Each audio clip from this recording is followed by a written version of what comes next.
Okay, starting for real now.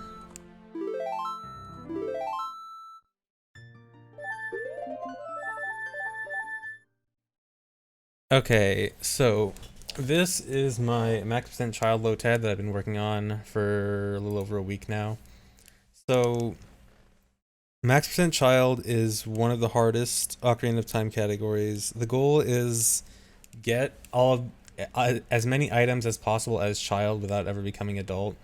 I'll get more into the category definition stuff later, but specifically what this is.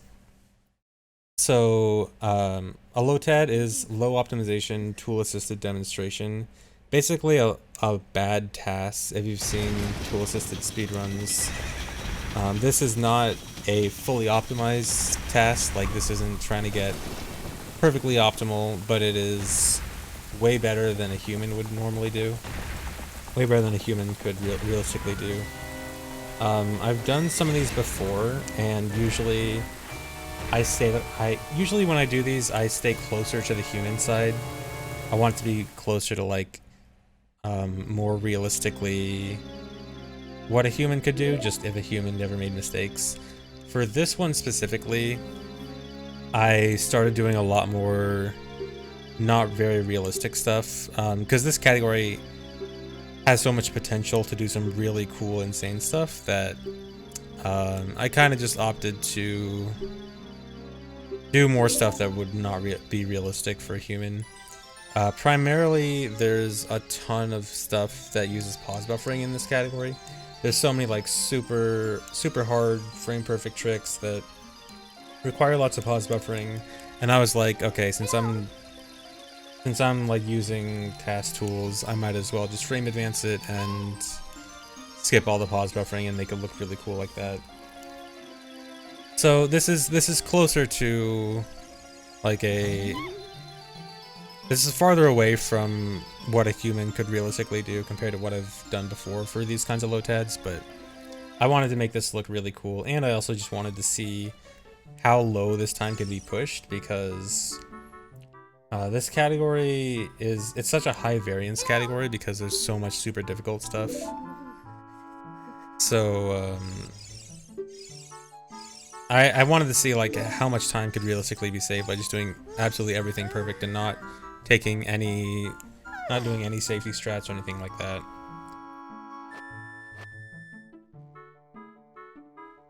Is sub 6 humanly possible? I already got sub 6. You mean sub 5? Probably not. Oh yeah, so splits are my PB. I just want to compare this to my actual PB and see how much time I can actually save off PB. Also, so this is a playback of a macro on the practice ROM, or known as GZ. So I made this on console using GZ, so I could actually use save states and record inputs on console and play them back. And that's what's happening right now. So this is not a video feed aside from just my capture card. This is actually, the game is actually playing this right now. It's just playing back a macro. And because it is on console and I'm playing on GZ, I can also use some other GZ tools. Like I could turn on collision view, and I can turn on hitboxes and stuff like that. So I'll be showing those off throughout the run, because it'll help show off some certain things better. And free cam, yeah, I can use free cam too. It was just inputs, how am I guaranteeing first try dampe? So the same input, so the RNG starts at the same time, like the macro and the save state that is used to start it has the RNG saved, so that it starts on the same RNG seed, and then the same inputs with the same RNG will have the same end result. So all the RNG is going to be fine. Hey, save state, thanks.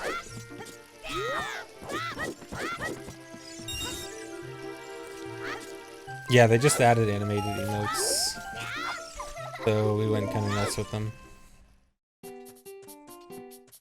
Free cam will not desync as long as I use view mode and not camera mode. Camera mode will desync it, view mode won't. Which reminds me that I should actually change that ahead of time before I accidentally do that later on. Because when I was testing this yesterday, I accidentally did desync it with camera mode.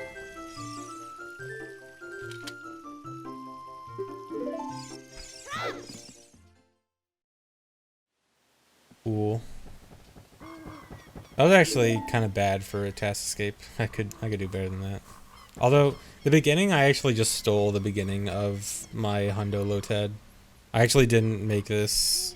This is actually up to Kakariko is literally just my Hundo LOTAD. I didn't want to redo it since it's exactly the same.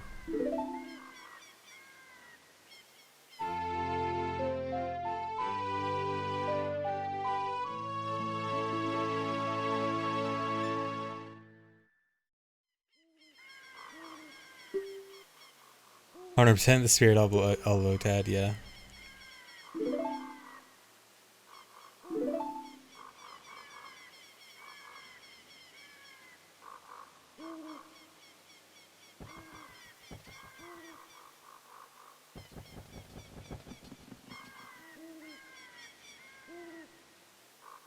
Yeah, I will have the macro and the save state pack available for download later. So all of you guys will be able to download the macros and save states that I'm using and play back on your own version of GZ.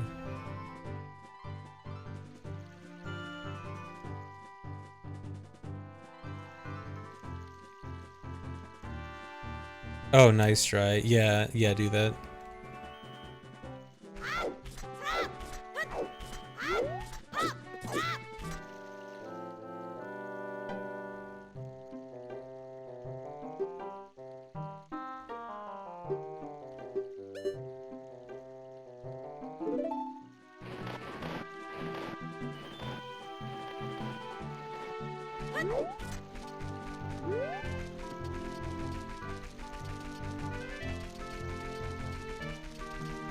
Yeah, so in this category, your item count is what takes priority over time. So you wanna, the goal is to get as many items as possible, and a run with more items will always beat a run with less items, regardless of time.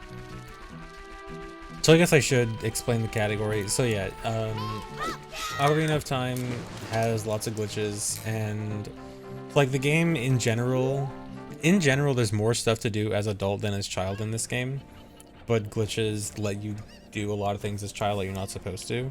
So the goal of this is basically just see how much stuff you can actually get as child.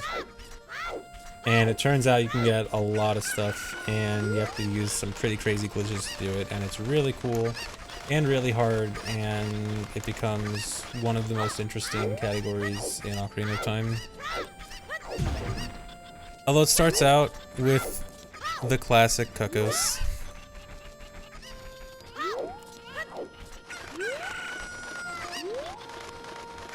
I did actually try to make these Cuckoos kind of good. I did actually get I semi-manipulated good Cuckoo RNG.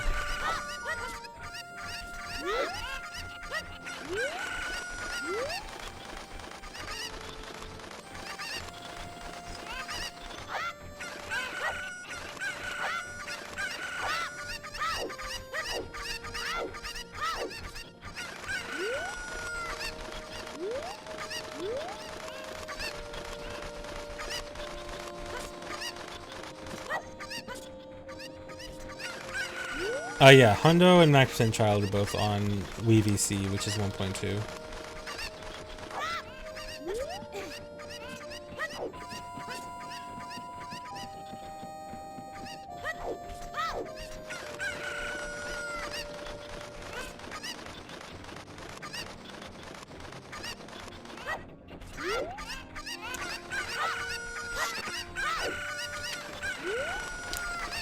I don't know if anyone's run Hundo on GameCube. I haven't really checked.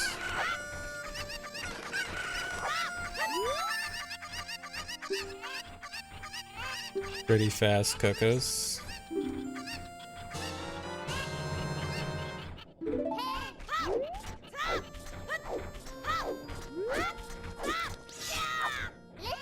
Can do faster than the typical Navi-dive strat there. I actually tried to do that in runs at one point, but I started failing it too often, so I stopped doing it. It's actually not It's not that hard, but it's also not that easy.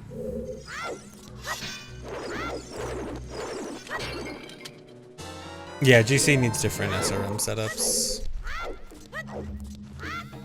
So yeah, Bomb of the Well is just coming here to get bomb shoes early.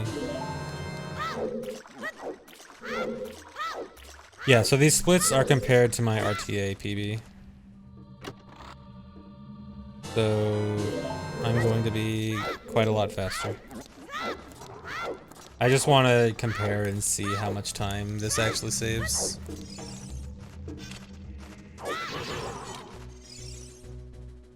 I can turn on collision view here.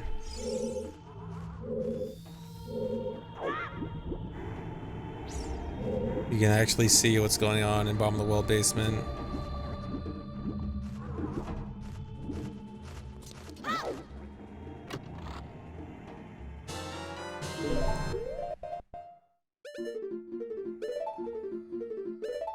You're watching a series of inputs being played back. So I'm not playing this with a controller right now. This was me playing and then recording the inputs. And now the inputs are being played back all in one go. Oh yeah, so cool thing here. I don't know if this actually saves that much time, but... So, if you know where Dead Hand spawns, if you use a bomb, it'll make him spawn automatically without having to grab by the hands. It's supposed to be something that you can only do with Lens of Truth, but obviously with save states I can just know where he's gonna spawn.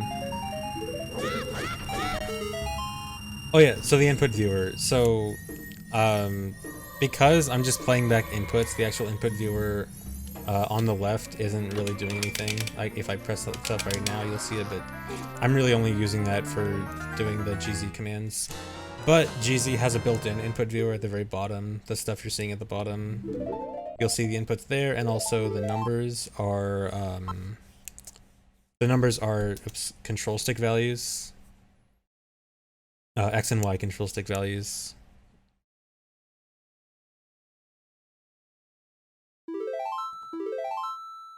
Late split. Oh, actually, I want to, just real quick, I need to change a setting so I don't mess something up later on.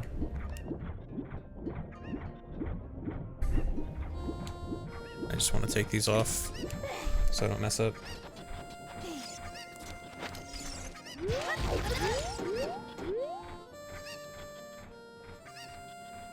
So for restarting with a macro, GZ has a built-in reset function.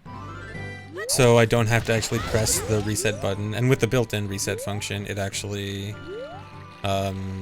saves the state of the game at that point, and saves like that it's supposed to go in the inputs and stuff. So it's not me actually pressing the reset button.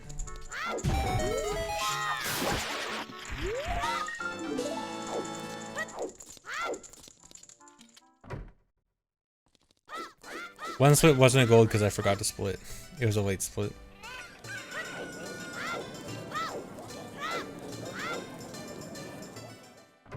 So here I have to buy a Poe. This gets used for RBA. RBA with a Poe modifies my chew count, and I super duper need that in this run because we use 1,000,000 chews here.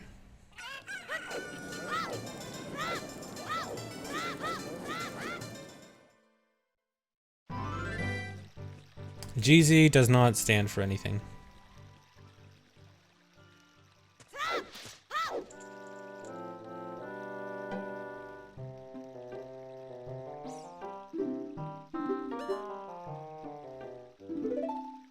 So here when you enter castle the first time, you actually have to reload the area to make Melon appear. She doesn't appear the first time here. Most of the time you do that by just going back into market and then coming back out. This is technically faster because it's only one load transition instead of two. It's only that void out instead of having to go back into market and then come back out. It might look a lot slower, but I also have to wait until daytime so that the egg hatches to wake up Talon, the egg that I'll get in a second. And so that's actually faster. And then here I'm setting up RBA. So I just did RBA with empty bottle on C right, which gives me a bottle in my third bottle slot. That is RBA with a Poe on C right. That gives me 29 bomb chews. Now I talk to Melon and she's going to give me the egg.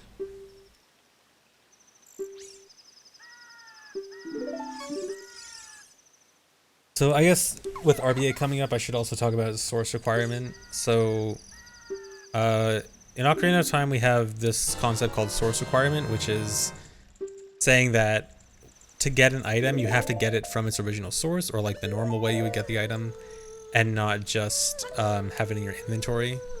So there's more RBA coming up. Doing with a chew there just puts a bottle over my hookshot slot, and then with lens, this puts a bottle over my hammer slot. Those are just basically just for faster chest animations later on. But yeah, anyway, back to the source requirement thing. So source requirement means that you have to get an item from its actual source and not just like glitch it into your inventory. For 100%, that's like a rule for the general categories, like every item that you get. It doesn't mean you can't get the glitched version, but you have to, at some point, get the real version. So in max percent child, what we do is source priority. So there are a lot of items that we cannot get the original source for, but we can do a glitch to get it. But we wouldn't want to do that for everything, because then like it wouldn't be interesting to get extra Skulltulas or extra heart pieces that Child Link could access through other glitches instead of just duping them. So what we do is source priority, where if you can get an item from source, then you must. But if an item can be gotten through a glitch, but not actually from source, it still counts. We'll still count it. And so for the bottles, I did RBA with a bottle earlier to get a bottle in the third bottle slot. And so the three regular bottles are bottles you can get as child, which child can get from source easily. The fourth bottle is from the Poe salesman, who doesn't even exist as child, so we have no way to get that from source. So for that fourth bottle, in this case third bottle, but I mean it's still 3 real bottles and 1 RBA bottle, but so that 1 bottle does come from non-source.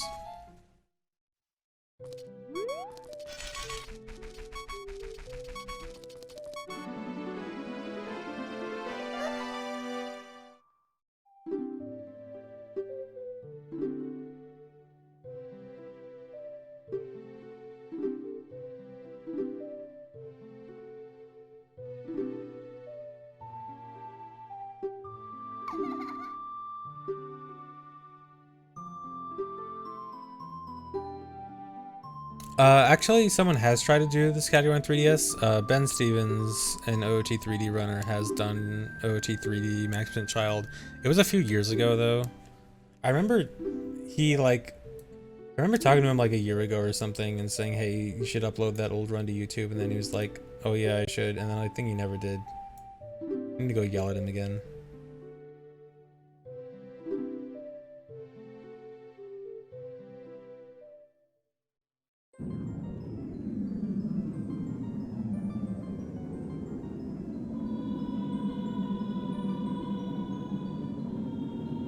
I have Twitch.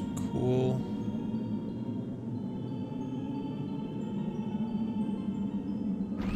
Thanks for 29 months, 2110.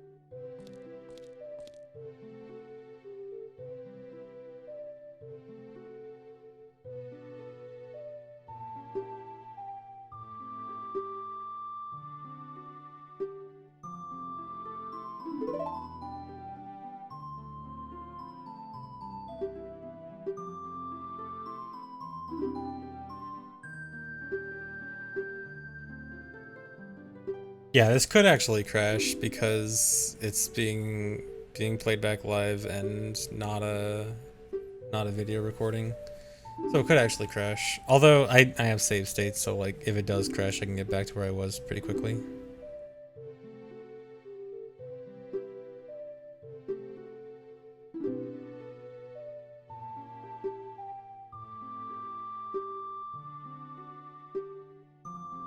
So a crash would only be a minor inconvenience.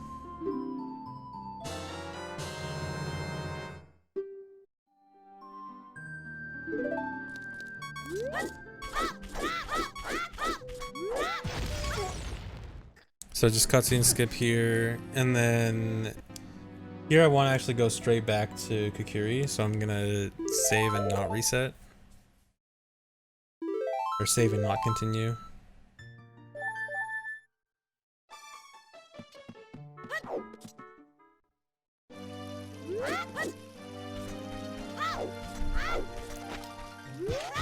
No, Enrim, there's no way to do that. So just passing over to Deku here, and then there's that jump slash you can do to move forward in the cutscene.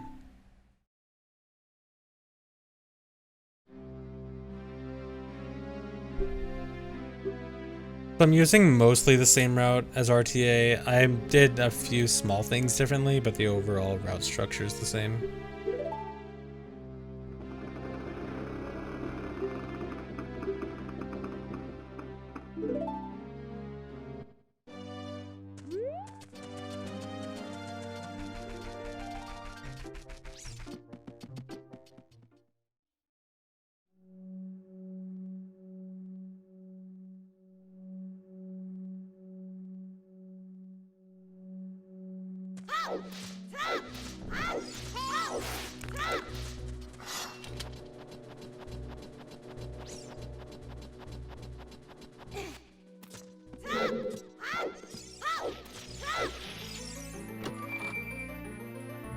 Oh yeah, so I'm getting the map here. So in regular 100% we don't count maps, compasses, and boss keys, but in this category we do. And it might seem weird, but the reason is just that it's extra interesting things for Child to get. Because in some of the adult dungeons, Child Link has to do some interesting tricks to get them. And so because it just means that you get to do more interesting things for collecting stuff you shouldn't, then we decide to collect maps, compasses, and boss keys for this.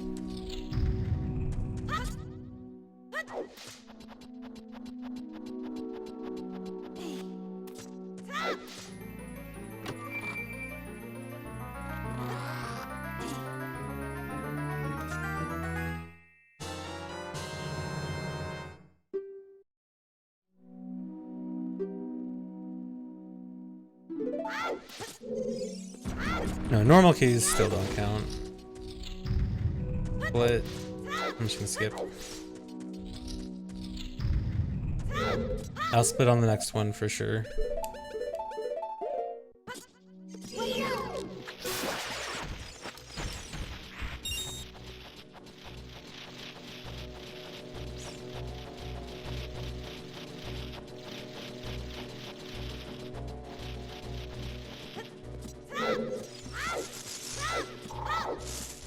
Actually, in a room it does dynamically change from 20 to 30. So like it actually records at 20 FPS in gameplay and 30 FPS for pause.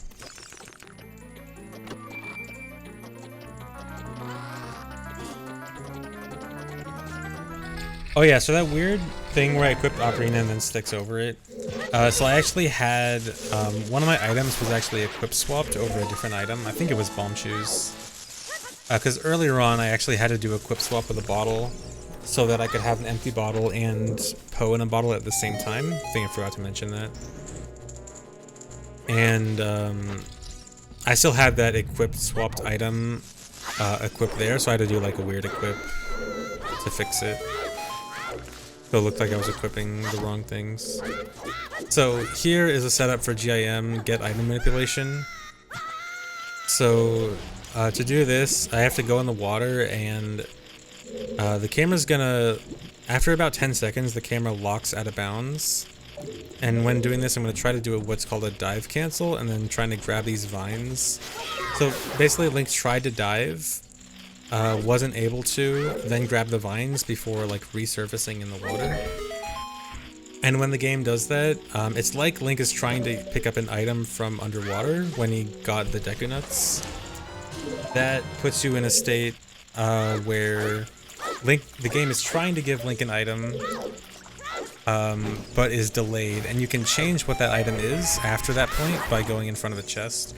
I go in front of that heart pickup chest, and that changes my item to light arrows. It looked like a compass, the text box was a compass, but it was actually light arrows, which you'll be able to see next time I pause.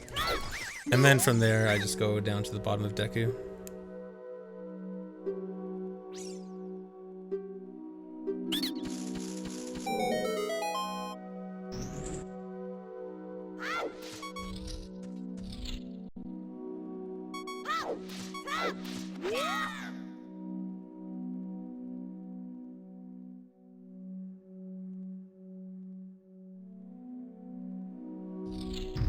It is possible to get Child Link in a Light Arrow cutscene, but only with SRM. In fact, it was done in SRM Hundo.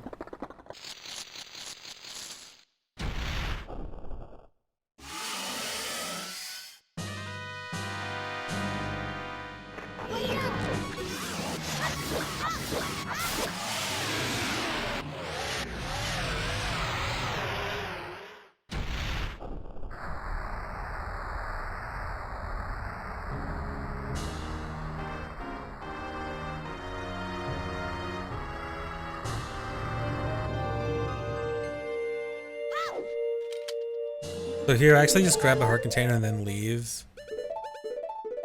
So I am going to be wrong warping out of here, but not until later on. I have to do a lot more setup before the next wrong warp.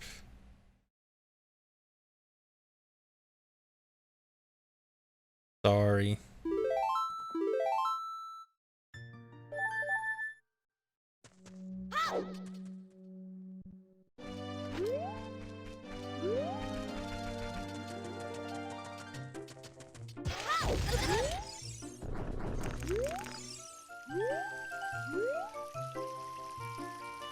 That Hess is annoying because you're hessing over a super tiny gap.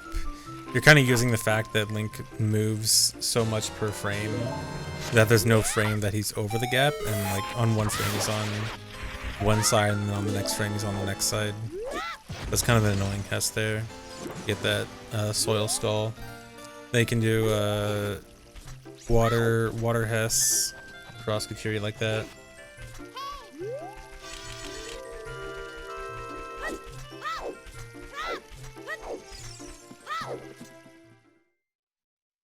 Yeah, so there's source requirement for items that you can get from source, but if you can only get an item from a glitch like GIM or RBA, and it's not possible to get that item from source, then we still count the glitch. So like for light arrows, we can't get to light arrow cutscene as child without SRM. I should, I guess, also mention that this is a no SRM category. Or there is an SRM and no SRM version of Max % Child. This is no SRM. SRM kind of trivializes a lot of what makes Max & Child interesting. So this is no SRM version. So here in Goron City, I want to go out to Deathline Crater, so you can do a clip here. That's actually an A slide. When I roll into the bomb, I hold right, and then it causes Link to like kind of do some glitchy stuff and then clip through the statue.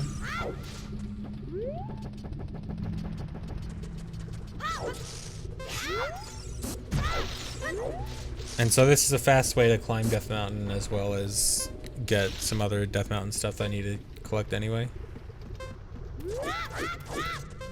Yeah, the SRM version still has source requirement.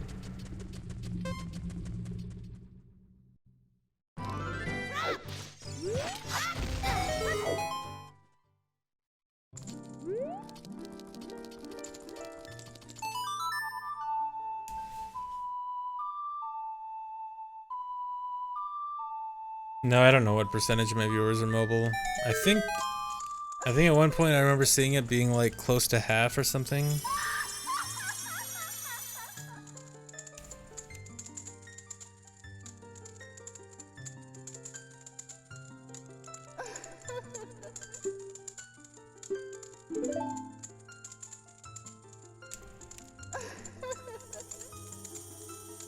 Yeah, I'll see what to do about like the static versus GIF emotes. Like maybe we get rid of the static one, or maybe we don't really need the GIF one. I don't know if, like, I just kind of threw what I had at the GIF emotes so far.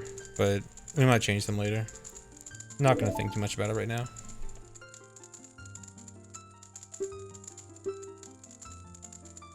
Yeah, you would need to do the Gwei hover in Magnificent Child with SRM.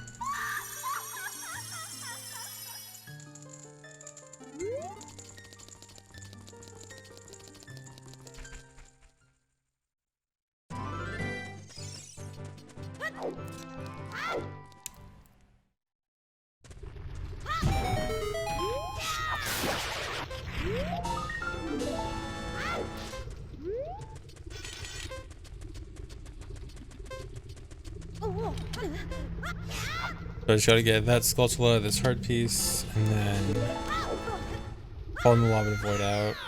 So the double magic fairy fountain is right over here. You're supposed to use hammer to get to it, but you can just mega flip right in from over here.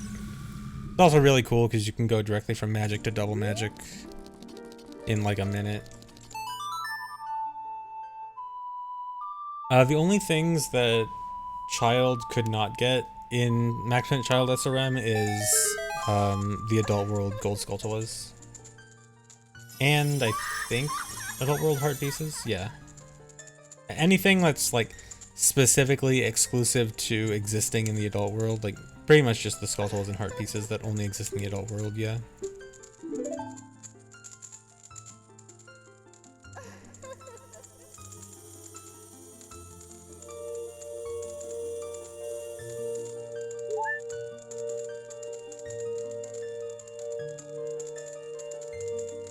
Yeah, this isn't input recording. This is a macro being played back. So I am not playing right now. It was me playing. I was playing the inputs. I was just playing them part by part. And now they are all being played back in one go. And yeah, this will be on YouTube.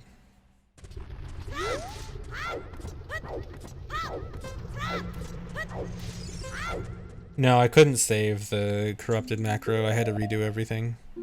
Although redoing it did end up being a good thing because I saved some time over it. Split, I keep forgetting to split.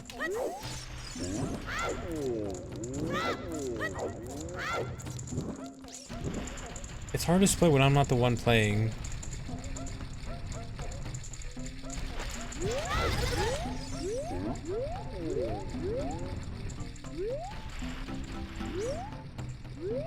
Cool, Goron City Hess.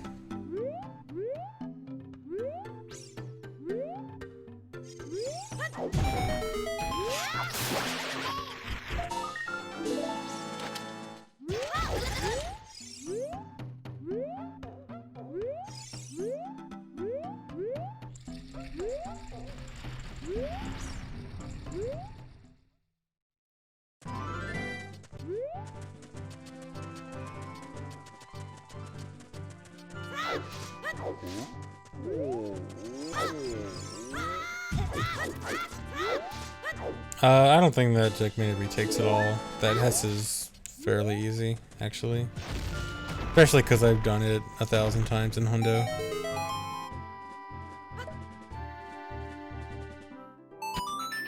It looks... That Hess looks a lot harder than it really is, I guess.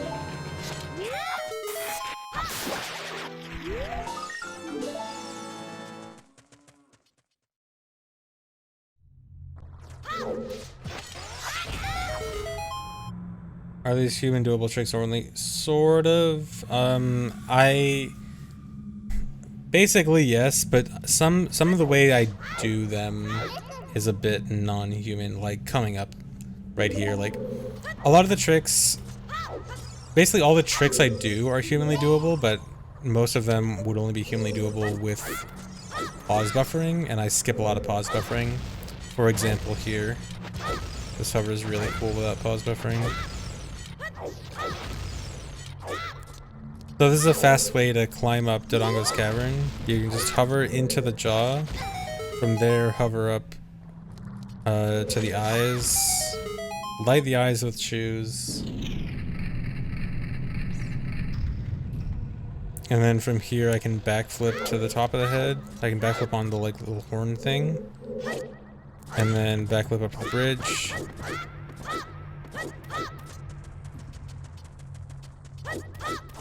And this lets me get bombs really fast.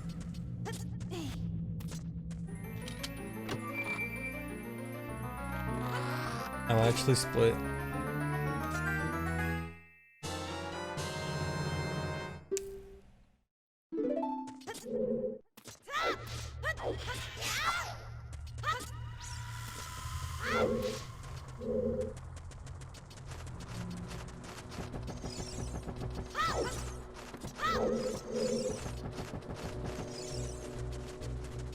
I'm not really sure if it's faster or not compared to the adult way. Probably a little bit slower. With pause buffering, for sure slower. This room's cool. The keys are kind of a pain, but with fast moving you can barely avoid all the keys.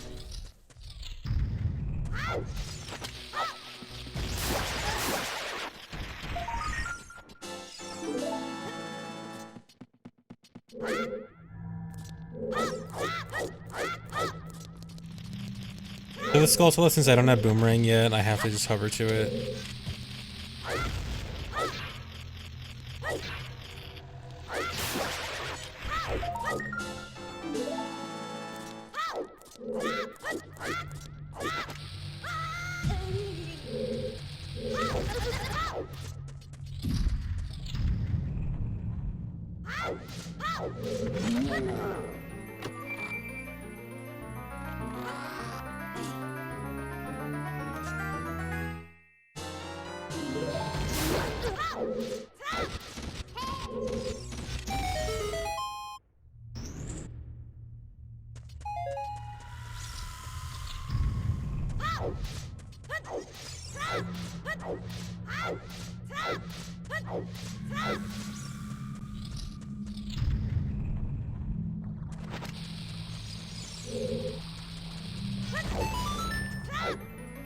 Yeah, I gotta get the compass and the map.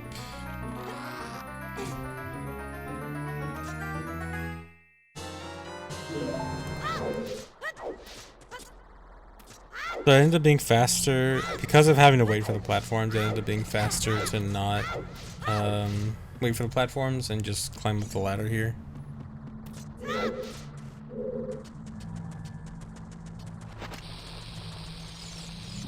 Yeah, I still want to get one more PB in Accent Child before I stop, I think.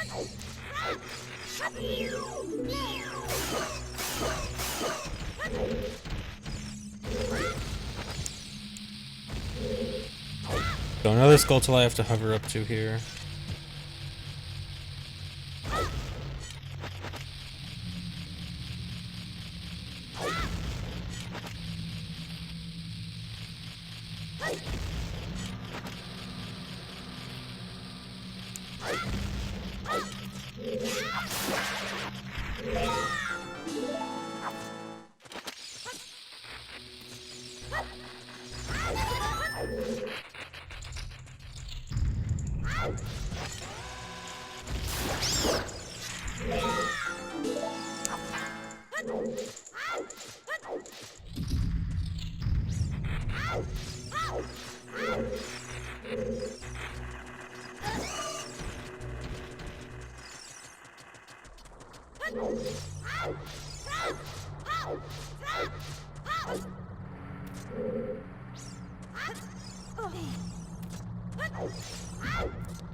So in here, avoiding the fire keys is kind of annoying, but you can kind of manipulate them in the right way.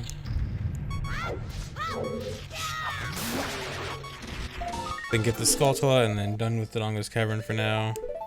I'm gonna end up beating it later. I have to use the blue warp for a wrong warp later, so I don't want to beat it right now.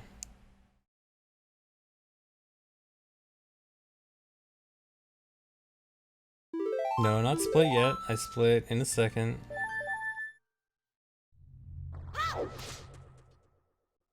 No.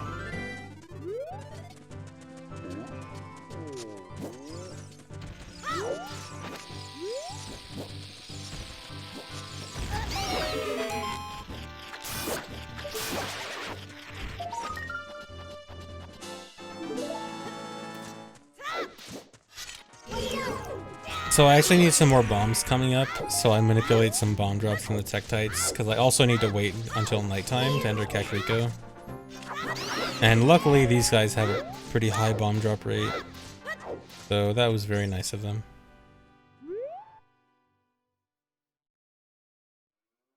Waiting until night to enter.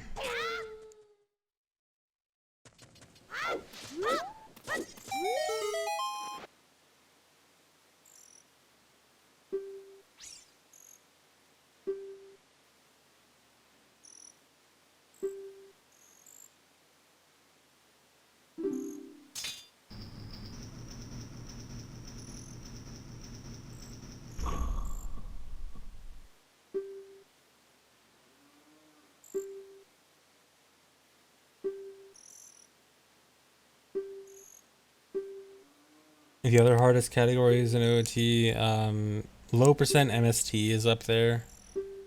Low percent MST has a ton of hard tricks. Hundo with SRM, at least the current route, not including anything that might change with future rule changes, that route is also super hard. I think though those are probably the top hardest ones.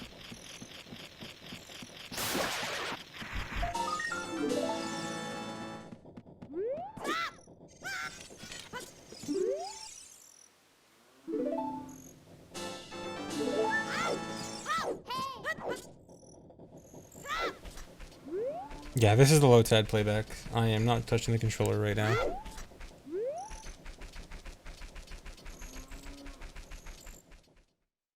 Okay, before anyone asks how I lost time on that, that was most likely due to time of day stuff in DC. It was probably like I saved more time a day in this, and then like I probably had a PB run that spent more time a day before entering DC and didn't have to wait as long. Oh man, I wonder what dampe I'm gonna get. Oh my god.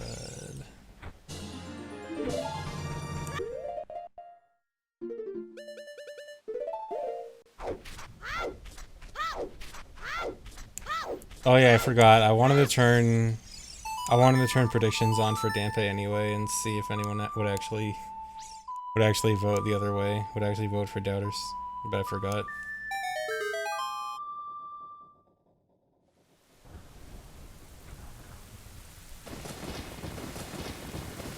Yeah, this is movie night. We're just watching this today. It's not where I split for Hundo, but it is where I split for 90% Child.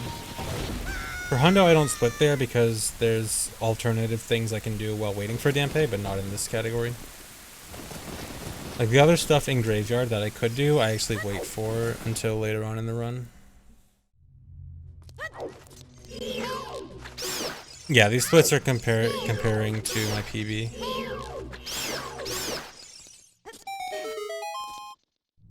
So just getting Sun Song now.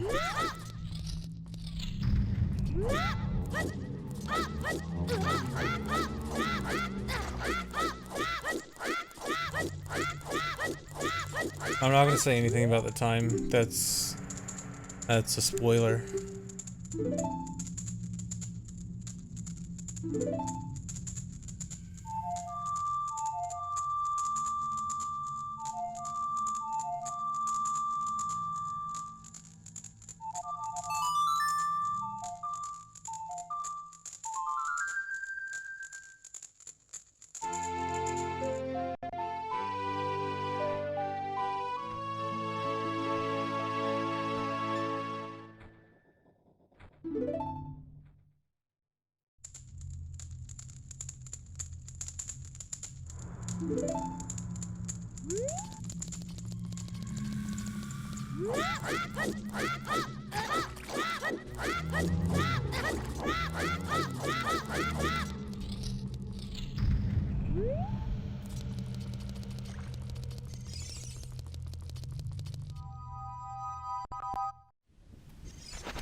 No, TAS and RTA get the same number of items.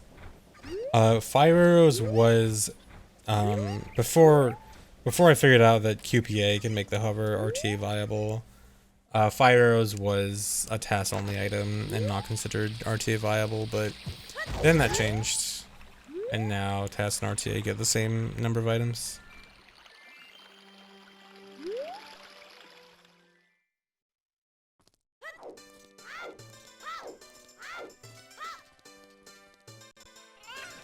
And whose fault is that? That would be my fault. I apologize.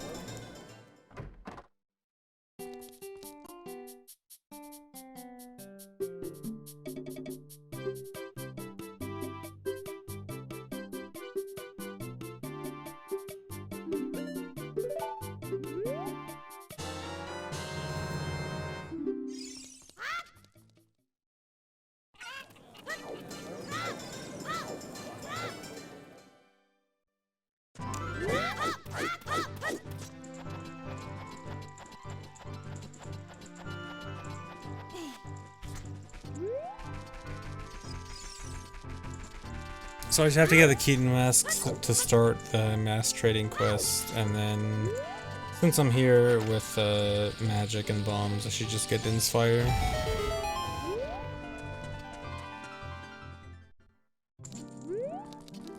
So far, no one else has run this category besides me, although I'm pretty sure other people will run it at some point.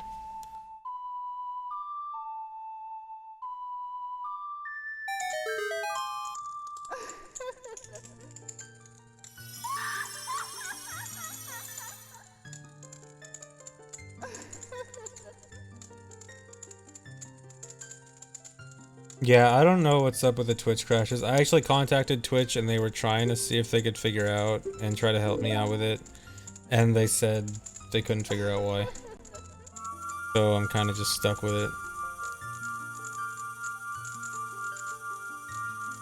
So that's cool.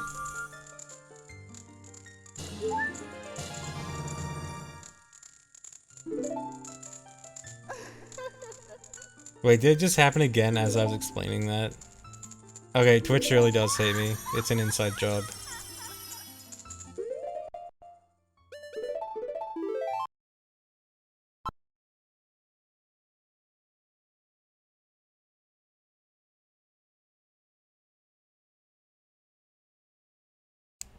Yeah, I was gonna get a new capture card. I mean, it could in theory be capture card, but I mean, I've been using the same capture card for 5 years. Split.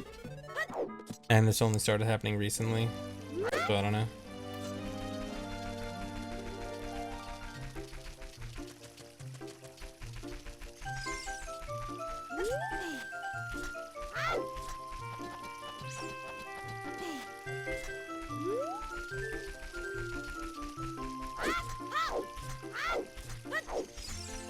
I guess, yeah, Twitch related could have been changed to make it not compatible. It'd still be weird, but I don't know. Well, my true capture card is vMix, though, not actually my actual capture card, because that's the actual video capture device used in OBS is vMix.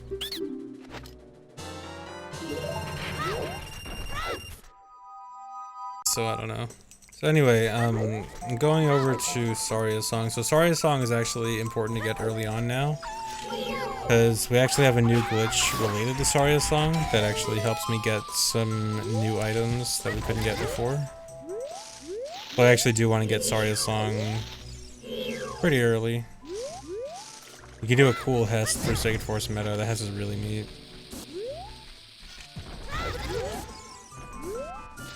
That's all the way up here.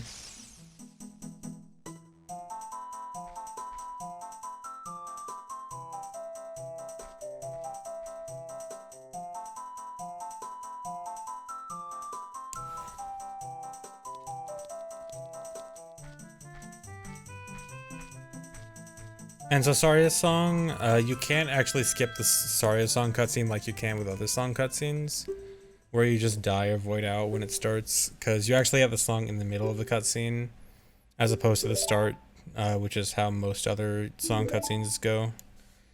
So you actually have to watch the whole thing.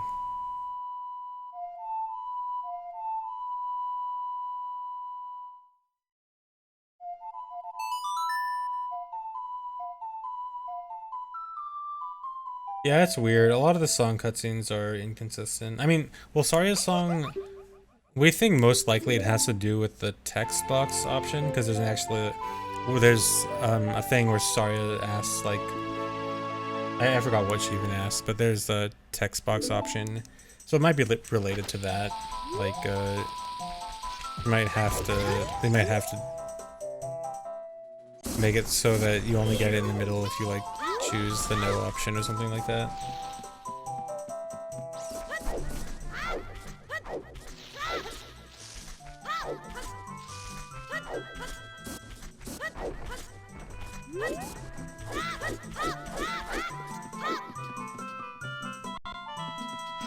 So here, there's an owl right in front of me. Like, if I go any farther than I did, I talk to the owl. That's why I actually had to shield to stop Link from moving forward anymore. And then I want to do a forced escape setup here. So I don't actually have silver scale yet, but I can do this clip here to get into the loading zone for Zora's River. So I can go to Zora's River.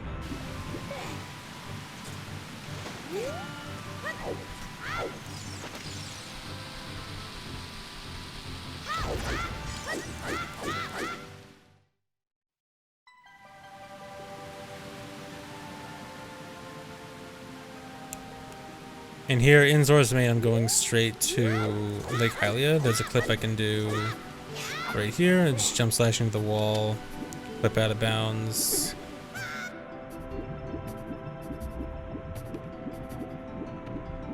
And then I can take this warp to Lake Hylia. Yeah, the loading zone extends all the way upwards. It's just if you're just above a loading zone, then it'll work. As long as you're not moving upwards above the loading zone.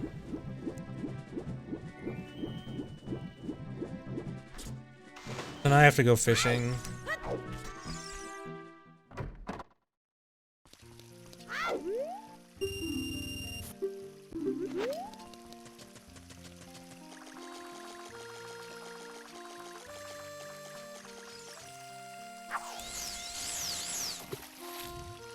Thankfully, since this is a task, I can just make fishing real nice. I don't have to worry about it.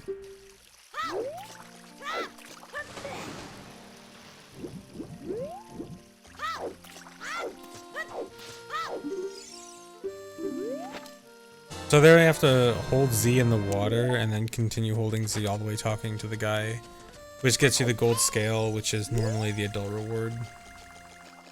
Yeah, guys, stop it. Just talk about the run.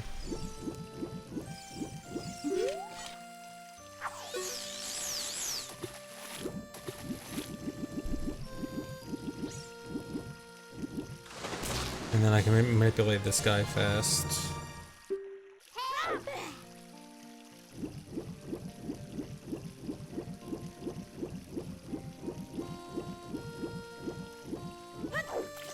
And then this is for the hurt piece.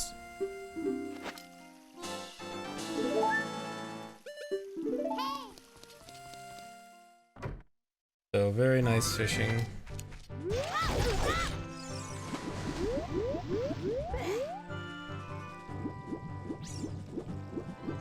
Surprisingly, I was actually able to get that good fishing pretty quickly.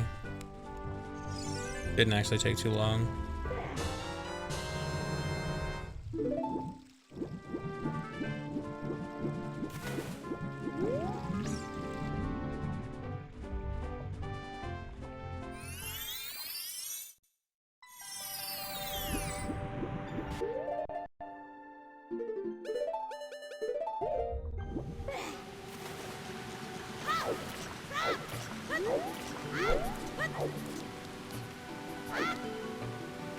So now I just gotta get this heart piece. There's a heart piece you get from just lighting all the torches. Din's fire helps speed this up. Without Din's fire, you have to like light a stick from a torch at the top of Zora's Domain, come back all the way down.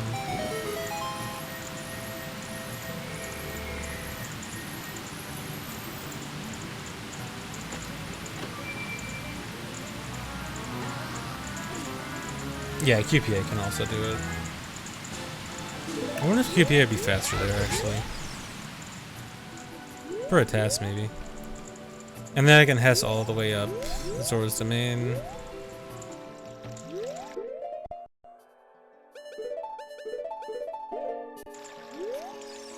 And then here's everyone's favorite.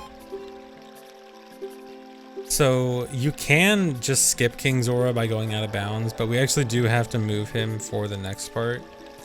So I mentioned that Saria's song is important because there's a new trick with it.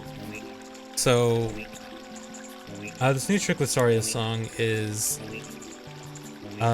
if you talk to an NPC that has some kind of event, usually like if they want to give you an item or something, if you can make it so that you talk to them and then can get out of their conversation without the game like recognizing that you've fully stopped talking to them, and then play Saria's song. The Saria song has like a text box, and that text box can cause an NPC event if the game sort of thinks you're still talking to the NPC. So we can actually do that with King Zora. So first I need to do RBA here. I'm gonna do RBA with bomb shoes, or with Poe for more bomb shoes. This just refills my bomb shoes. And then I'm gonna catch bugs in a regular bottle. And I'm gonna do a camera glitch here, where I try to use the bottle and then shield instantly, and it'll cause the camera to go behind me. Then I talk to King Zora as the camera's panning there. By closing the text box when the camera was really far away from King Zora, King Zora was unloaded when I closed the text box, and so the game didn't recognize that I got out of the conversation. Then by playing Saria's song, it activates him giving me the Zora tunic, and so now I got Zora tunic. And so also another interesting thing to note about that, so we actually could get Zora tunic before that, but only with RBA, and so it didn't count as being from source. So that actually promoted Zora tunic from a non-source item to a source item, which is cool. That trick was found in like late April, early May, something like that. Like about 2 months. So not very long.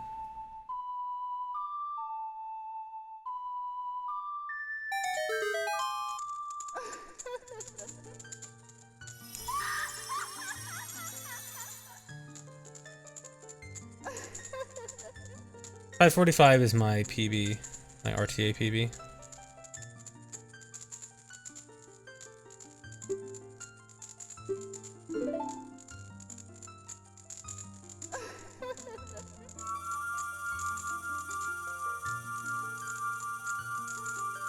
The only way to get Child to wear Goron Zora tunic is with SRM. So without SRM, no.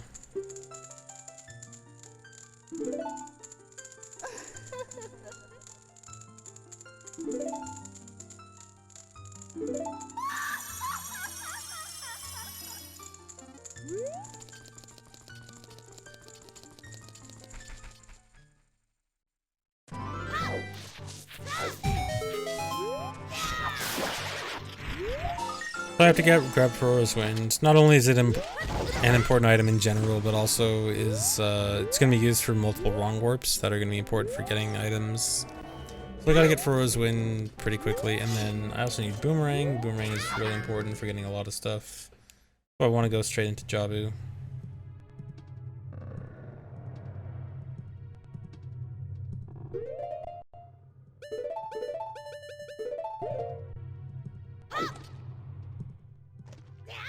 Aurora's Wind will also speed up Jabu a little bit.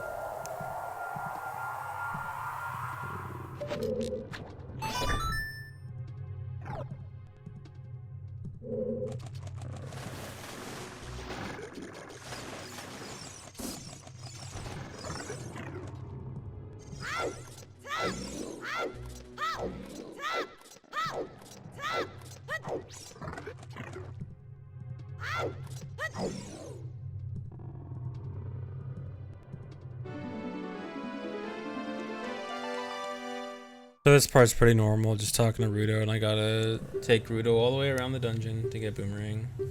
Nothing I can really do about this.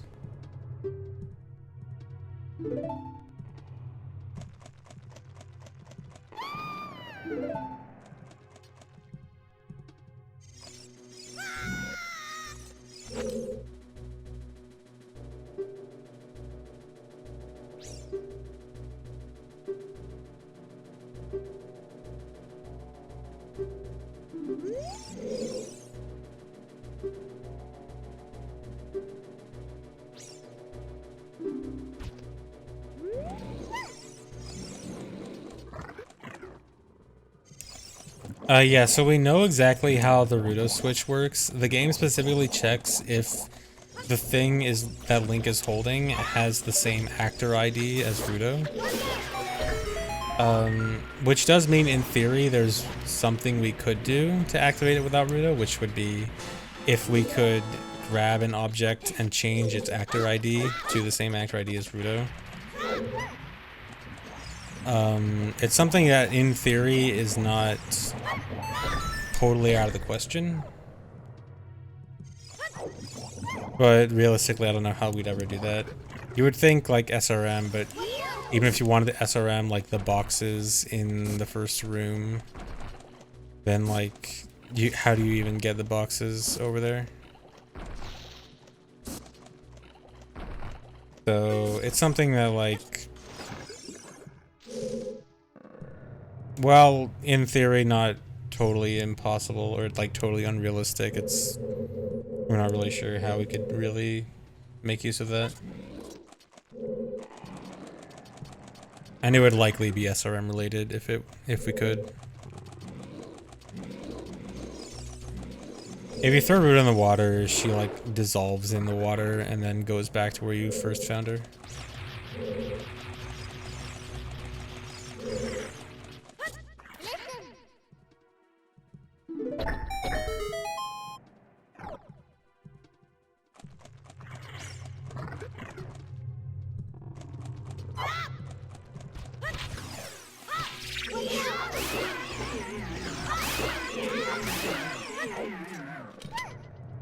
And no Vibruto.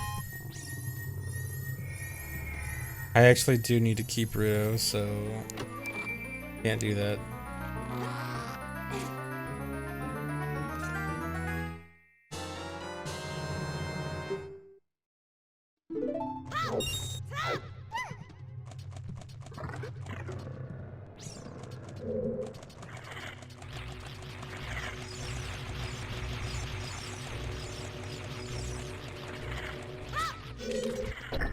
Barely got Ruto on the switch there.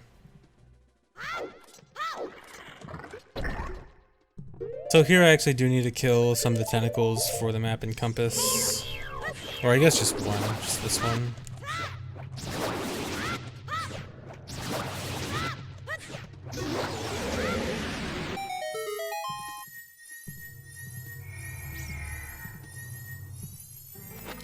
Hey, Tafo.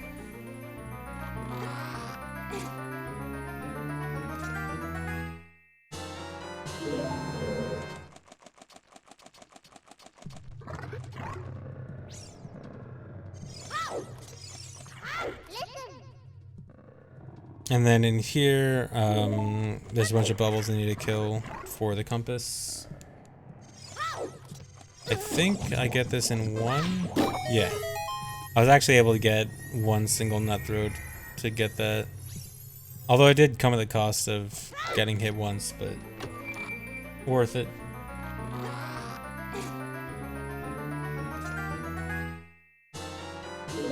Actually, I should take a second look at that with free camera. I kind of want to see how that goes with free camera. Remind me later.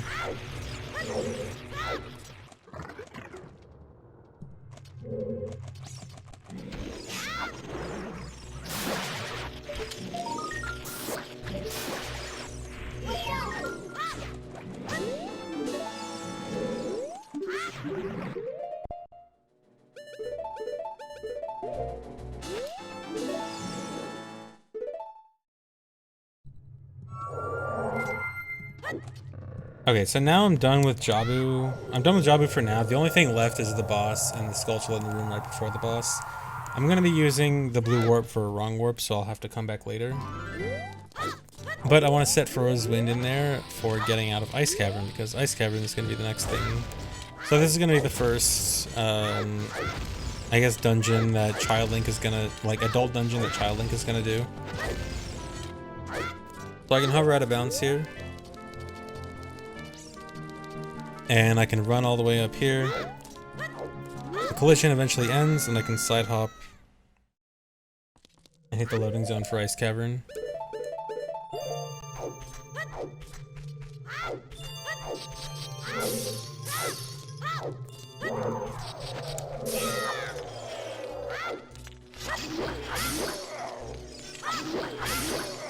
So here, just do crouch stabs, kill the freezers. As adult, you can do a clip through this room. As child, I don't think there's a clip. If there is, it's not fast.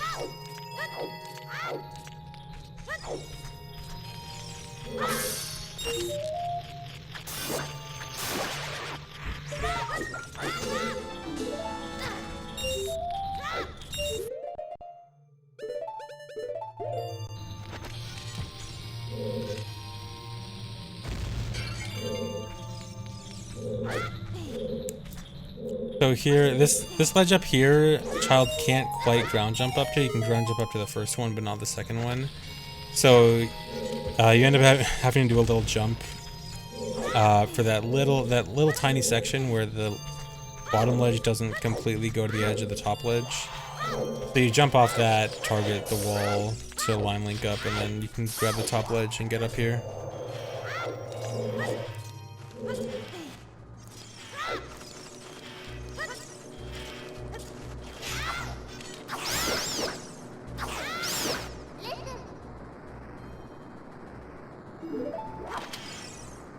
No, there's no chance the macro can mess up. I tested the macro yesterday, made sure everything synced up properly. It is 100% good. And so you can damage boost through this red ice, so you don't have to worry about dumping the blue fire on it.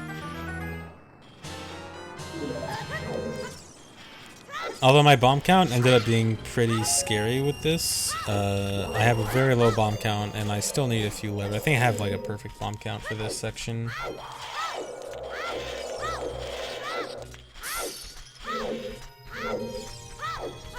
And then I can also use a bomb to clip through this red ice here.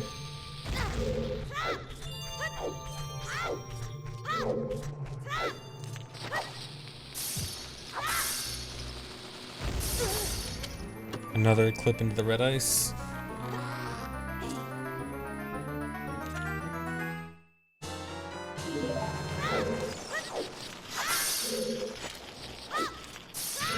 And then for this one, you can like partially clip inside it because the wall kind of pushes you in, and then boomerang that heart piece. Grab the Skulltula, and then head off to the next part.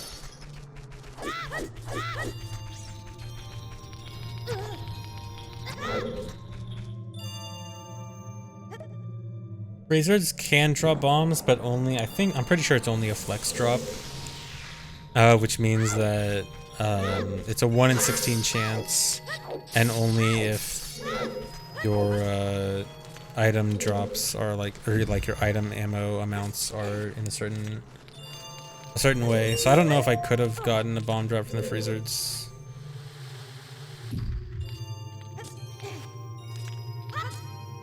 Oh really, Tharo? Okay, I'll have to take a look at that.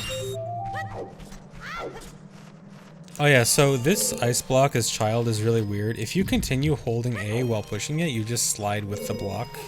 It only works as child, not as adult. Not really sure what's up with it, but it's cool and it saves time in this room. And then this room, as adult, you would skip this puzzle completely because you would just ground jump up to the platforms here, but child can't ground jump up there. You can hover up there, but that'd be super slow. So just pushing this platform around is good.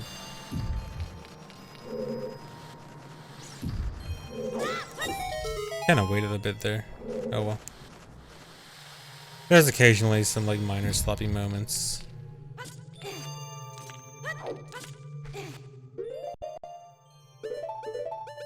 Yeah, I think I used a chew here since I was so low on bombs. I intended to do a bomb Hess here, but I had to save that bomb, so I used chews. I mean, probably faster either way. I have plenty of shoes to spare. And then here's Iron Boots.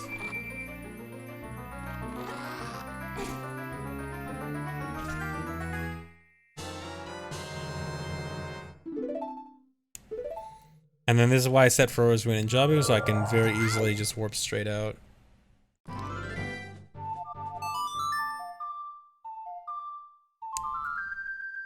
So there's one more gold sculpture I gotta get here.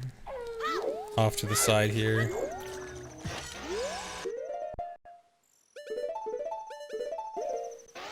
So this bomb chew is gonna kill that Skulltula. And I just boomerang it.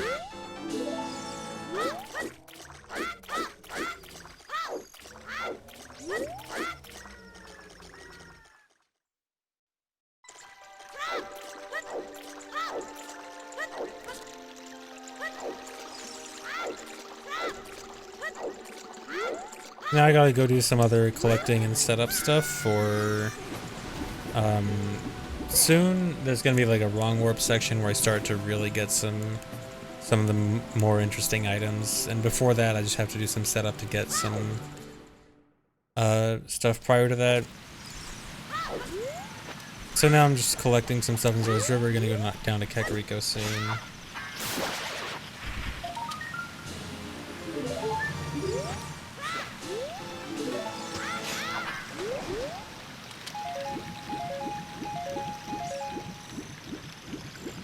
Yeah, I had a lot of fun making this. I really like making these LOTADs. They're actually pretty fun. I'm thinking I might want to do one for like every category I run, or maybe almost every category. And they're not only fun to do, but they're also good resources. Because they're basically just like a perfect run that you can just watch and actually be able to reference without having to like deal with, oh, did a runner make a mistake in this run, and if a runner made a mistake then it's not a good reference for this particular part or something like that. So it's nice to just have like a completely clean run also. So here I have to do ground jump and ISG at the same time. There's a gold Skulltula over here. I have to kill the gold Skulltula, but I also need ground jump to avoid talking to the owl. And so I have to get both at once. I also had to manipulate a bomb drop there. So here I'm going to RBA one more time. This RBA isn't necessarily that much for the bomb chews, as it is for just getting bottle on B. I specifically need bottle on B for this next section, because I'm going to try to get nothing on my B button. And to do that, I first need a bottle on B. Then I'm going to go exit Zora's River specifically from the water, so that I spawn in here in the water, and then I'm going to try to kill myself. So I just do Ocarina damage buffering on the sign.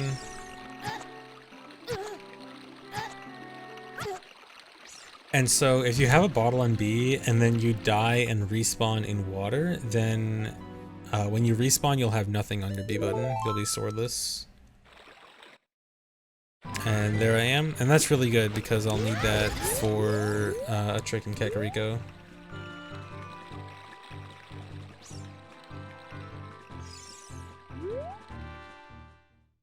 So Kakariko is going to have multiple things going on here. This is going to be kind of weird. That was weird movement. So first, I want to damage the Cucco down so that in a single hit it'll attack me. I don't want it to attack me yet, it's just set up for later. This is also set up for later, where I just have to talk to this guy. So this guy has really long text the first time you talk to him, and shorter text the second time you talk to him. I just need to have that shorter text prepared. Then I'm going to hass up here and sell the Keaton mask. And this is just going to prepare, this is just for the mass trading quest.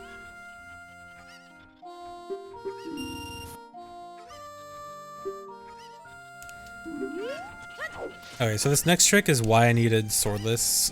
So if you have nothing on your B button and you do down A, which is this glitch where you get on a ladder and then shield damage off a ladder.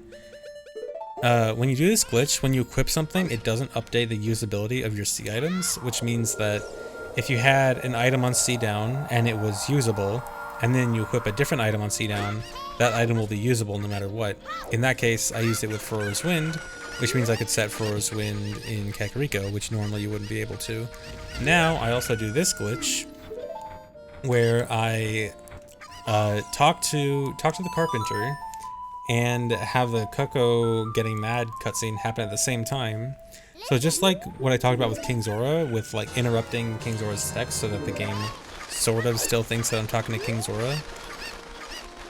There I talk to the carpenter, who is actually the same carpenter as the one that you give the poacher saw to in Gerudo Valley as adult.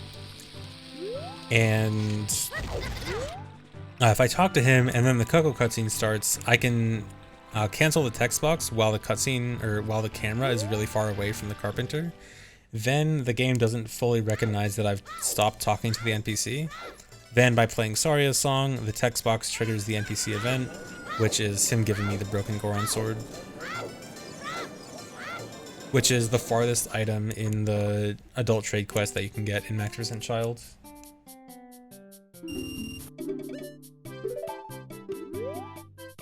So here, just continuing the mass trading quest.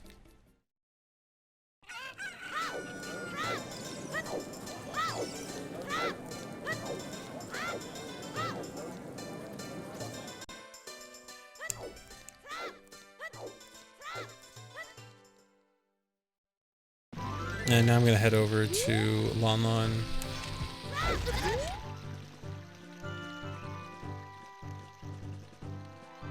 We just counted the highest item.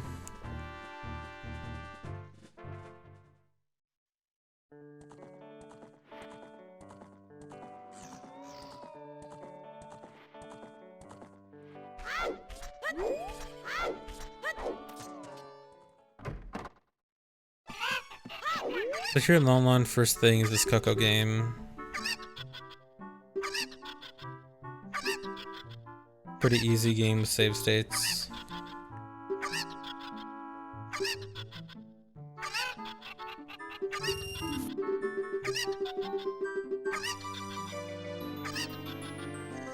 I better get them first try.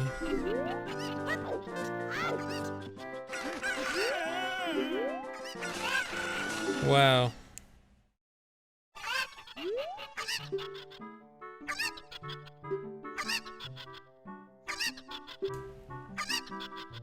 And so for this, I got the milk bottle. So this is actually really important. So, this category uses an enormous amount of both bombs and bomb shoes. You've already seen, I've already been like spamming bomb shoes all the time, and bombs too to a certain extent. And so you've seen I've been doing RBA a few times with the Poe, which gives me more bomb shoes back. And then milk also RBAs my bomb count, so I can RBA milk to get bombs back too. And so this is really important because it basically just means I have an infinite supply of bombs and bomb shoes. Anytime I'm running low, I can just RBA them, and I can get bombs whenever I want. Which is, it's super cool because it basically just means if you have any combination of bugs, bombs, bugs, Poe, and milk. If you just have bugs, Poe, and milk, then you essentially have infinite bombs and bomb shoes.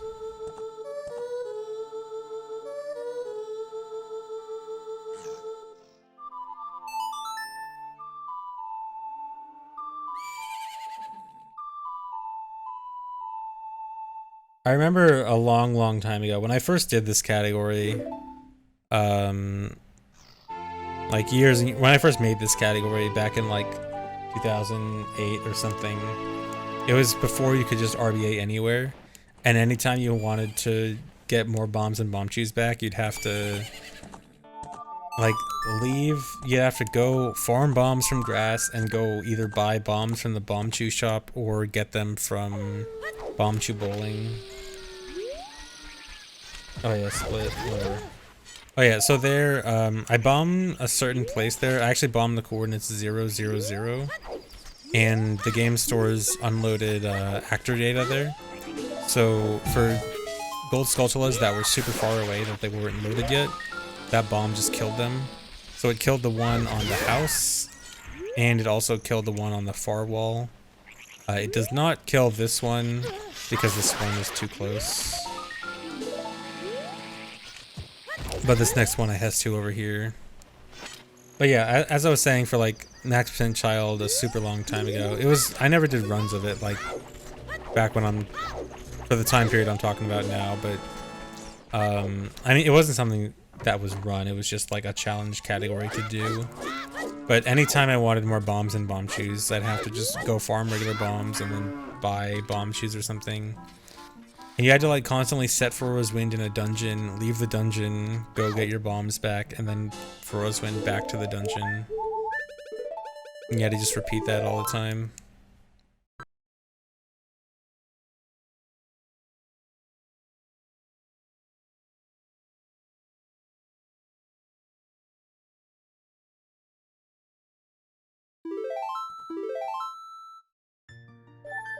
Yeah, I think you usually ended up cleaning out the whole bomb shoe shop and then had to go get bomb shoes from Chew Bowling.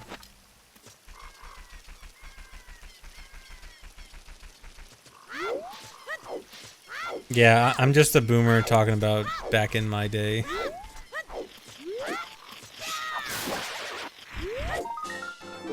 Back in my day, we didn't have this fancy RBA. Actually, we did. Although we only had RBA from stealing the fishing rod.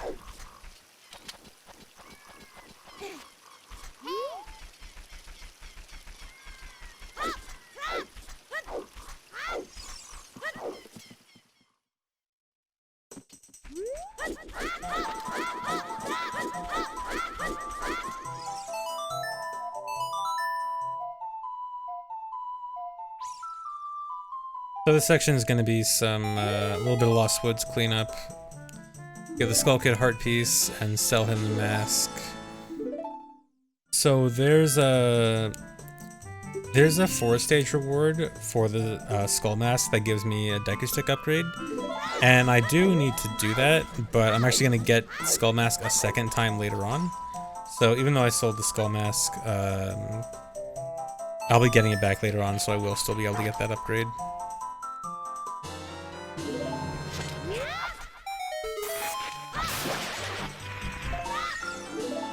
And then there's a different deku stick upgrade over here.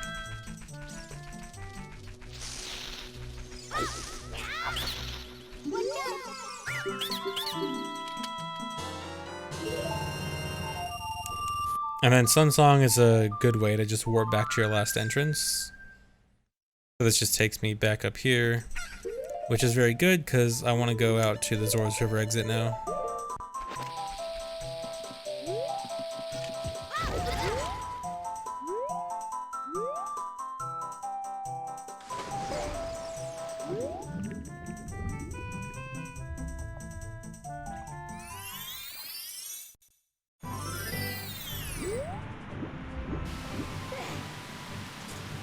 Oh, split. I'm very good at splitting.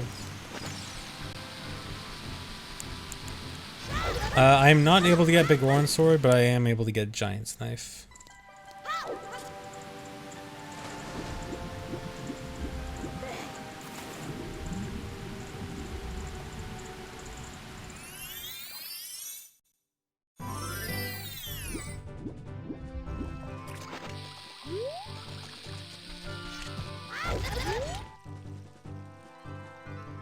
So this part is pretty, this part's pretty dumb. I have to go out to Hyrule Field and come back into Lake Hylia. I just need to watch this cutscene. So there's a wrong warp coming up, and if I don't watch this cutscene, the wrong warp is gonna crash. It's really stupid. But I basically have to do just this detour to watch that cutscene just so an upcoming wrong warp doesn't crash.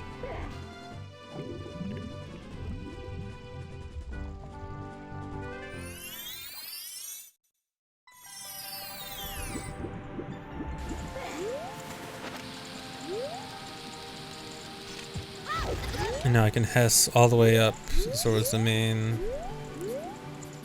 So I'm going back to Jabu, but before I go back there, I need to get a ferry. This is going to be for the wrong warp.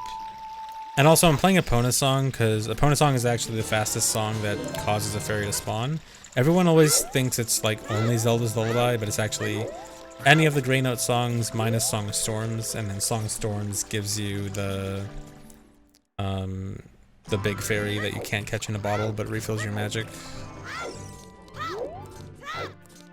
Then I'm gonna head back into Jabu with the clip. And now this is gonna go, now I'm gonna go do the wrong warp. Well, beat Jabu and do the wrong warp. So I need to go to low damage, so I'm gonna take a bunch of damage here.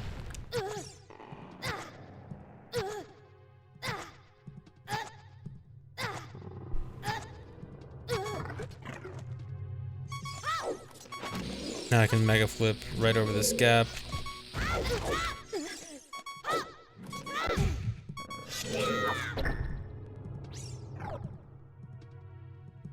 Here I can do a perfect roll to open this door right before it's supposed to lock again.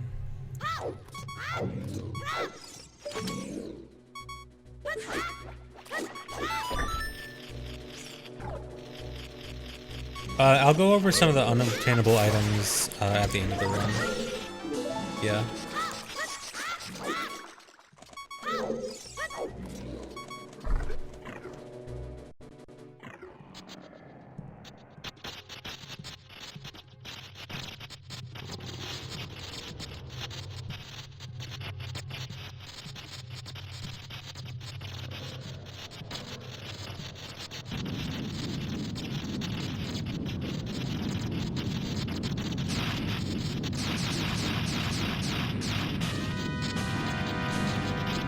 So for the Baronade fight, I actually want to fight Baronade in a very specific way. I want Baronade to die at a specific point in the room so that the blue warp spawns at a specific point.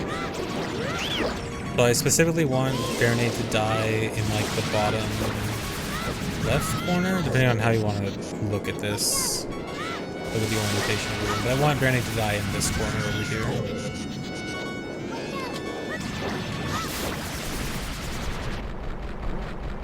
And so this will make the blue warp spawn pretty far away. And I want the blue warp to spawn pretty far away from the entrance of the room, so I have room to do the wrong warp. So here, so I just equip swapped the fairy. That essentially means that I'm going to be able to use the fairy twice, because it's not going to get rid of my first fairy. But it is going to put a bottle over my deku stick slot, which means that I need to equip swap deku sticks as well to keep deku sticks equipped. So there, I just died on the edge of the blue warp, and this causes this glitch where I'm like constantly teleported back to where Gerudo is. So I use this opportunity to go grab the heart container, and then I get warped back to Gerudo. Now I need to die a second time, so I need to use a bunch of bomb shoes to damage down. So Gerudo in general just kind of makes this wrong warp a much bigger pain than any other wrong warp. So I have to die as she's talking to me like this. You see the text box is about to come up. And then the fairy's going to revive me, and I'm going to be able to move around during this text box.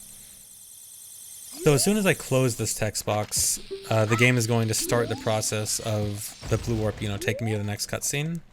But it won't do that if the blue warp is really far off screen. So that blue warp being really far away lets me do this setup.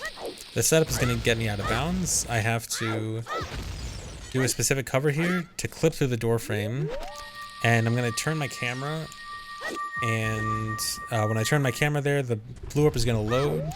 I side hop out of bounds to hit the loading zone, which goes back into Jabu at the same time that the blue warp is trying to start the Zora Sapphire cutscene, and that wrong warps me to King Dodongo's room. So the purpose of this wrong warp, it might kind of seem weird. Why is wrong warping to King Dodongo's room so important when it meant that I had to do both Dodongo's cavern and Jabu in separate trips? So the wrong warp to King Dodongo is not that important. The important part is what it means for my items when I wrong warp into here.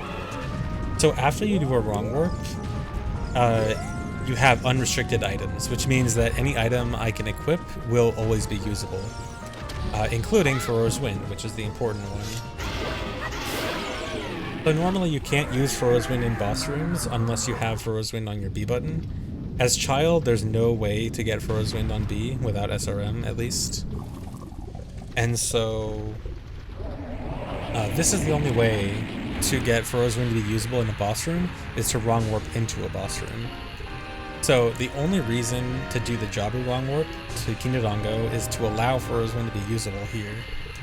And now with Furrow's Wind to be usable, if you remember, I have Furrow's Wind set in Kakariko. So now I will I'll try to use Furrow's Wind at the same time that the blue warp is going to take me off to the Goron Ruby cutscene, and this is going to wrong warp me into the Nocturne of Shadow cutscene.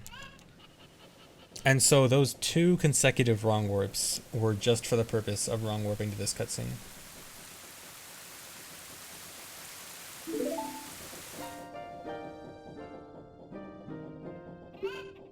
So actually, that's like half a lie. So there's actually one other way to get to this cutscene, but it's also a wrong warp.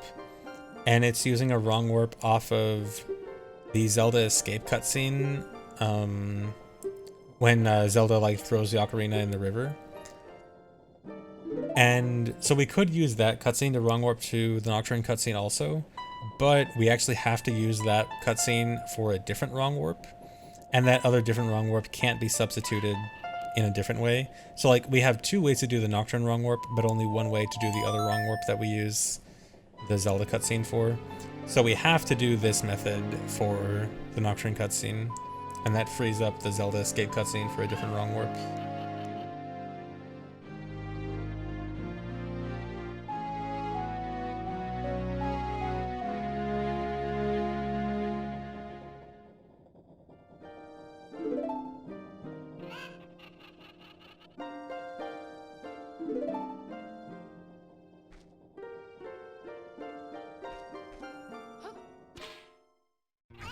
Okay, now back to semi-normal.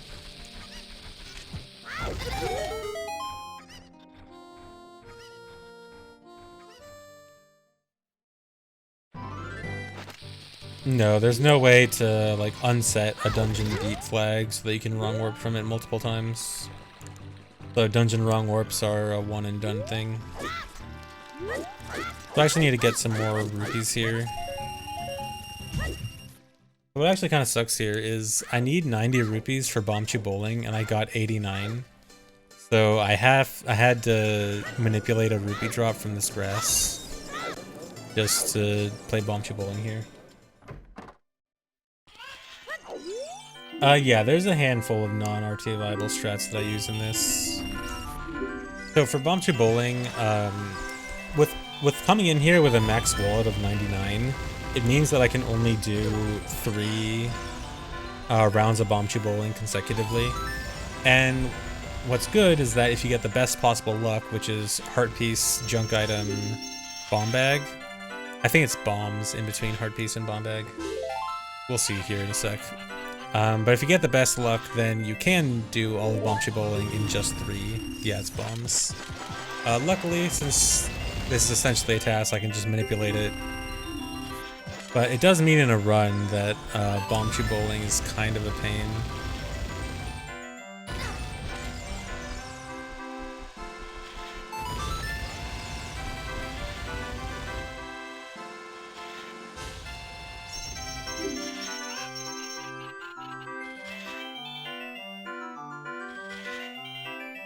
You can't wrong warp from Spirit Temple and Shadow Temple.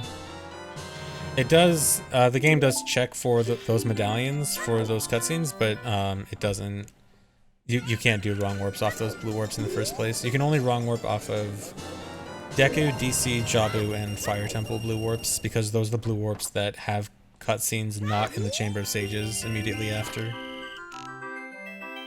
What actually kind of sucks is that Chamber of Sages, the cutscenes in the Chamber of Sages are handled a little bit differently from most cutscenes.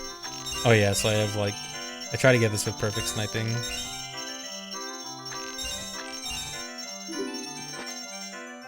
So the cutscenes in Chamber of Sages are handled a little bit differently than most cutscenes, and because of that, all the dungeons that go straight to Chamber of Sages don't give a wrong warp. If they did work the same as all the other regular cutscenes, they would probably also wrong warp you.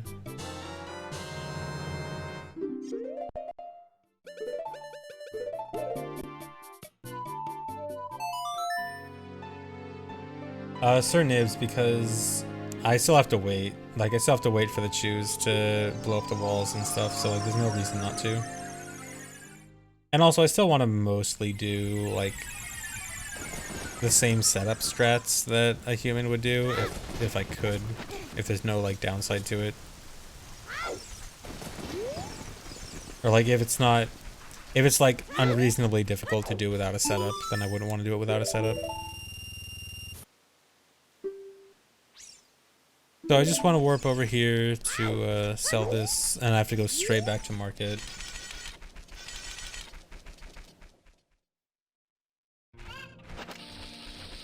Oh yeah, the only reason that wasn't the best split is because in actual runs, if I get bad luck, like if I get bomb bag first, for example, I would actually put off the heart piece until later.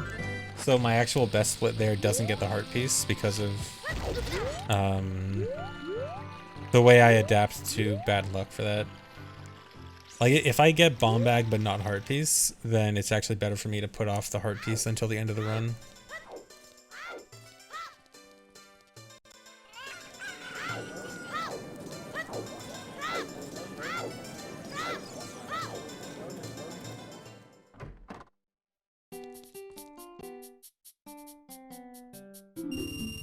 So come back here to get Bunny Hood.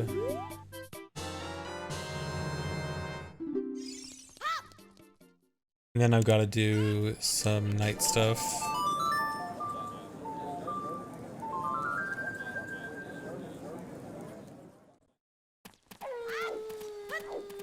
So I gotta go save Richard, the dog over here.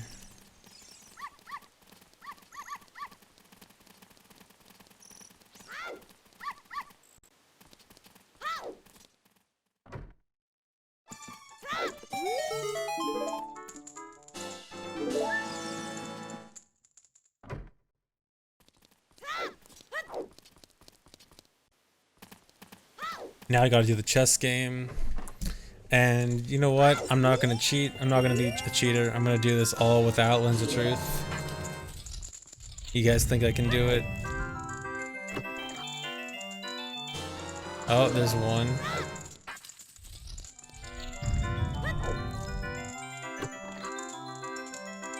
Two. Okay.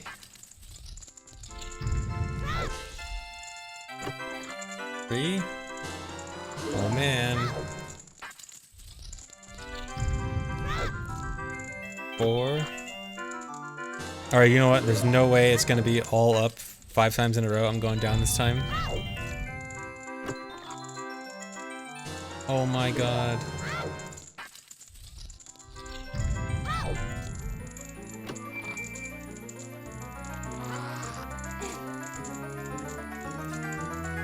Oh, I just realized I actually forgot something. Okay.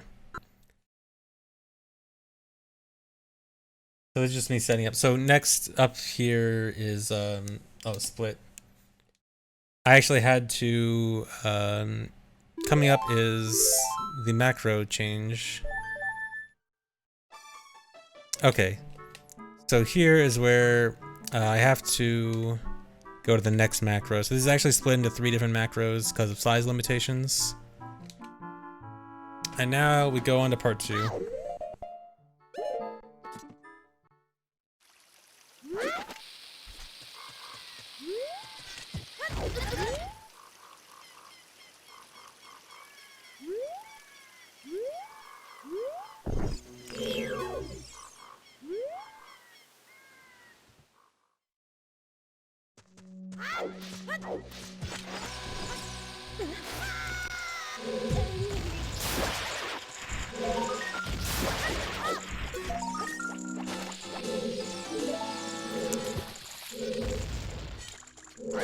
So I'm going straight to Deku Tree and collecting gold tools that I didn't get.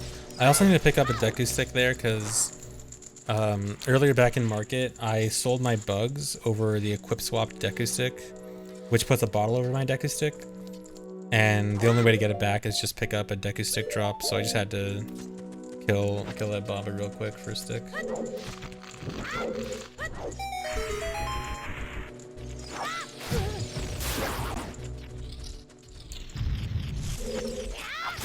The Skulltula you can barely kill with a deku stick jump slash.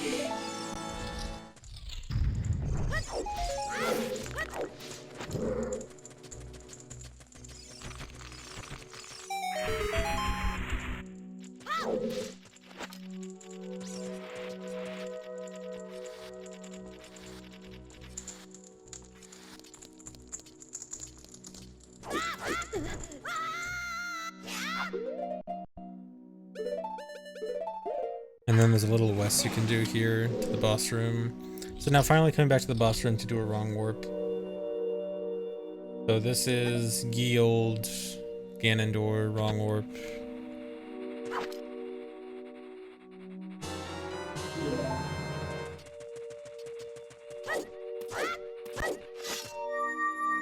Crazy how old this is. You know, this is 9 years old now. This is gonna be a decade old next year.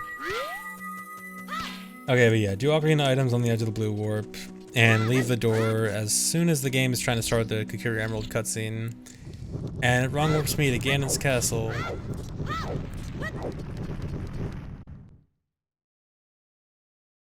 So, it might seem weird that I'm going to Ganon's castle, considering I'm nowhere near the end of the run. So I'm actually here for kind of a strange reason. I'm only here for the timer. So, when the Ganon's castle escape starts, there's a timer, and you have to like escape before the timer runs out, or else you have to restart it. That's all I care about, because that timer is going to be used for a wrong warp. Oh my god, I keep forgetting splits. So yeah, I need the timer for a wrong warp, and the only other timers in the game that I can use are like the odd mushroom timer, the eye drops timer, or the eyeball frog timer. And none of those are actually accessible as child. I can actually get the odd mushroom as child, but it won't actually start the timer. So the only actual countdown expiration timer that's accessible as child is Ganon's Castle Escape with a wrong warp. But I don't want this just in Ganon's Castle Escape. I want it somewhere in the normal overworld. And to do that, I have to do a void warp.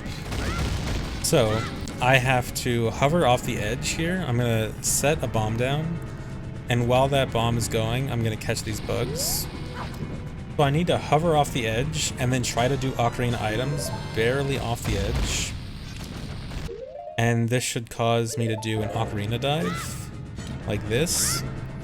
So now I'm falling into the void. Now I'm gonna play Nocturne. So now when I warp away with Nocturne, I'm gonna void out. So it's gonna warp and load the graveyard, but load me back at the coordinates of the top of the castle. So I can turn on collision view here. So this is the graveyard. So I just warped into the graveyard, and I was just above Dampe's grave, and I jump slash right into Dampe's grave. So yeah, it loaded me in the graveyard, but with the coordinates of the respawn in Ganon's castle. And it also loaded the room, same room, so it was actually the room with the torches that was loaded, and not like the main area of graveyard that was loaded, which is what let me get into Dampe's grave also. Because Dampe's grave is actually just covered by like a small, there's like a small square piece of ground that just is put over Dampe's grave so the child can't get into it. And that's not loaded when the full room isn't loaded. And so yeah, that void warp was entirely just to steal the timer. So it doesn't show right now because the Dampe race timer is on, and this takes priority. But as soon as this Dampe race is over, then the timer will come back. And that's the timer I'm going to be using for a wrong warp soon. And also, so for the Dampe race, normally you have to race him twice for the heart piece, and the first time is for hookshot. If you remember earlier, I used RBA to put a bottle over the hookshot slot. And so when doing the Dampe race, the way the game determines if you should get the heart piece or the hookshot is actually, it looks at your hookshot slot and sees, is anything there? If no, then hookshot. If yes, then heart piece. And so by just having a bottle there, even though it's a bottle and not a hookshot, it just sees, oh, something's there. Okay, time to get the heart piece. And so that way I only have to do one Dampe race. But then you might be thinking, what about getting the hookshot as child? Isn't that important? Well, it is, but I get longshot anyway, so I just have to get longshot. We just care about the highest upgrade. I'll be getting long shot later. So I actually need to wait for this timer to run out, and so while the timer's running out, I'm going to be doing some collecting. I just got that heart piece, gonna get some of the graveyard stuff collecting that I haven't done yet.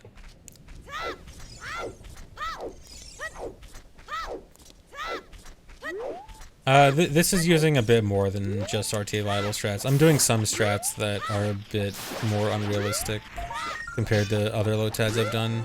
It's still the same general route, and I'm not doing like whole tricks that wouldn't, like whole like big tricks that wouldn't be in a run. I'm just like doing faster strats than what I would probably realistically do in a run. And also a lot less pause buffering. Like I'm not pause buffering anything, it doesn't absolutely need to be pause buffered.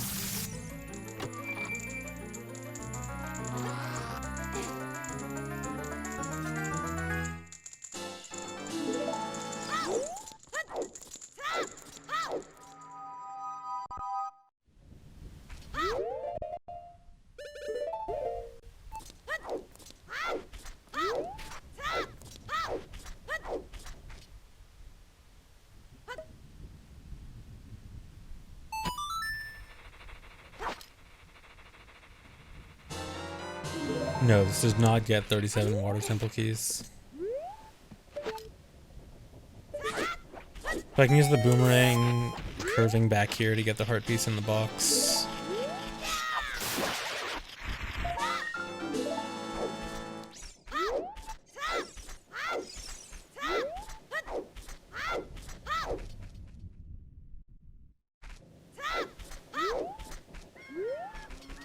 I think I get four water temple keys.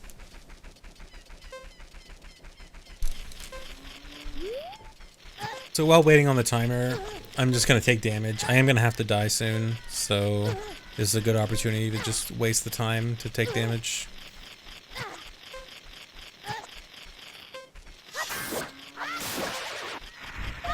And I actually kind of made a mistake here. I actually was supposed to get the Skulltula in the tree right next to this house. And I completely forgot about it. I do get it later. It's not a big deal. I only lose like not even that much of a time loss. It just would have been completely free to do it right now since I'm on the timer. But I do end up getting it later. Just a small cost of time. So here I'm waiting for the timer to run out, and I'm waiting until about 7 seconds, and then I'm gonna jump. And so here, this is going to make me void out at the same time that the timer expires. And this is going to freeze the timer. So the timer's at 0. It doesn't get a chance to send me back to where it's supposed to, and now it's just staying at 0. So now what happens with this is that certain text box types will unfreeze the timer and actually cause the warp that happens. And for the warp that happens, so when this timer expires, the game looks at what's in your adult trait item slot, because it's typically only used for adult trait items like odd potion or odd mushroom, eyeball frog, and eye drops. And so it's going to look at that item slot, but with nothing there, instead of taking me back to Lost Woods or Zora's Domain like those items would, it's actually just going to reset my last entrance. So here, I'm going to go grab a fairy. And so in this case, when I leave this grotto, if this timer expired when I left this grotto, it would reload me in this grotto. And so then the question is, okay, how does the timer expire? So the timer can expire with certain text box types, and Saria's Song causes one of those text box types. So I'm going to use Saria's Song to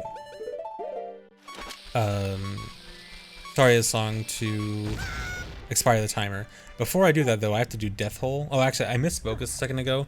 I said that if the timer expired right then, it would take me back to the grotto. That's not true. It actually would have taken me back to Kakariko. Doing this Death Hole thing here, this will make it so that my entrance is supposed to be the grotto. So by doing that, I entered the grotto and then died. And so the game is trying to take me back to that grotto. It's actually trying, like, if the grotto were to load again, I would actually get like sucked back to where the grotto is. But I do that camera thing so that I can get far away enough from it and get on this side. So now if the timer expires, it will take me into the grotto. So now I'm going to do Ocarina items on the edge of where this cutscene starts. So this is the Zelda escape cutscene. And I'm going to do Ocarina items here. I'm going to play Saria's song to expire the timer. The timer's going to expire. I'm going to close out of the text. The cutscene is going to start. And it's going to wrong warp me to the Lake Hylia lab. So this might seem like a weird wrong warp. Why am I warping here? So I mentioned earlier, back in the warp to King Dodongo's room, how after a wrong warp you have unrestricted items. That is the reason I want to warp here, because you are not supposed to use bomb chews as child at all in the Lake Hylia lab. You're not supposed to use any items here besides like Ocarina and Bottle. But using bomb chews there, you can actually blow up the box and kill the Skulltula. The normal way you're supposed to do that is only with Iron Boots and Hookshot as adult, which neither of which child can do. But by wrong warping into the Lake Hylia lab, you're able to use bomb chews, and you can use bomb chews to get that Skulltula. So that's also another case where I have to do two separate wrong warps for one single item. I had the wrong warp for... The wrong warp to Ganon's castle was just to steal the timer, and the timer was for the wrong warp to the lab. So it was 2 wrong warps just for that one gold Skulltula.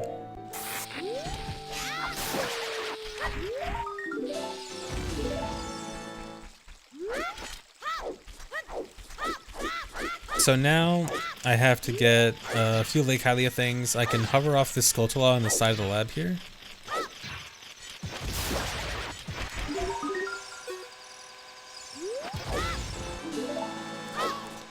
And get up to this house, and then up here I can get the heart piece at the top.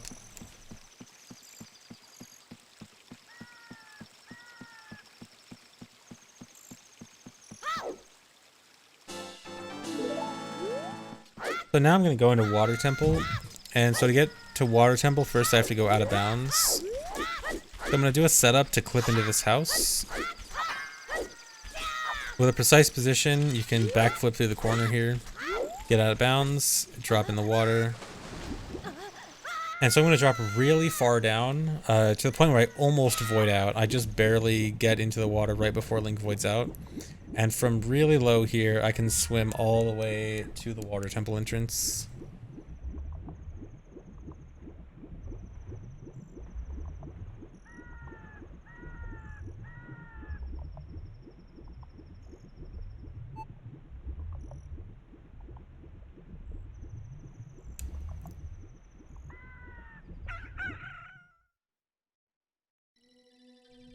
Okay, so now Water Temple is probably the hardest part of the run, or at least one of the hardest parts of the run.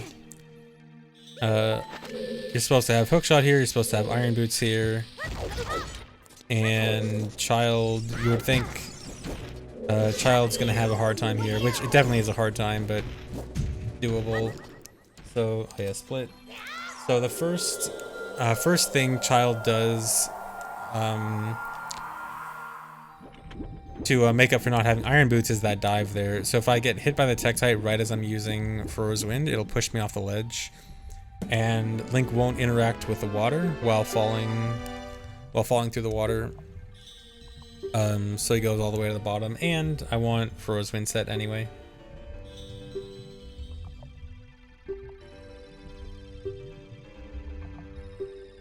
No, it's not frame perfect. It's actually a fairly lenient dive. The only tricky part about it is you have to be very close to the edge. So like there's no real frame window. Like the frame window is just as long as it hits you during the animation, which I think you have like a second for before everything freezes. So as long as you're really close to the edge, but sometimes getting close enough to the edge can be tricky.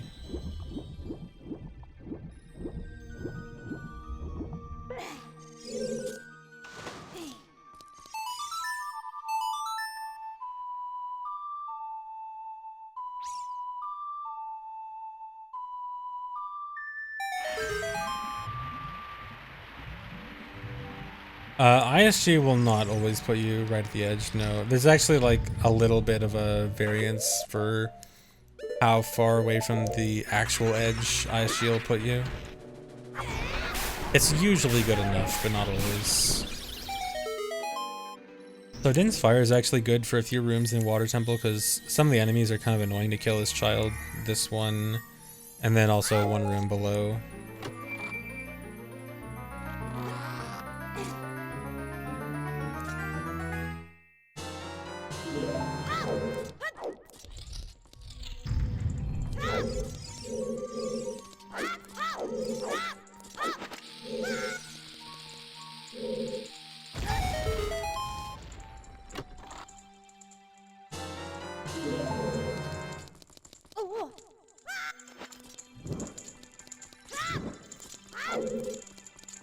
So it's actually slightly faster to light these with Deku Stick instead of Din's Fire.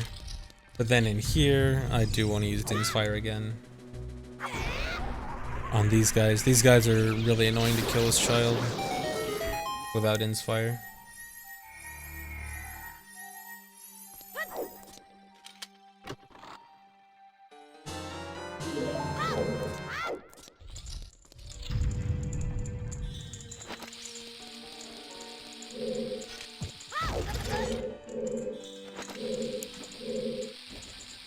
So I'm gonna head over here and grab and dive down here and go grab the Skulltula in the next room.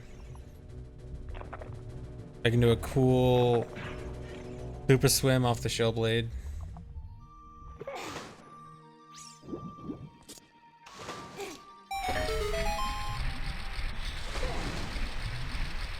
So here, because I don't have hookshot, I have to hover.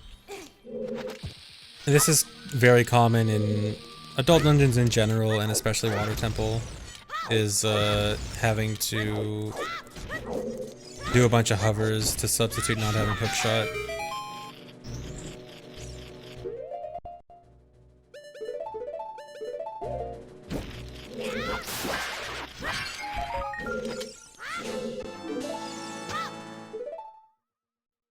And then we're back to the beginning where I set Froze Wind initially.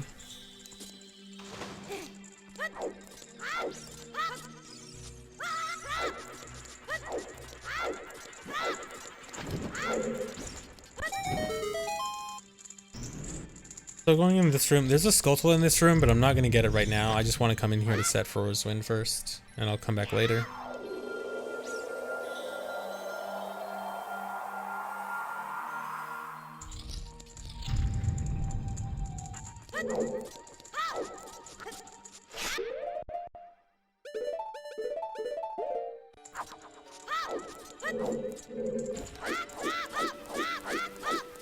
So here's another hover I have to do because of the lack of hookshot.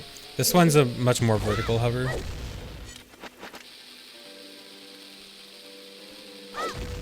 So actually I have to get on these spikes, climb up here, and then start another hover. This one's kind of cool. I do like a combination of chews and bombs here. I guess it's mostly just chews.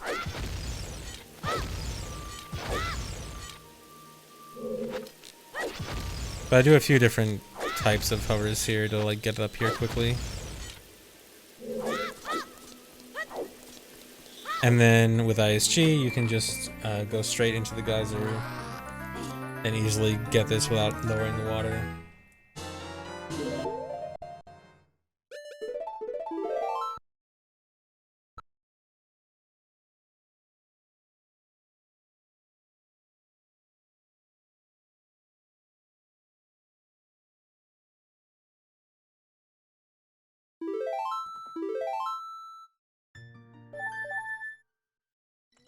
Alright, so next part is the hardest section of Water Temple. I actually want to get free camera ready. This part I really want free camera for. So I want to open this door, but the water's not at the highest level, so I have to hover in front of the door to open it. And then from here I can open it. So here, I want to have free cam on. So first thing I do, and also collision view on. So first thing I do is send that shoe to hit that Skulltula, and then I start doing a hover. So this hover is really weird. So if you see the ground I'm above right now, that slope is a slippery slope. You can kind of see it. It's like that where the slope on the other side where it's yellow. Those yellow slopes, I'm not able to hover off of. I'm not able to like do side hops or backflips or anything when I'm hovering off of those slopes. So for this hover through this room, I actually have to be above these platforms. And also I can grab that Skulltula in mid-hover. So basically this whole time, I can only hover when there's a platform below me. So sometimes you'll see me wait a little bit, like this. I'm just waiting for a platform. Waiting for a platform.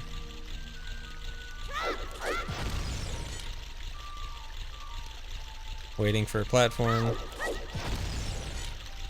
And then as soon as one comes below me, just side hop to the end. So yeah, the hover through that room is pretty annoying because of that.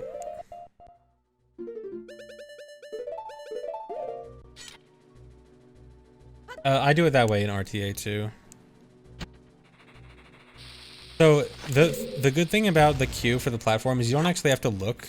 If you just hold slightly down and mash A, you can't actually roll until there's a platform below you. Like if you actually go back and rewatch that, if you look at my input viewer, I'm actually just mashing A until I eventually roll. So good thing is you can just mash A, and then as soon as you actually start seeing Link roll, then you're good. There's a platform below you.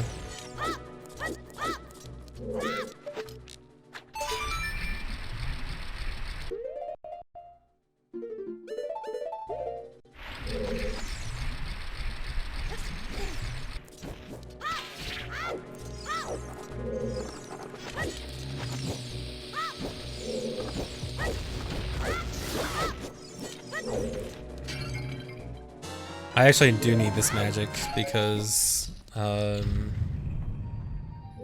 Temple used a lot of magic. And then here's Dark Link. So Dark Link is interesting as child. The fight isn't really any different, except you can actually see Dark Link is about the same height as child. So Dark Link is actually like sunk in the ground when you fight him as child. Like, it still looks like Adult Link's model, but he's roughly the same height as child, which is interesting.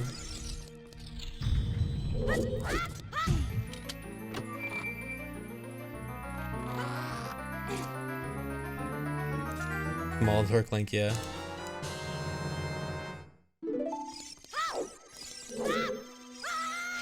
So this room is another really annoying hover, similar to the one in the other room with the slippery slopes. Just like that one, I'm gonna have to hover over slippery slopes again, although this time I can't just wait for platforms. So I have to actually do a hover that completely avoids being above a slippery slope. And so there are these whirlpools, and all around the whirlpool is slippery slope collision, which will prevent me from hovering. So I have to maneuver my hover in a specific way that dodges this. So if I do this and turn on collision view, so you can see the yellow, I'm right near the edge of the yellow. I do a side flip which completely goes over the yellow. I do another side flip all the way outside of it. So I have to hover like right over the middle of the whirlpool, and then back over the edge. And then I can turn off camera view again, free camera. Yeah, that hover has to specifically avoid being above the slippery slope collision, or else I get stuck. And there's no platforms to save me for that one.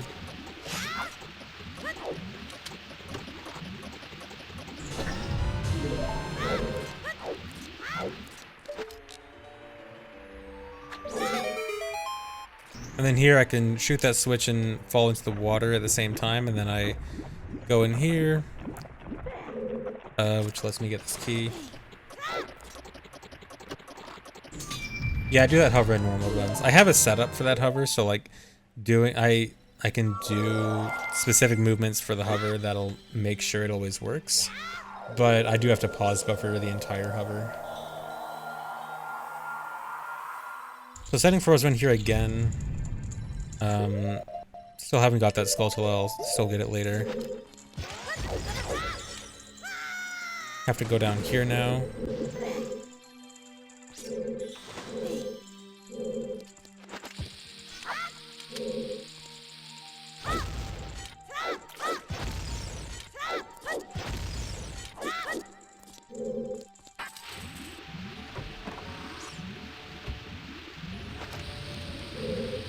Yeah, I'll upload this to YouTube.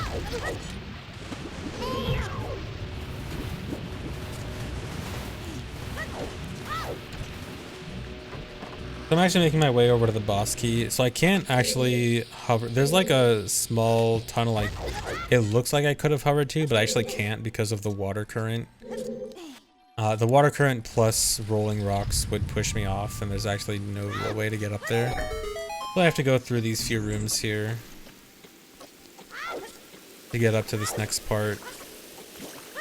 So this next part's really cool. So you normally you couldn't actually get under this next underwater tunnel without iron boots, but there is a way that's a bit tricky. So there's also a Skulltula here. So I have to do an ISG mega flip into the Skulltula. The Skulltula makes me hover, and then if I drop with my sword into the water, it makes me go down fast enough that I go far enough down in the water to get into this underwater tunnel. So if I just like jumped in the water normally, I wouldn't be able to get down there. I specifically have to drop from a hover because that gets me max downward speed. So yeah, that's a really cool strat there.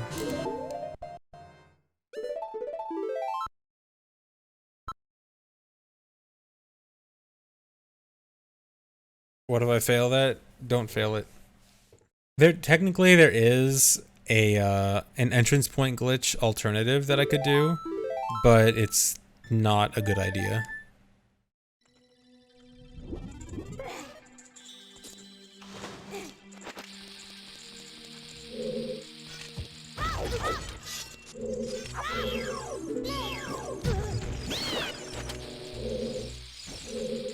So now I have to raise the water level. So I just have to hover up to this water level raiser, where I just play lullaby and raise the water. I came up with this route. The main base for the route was made by a few other people who ran this before me. I actually forget the names. Sorry. But then I made some adjustments to the route, including the addition of fire arrows.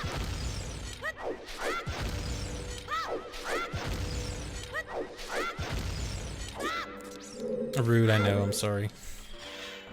And then I can just hover over to the room before Morpha.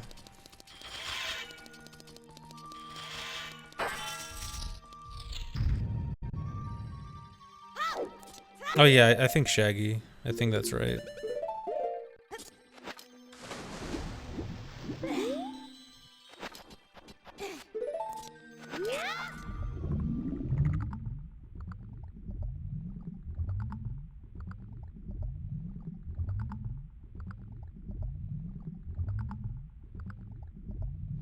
And so I jump slash into the cutscene before the Morpha fight.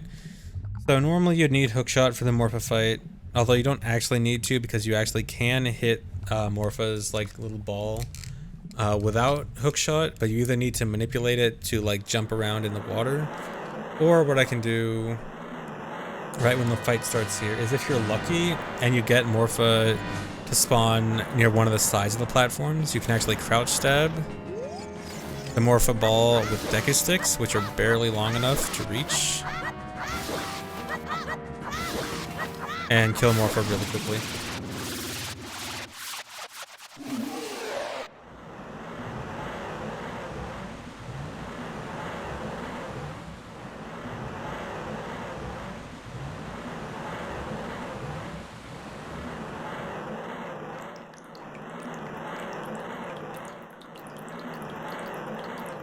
What's the difference between a task and a LOTAD? A LOTAD is basically just a bad task. Task is like trying to optimize every little thing, every little frame. LOTAD is like, just make it, you know, relatively pretty good, better than a human could do, but not trying to optimize like every little thing.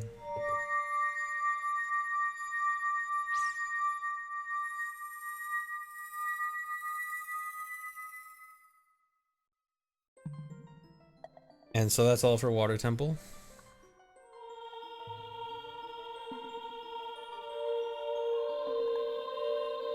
Yeah, in a task or something like this, the RNG is always going to be the same, because if you start with the same RNG seed and the same inputs from the same RNG seed will always have the same outcome. So all the RNG is accounted for, like the RNG will always be the same because you do the same thing every time.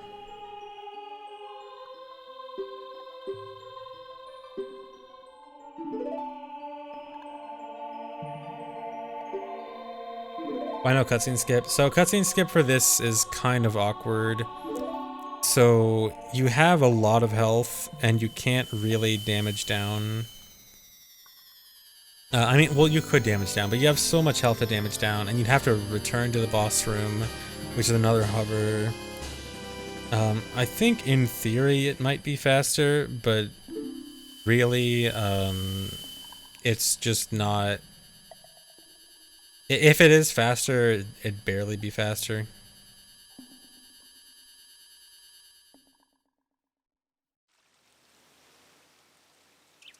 The only Skulltula that you can't get that's not just locked behind going adult is the Song of Storms grotto in Hyrule Castle.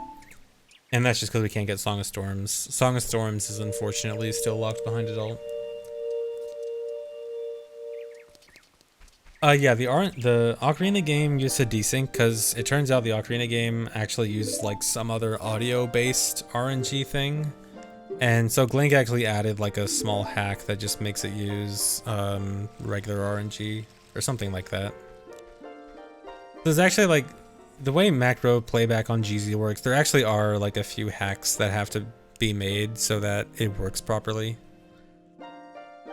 So it's like a little bit not quite the same as like an actual emulator task, but you know, it's close enough.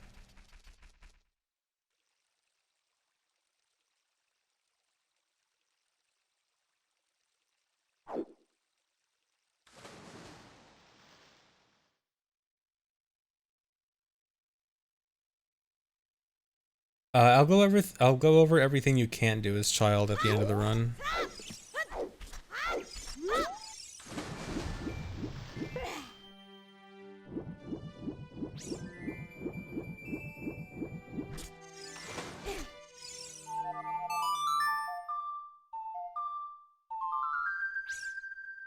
So there's a Skulltula over here. I just need to make it nighttime to grab this.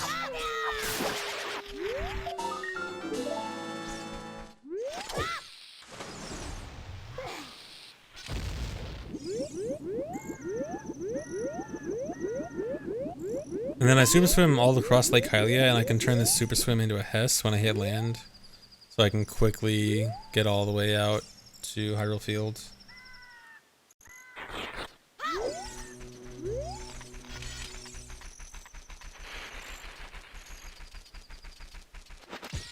Yeah, the super swim to Hess conversion is so cool.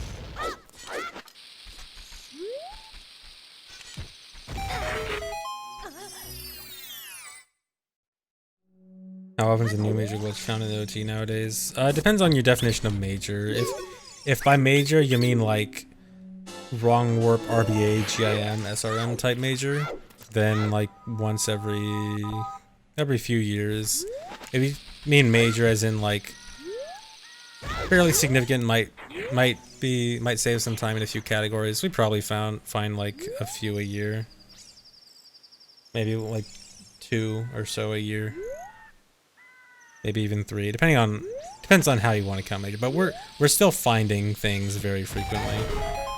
Like the game is not at all slowing down on discoveries.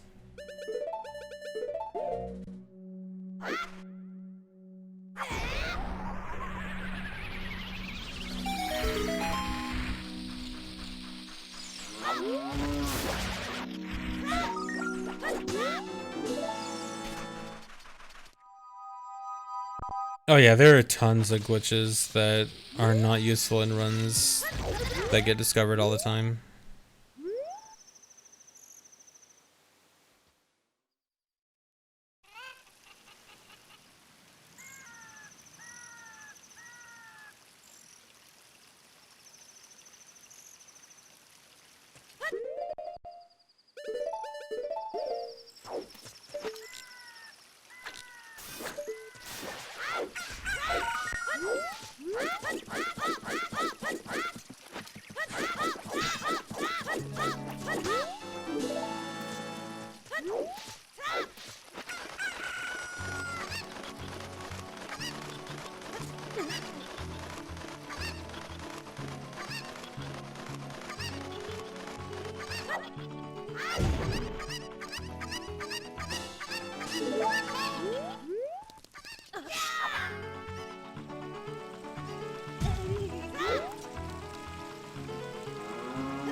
Runs over, oh no.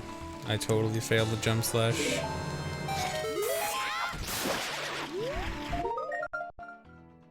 But yeah, just collecting Gerudo Valley stuff now. So after I do this collection stuff, well actually, so after I get this heart piece up on the ladder here, I do still want to be in Gerudo Valley, and the only way out is gonna be to void out. So there's actually an out of bounds clip I can do from up here.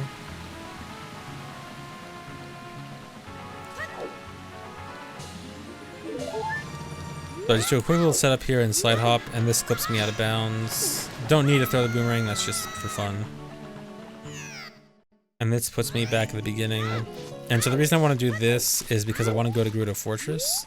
So you're not supposed to go to Gerudo Fortress as child, but because there's a gate blocking you, but you can get over the gate. You can either hover over the gate or use a cuckoo. I'm just using a cuckoo here, because it's the cooler way. I actually have to wait a few seconds so that the guards don't look at me.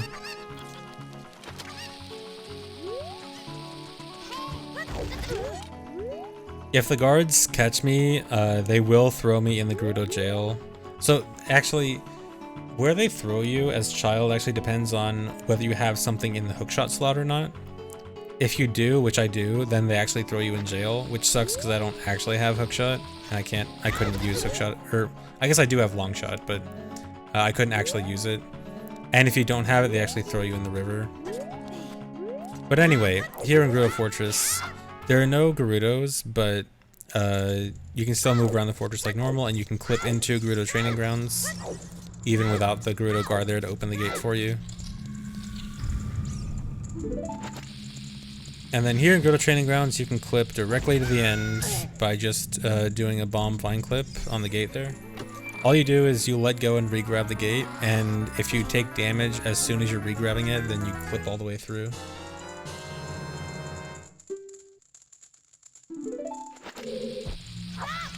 So now I'm running really low on bombs, so I'm gonna RBA here. Anytime I'm low on bombs or chews, I just RBA.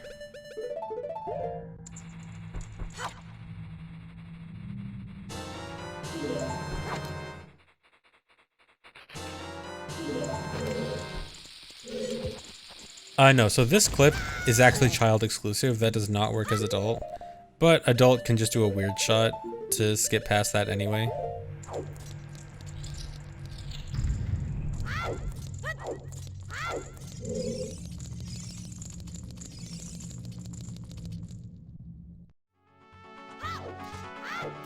So now for the rest of Gerudo Fortress. So child can rescue all the carpenters and get Gerudo card, so that's the goal now.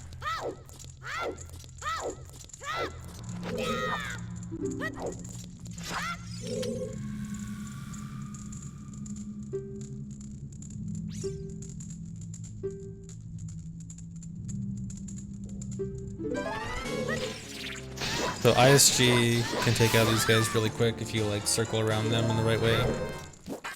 They just keep trying to block, but keep getting hit anyway, and kills them really quickly.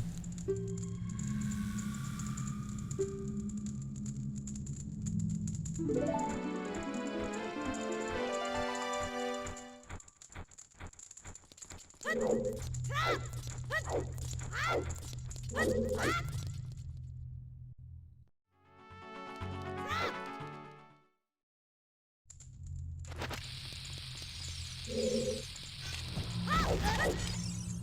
I need to get through this room without getting caught. I can just like mech flip into a certain spot.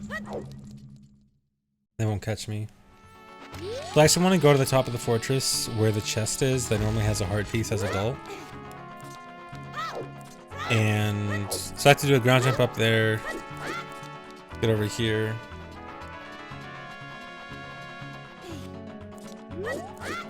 And then there's this big gap I have to cross with a mega flip. So over here, there's this chest here, which normally has a heart piece as adult. It actually has the odd mushroom as child. And actually we used to get the odd mushroom for max percent child before we could get the broken Goron sword. But anyway, we can also mega flip through the wall there, and at the top of the jail, exclusively as child, is this heart piece. This is an extra heart piece that's not there as adult. This is noted 37th heart piece. Just an extra heart piece that you can get in the game.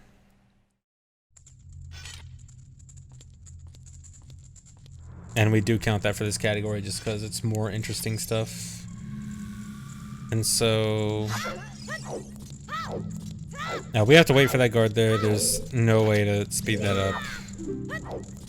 The child not being able to shoot arrows or using hookshot. I guess I should mention that. So you can equip swap bow and hookshot as child, but if you try to use them, the bow just acts like slingshot and the hookshot soft locks Link. So neither of them are actually good. Either of them do what they're supposed to.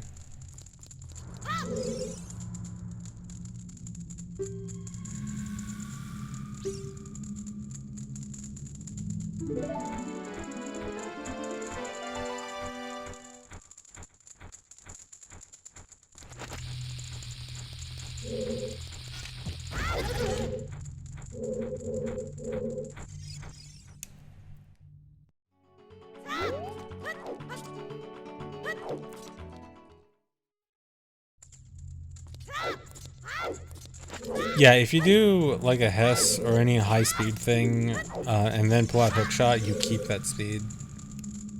So you actually can do some kind of fun things with it. And if you at least go towards a loading zone, then the loading zone will save you because you'll be flying on the other side of the loading zone. But that's the only way. That or vines. You'll actually climb vines if you go in the direction of vines.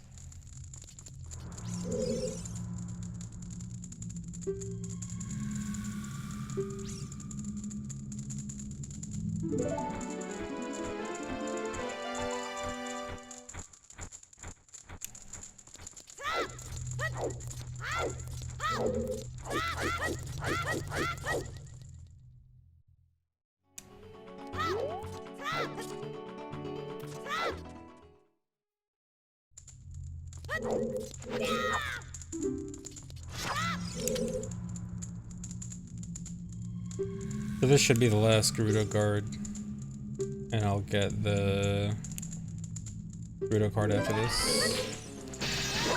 The deku nut missed, but didn't really matter. Or not missed, but I just threw it too early.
So you can't open the Gerudo gate as child, but you can just climb the ladder and side hop to an out of bounds area, then side hop back inbounds to get over to wasteland.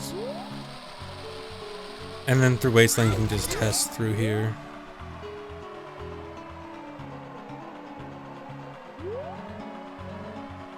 Test over to the shelter and then get the Skulltula down here.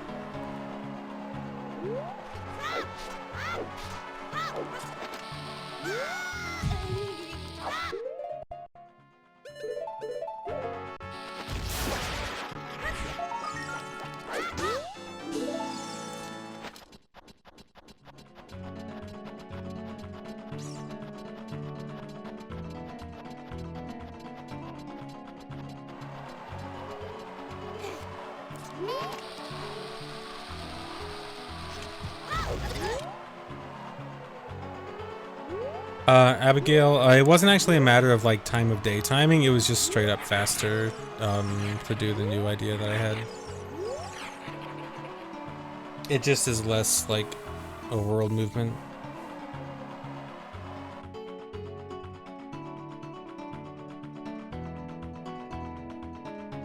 Interesting that the Skulltula is there as adult and child. Yeah, so Wasteland actually has no differences between adult and child because theoretically, like, there's nothing really stopping you even without glitches from going there as child. Because you can warp into the desert with Requiem as child, and child can go in the Haunted Wasteland. You would have to go through the Haunted Wasteland backwards, but there's nothing theoretically stopping you from that. In fact, in Gerudo Fortress, there's actually a Gerudo guard in front of the fence, in front of like the big gate, that has the exact same text as the one in front of the gate in Gerudo Valley. So like they kind of, sort of planned for if people wanted to go through Wasteland backwards.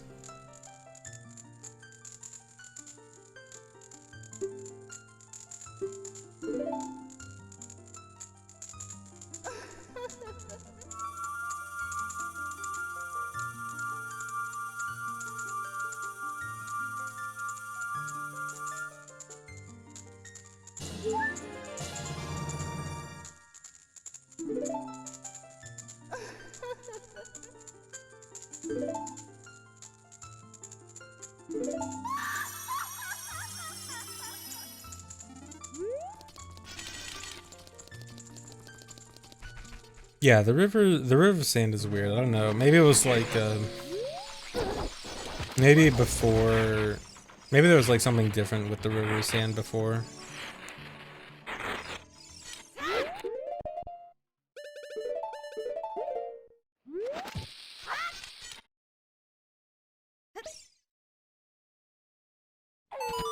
So I have to do another RBA here for more bomb shoes because my bomb shoe count's running low.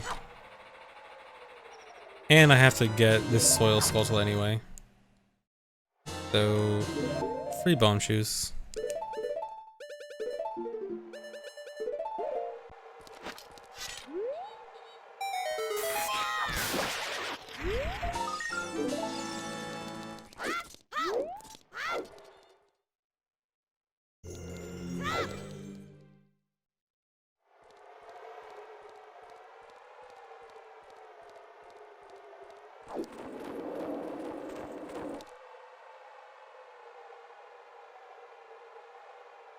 But the price is frames. I mean, in that case, it's not that much because I have to drop the bugs for the skull anyway.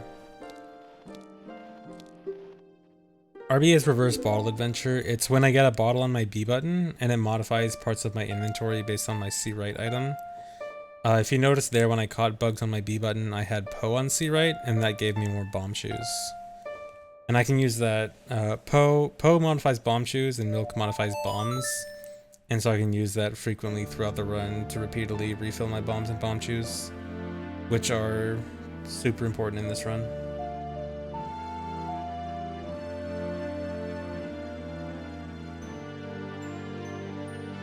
There's no item differences with this and an RTA run, but I do some strats. I basically do like harder versions of strats that I would do in runs, basically.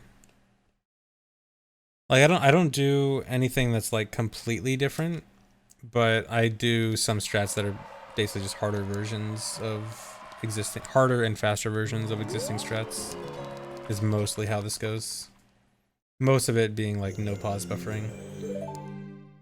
And so I still had Furo's Wind set in Water Temple for this last Skulltula. So this is because I wanted the water raised here. And with the water raised, I can easily float to this top platform and grab the Skulltula. If I didn't do that, I'd have to like hover all the way up, which would be really bad. That's a nice, clever use of Furo's Wind here. And now I go to Shadow Temple. Most of the time lost splits are me forgetting to split. And some are time of day variants.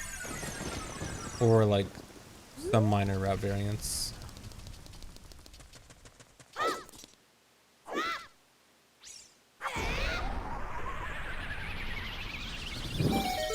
No, you can't get milk on B. You can get half milk on B, but that's like a special case.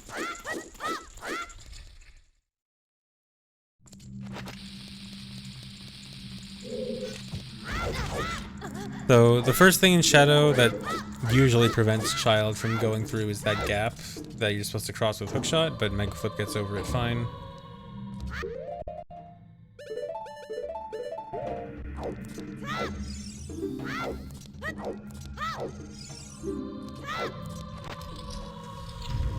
No, we only get up to 80 Skulltulas this run. There's no point in duping Skulltulas to 100 because like it doesn't mean anything. Like we're not interested in can you get to 100. We're interested in how many individual Skulltulas can you get.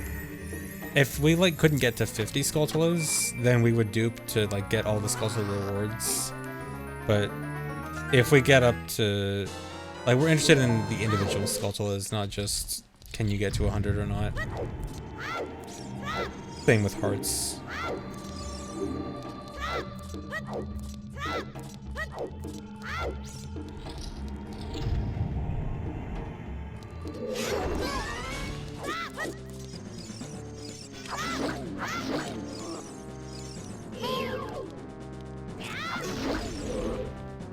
In some runs, Adult does Mega Flip over that gap, yeah.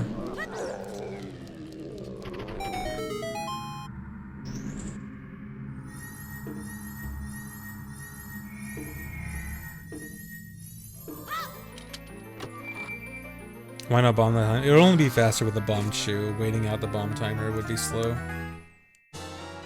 And I didn't have shoes equipped. Oh yes, I did. I don't know. Ignore that. Actually, I probably would have had to split.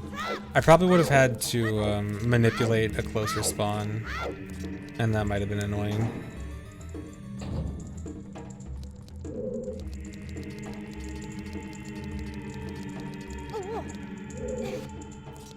So here I can skip the truth spinner and clip through that gate with this mega flip.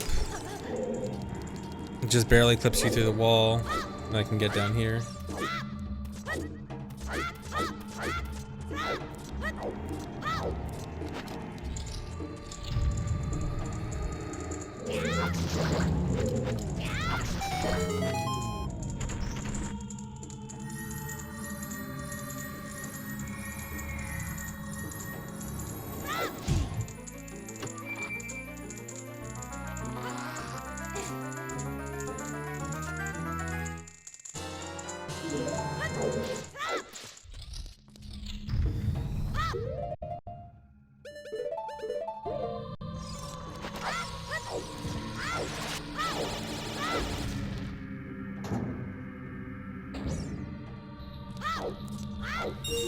So in this room, to get all the silver rupees, I actually have to do a hover to one of them.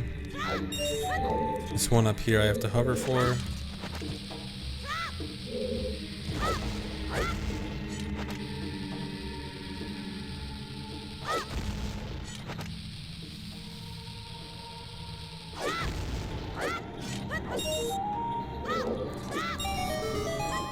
And I can set Furo's Wind at the same time as that cutscene starts.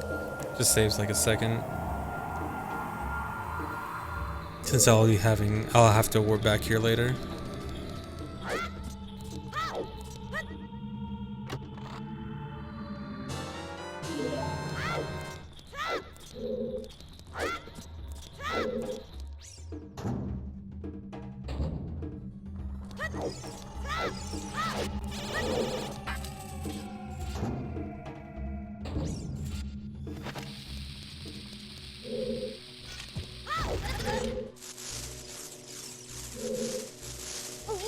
That Hess can bypass those Skulltulas from the ceiling, and then same with this one, plus getting past the guillotines. There's also a Navi text trigger right there, like, but it doesn't extend to the very edge of that platform, so I have to Hess like all the way just to the very edge to skip talking to Navi.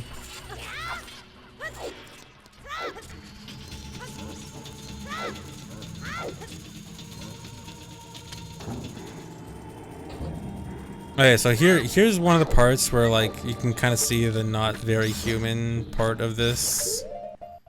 Like I actually did use frame advance for that. I wanted to look cool and get perfect snipes there.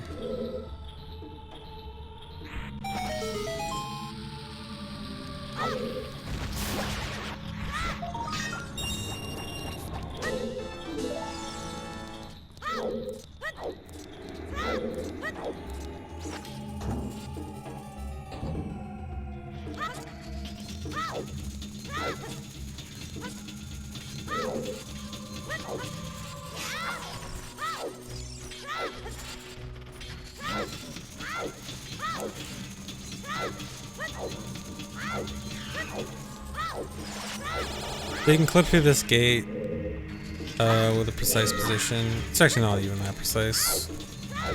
And it's actually really good you can clip through that gate, because I actually want to use the silver rupees there coming up for a trick when I go back in that room. There's a Skulltula here, just gotta kill this, and then also grab the key at the top. You can backflip onto these crusher things to get this key early.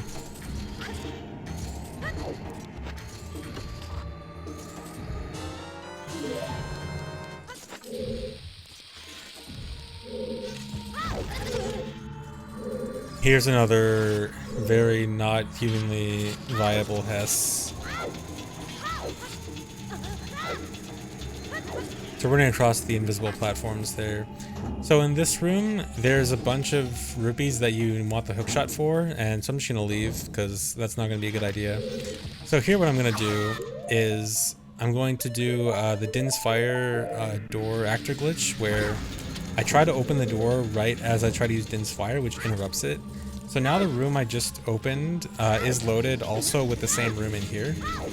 And both of these rooms have silver rupee puzzles.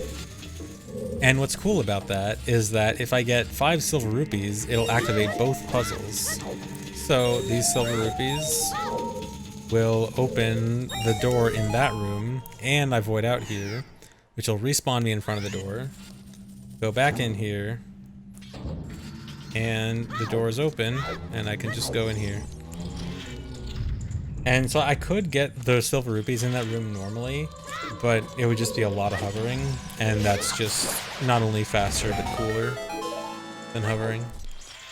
So yeah, that's really neat.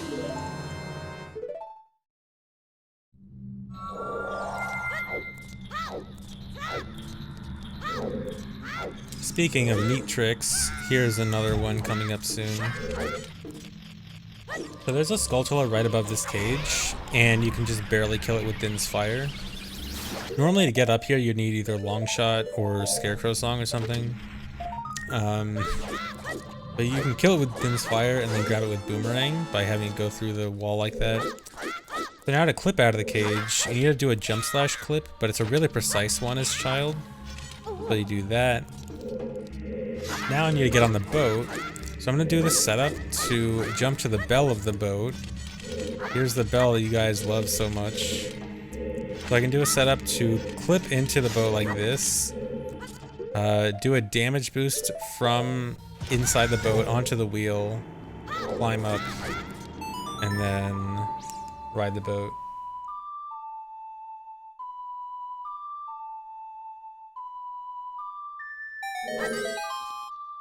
Yeah, that whole section's really cool. The last 2 tricks, like the silver rupee trick and then climbing up the boat, is so cool.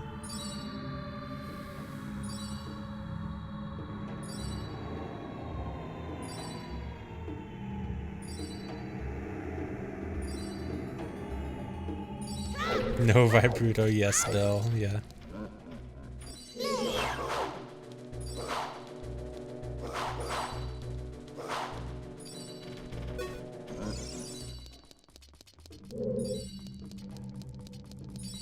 Yeah, splits are comparing to my PB.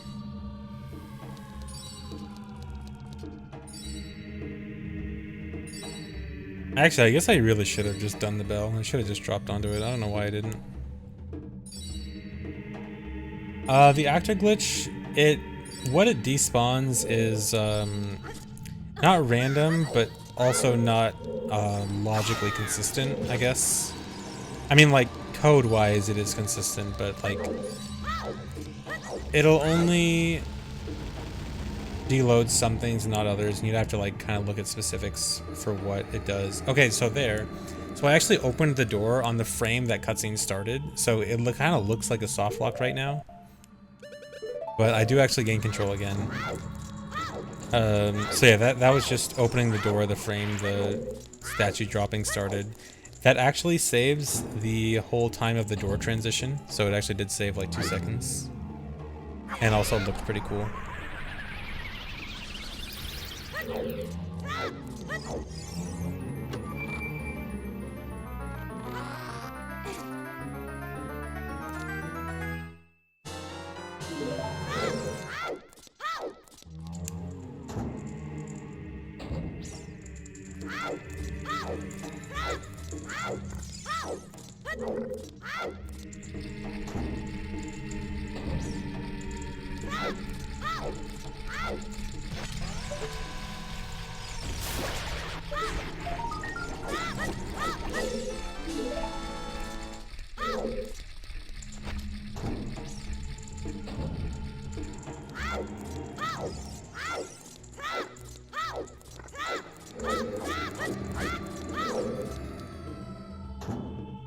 Yeah, I did find a few strats when doing this that I'll probably implement into RTA runs.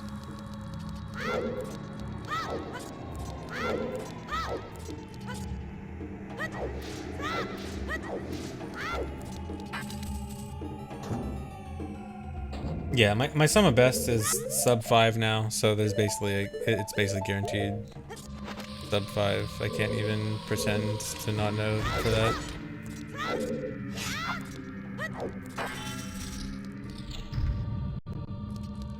Yeah, splits are against my PP.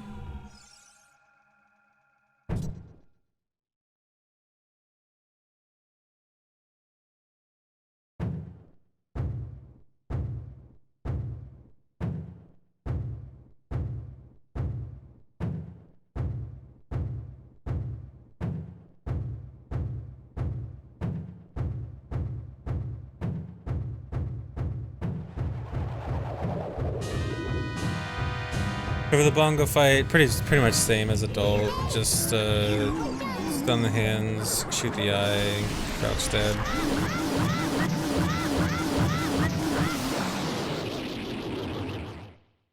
Max percent child gets approximately 82 to 83%. It's hard to give an exact number, but it's approximately around there. Kellium without the intro only works on the 1.0 and 1.1 versions, and this is on VC 1.2.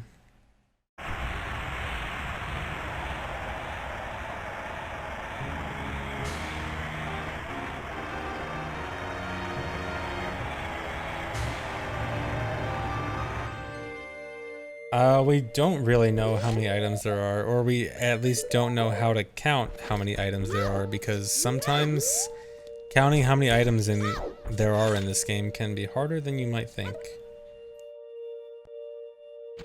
So anyway, so I have to do a cutscene skip here. The Shadow Medallion cutscene does actually crash if you watch it as child. So I have to do this cutscene skip with Ocarina items and ledge cancel. So by doing ledge cancel and Ocarina items at the same time, Ocarina will automatically get canceled in a few seconds.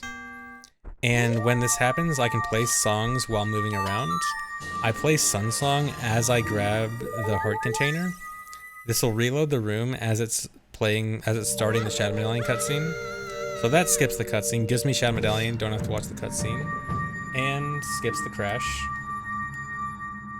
And now I will be leaving Shadow Temple.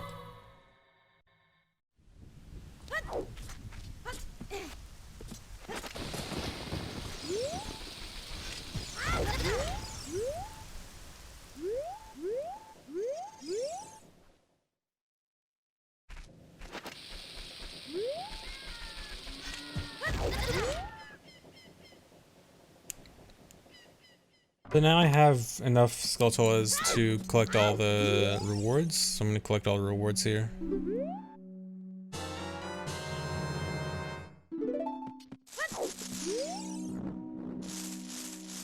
Actually, I think I skipped the Chew reward. Oh no, I don't, never mind.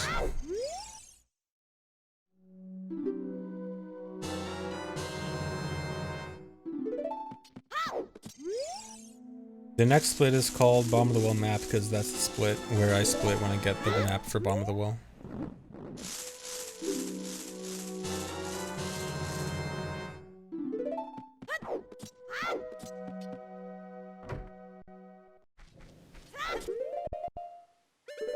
So after I get those rewards, I can head back into Bottom of the Well. So to do this, I have to do another dive in the water, but I don't use Navi dive this time. I just use an Ocarina dive. By just hovering barely off the edge, I can use the Ocarina to fall through. So now here's the second trip. First trip earlier was just for Bomb Shoes and Lens of Truth. Now I can actually get everything. Not just get everything, but also get something extra in Bottom of the Well that you usually couldn't get in Bottom of the Well. There's a special thing hidden here.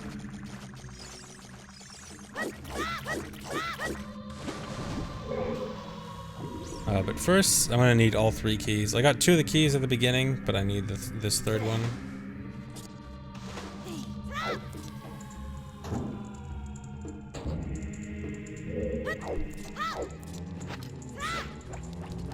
So I can just boomerang the key through the coffins.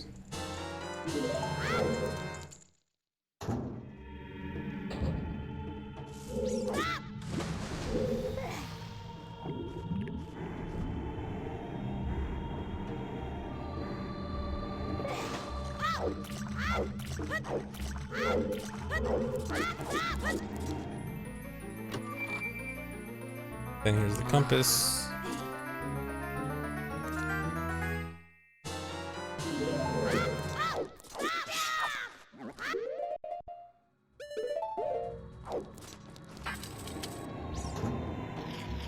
So 2 of the keys are used for these gold Skulltulas in this main room, so I'll just grab these right here.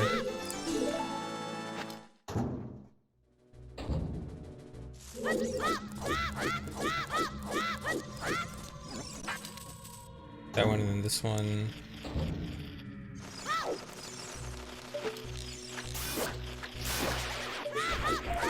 So this next part is the interesting part of Bottom of the Well. So I'm gonna do GIM here, and to do GIM I need to interrupt some item pickup, and the easiest way to get an item pickup here is actually with a deku shield. So I'm gonna have this like eat me and eat my deku shield, and this bomb's gonna kill him. But the deku shield is gonna be inside the cage, and I need to bring it out.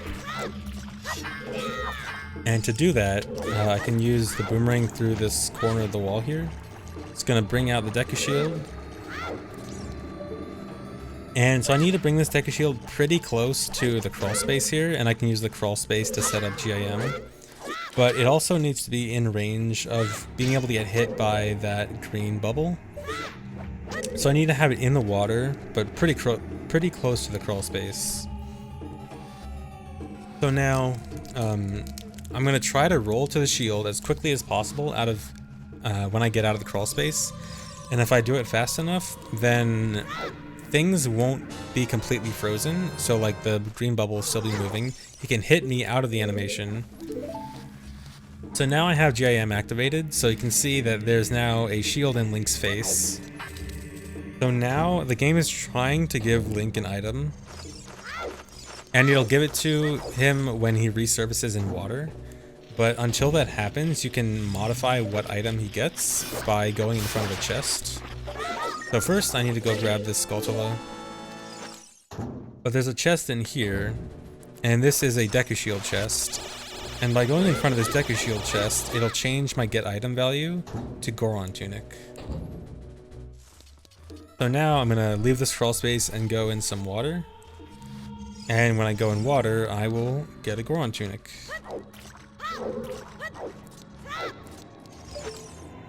Also need a bomb drop here.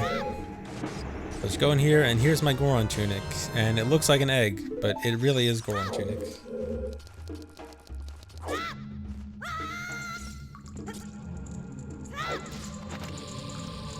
It's the Goron egg tunic.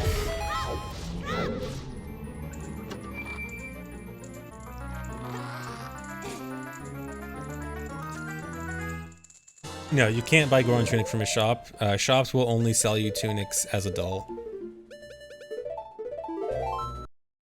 So there's no way to get Goron tunic from source as child, so GIM is the only option.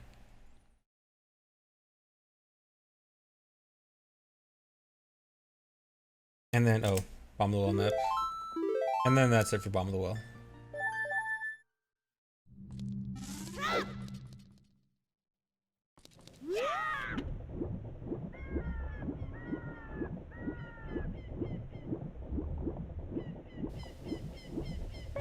So you leave 2 deku shields at the daycare and they make a Goron tunic egg. Exactly.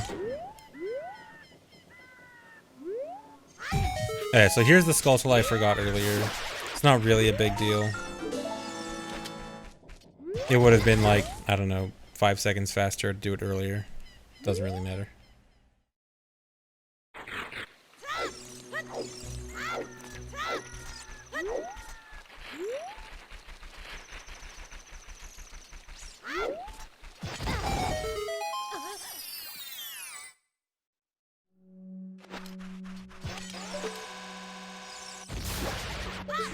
Cool little bomb chew hit on the skull there.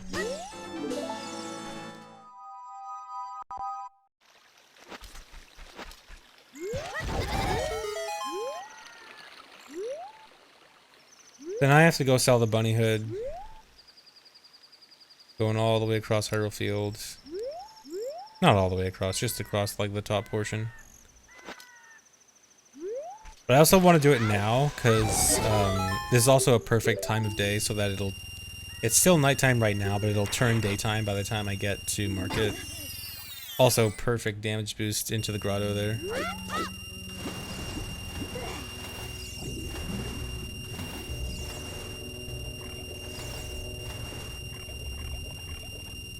Also, check this out. I got the Wes out.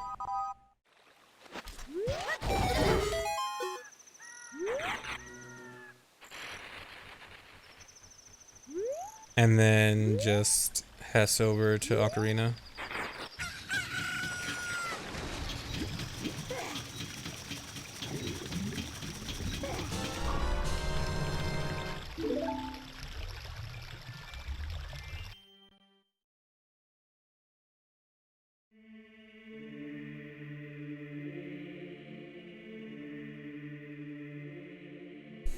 Oh yeah, so the Ocarina. So back when I did the wrong warp away from the Zelda escape cutscene, that does put the Ocarina in the water.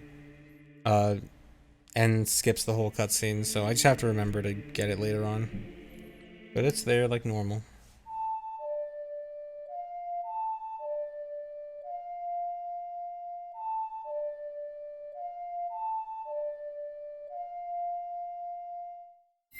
The Ocarina's been soaking in water so long it's rotted now. It's only been in there for like an hour. And it's probably made of like some sort of metallic-ish material, so it's probably not rotten. I don't know, what's the Ocarina of Time made of? Clay? I don't know.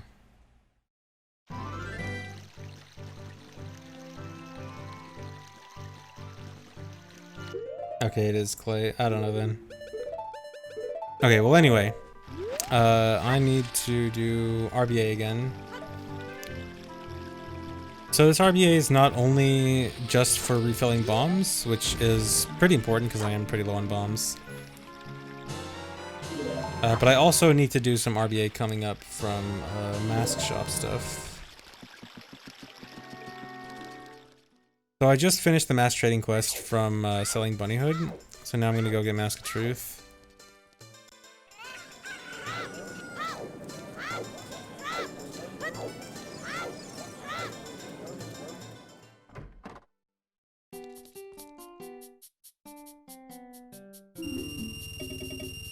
So the mask shop's gonna be a bit weird. I'm actually gonna do more than just get Mask of Truth. I actually have to do a few different mask trades here.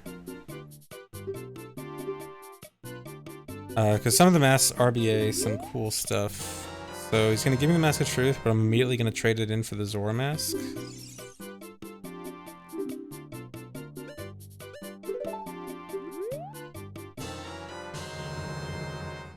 And then leave the shop. So Zora mask actually RBAs swords and shields.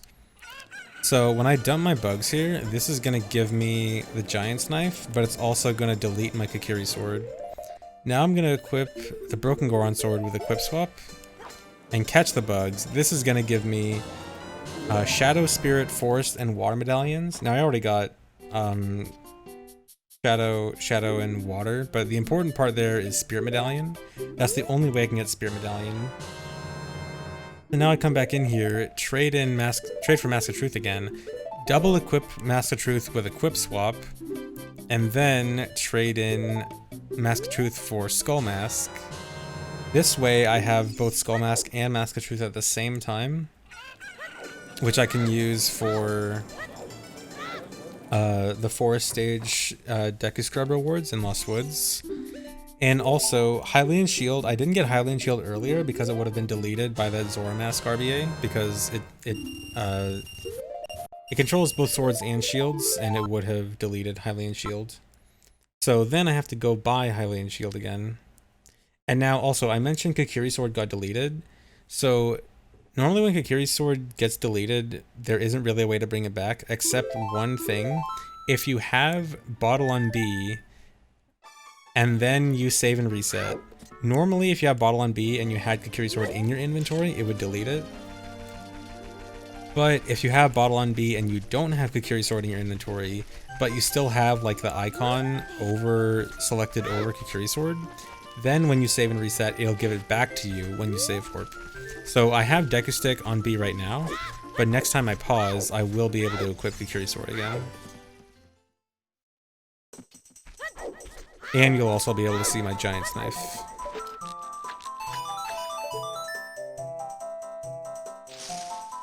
But I also have to get this slingshot bag upgrade.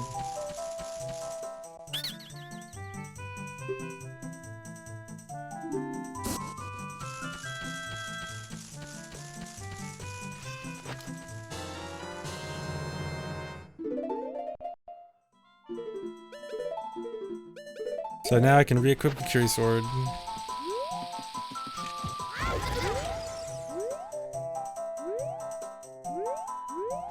I already got Kokiri Sword from Source at the beginning of the run. When you get something from Source, you just have to have gotten it from Source at one point in the run. And still have it at the end. Like, that particular instance doesn't really count as Source or not Source, it just is there. But hypothetically, if you would say that it wasn't Source, then it doesn't matter because I still got it from Source in the first place.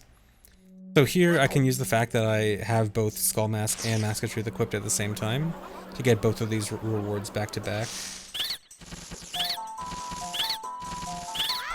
And also, in addition to this, in normal runs, the Skull Mask would be really useful for a trick later on. In this particular in this LOTAD, I don't need to use Skull Mask later on, but in actual runs, you absolutely would need it.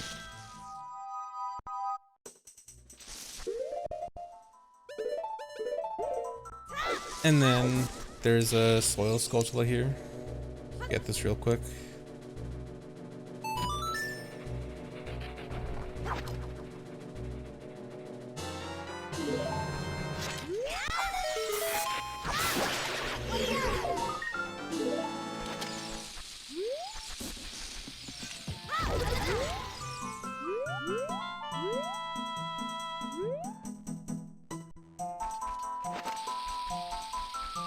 So I'm gonna do this Hess through Sacred Forest Meadow again.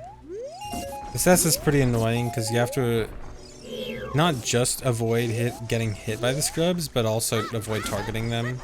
Because targeting them will most of the time break your Hess. And then Hess up here. Now I gotta go to Forest Temple. Just gonna hover in. So I do some cool angled hovers and side flip hovers and stuff to get in.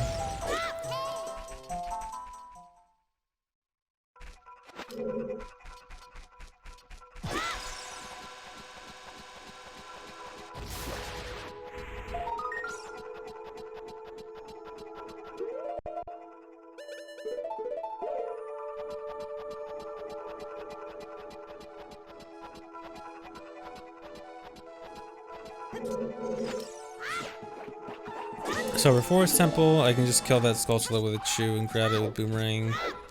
So the next room is pretty interesting. So normally when you enter the main room of Forest Temple, there's the cutscene with the pose and they move the elevator down and everything. So we actually want to prevent this cutscene from finishing at all, not just skipping it. Not just skipping it normally, but also just not allowing it to finish. So normally the point where the cutscene is like finished is when the elevator would normally start moving down. Like if you just let the pose move the elevator down. And so I specifically wait as long as possible on that text box and then move to the elevator as quickly as possible so that the cutscene doesn't get cleared. So now the cutscene is still active and it will play again when I go back up.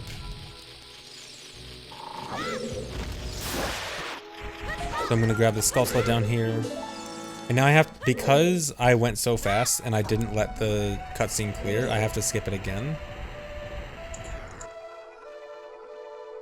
And just like last time, I also have to leave the room as quickly as possible before the cutscene actually clears. Which means also waiting on the text box as long as possible.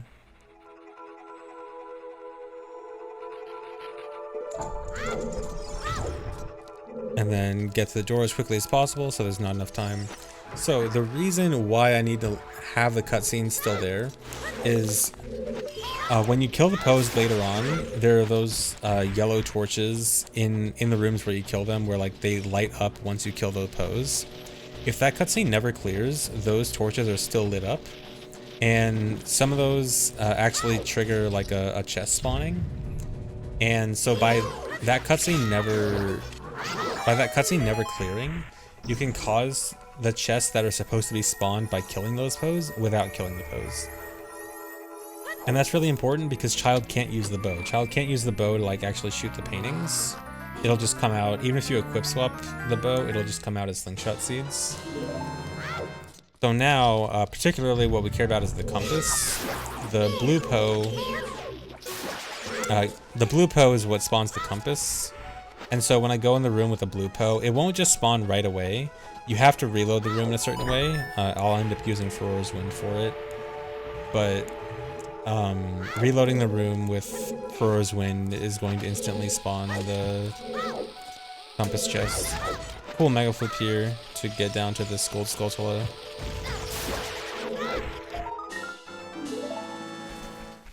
Oh yeah, that was supposed to be a split.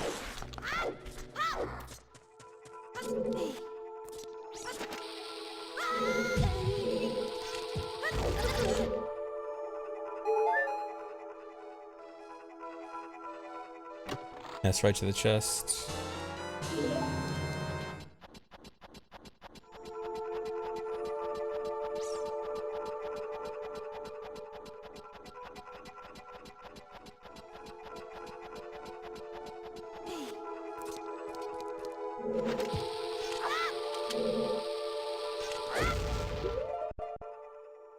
Now I want to hover up to this upper ledge.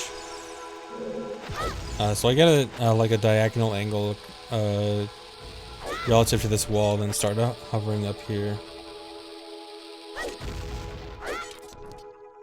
Yeah, pretty much I'm ult here. Yeah, the pose are basically on by default, and then the cutscene turns them off, and then killing them turns them back on. So here in this block room, I have to clip through this block. I have to do a special setup there to clip through that block to get to this ladder. And then over here, I just have to hover up to the top.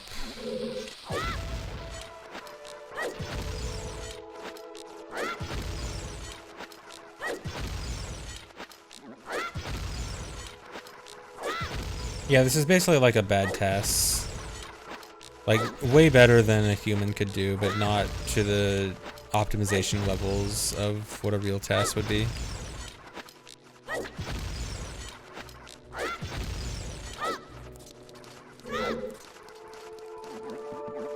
Like, mostly human gameplay, basically.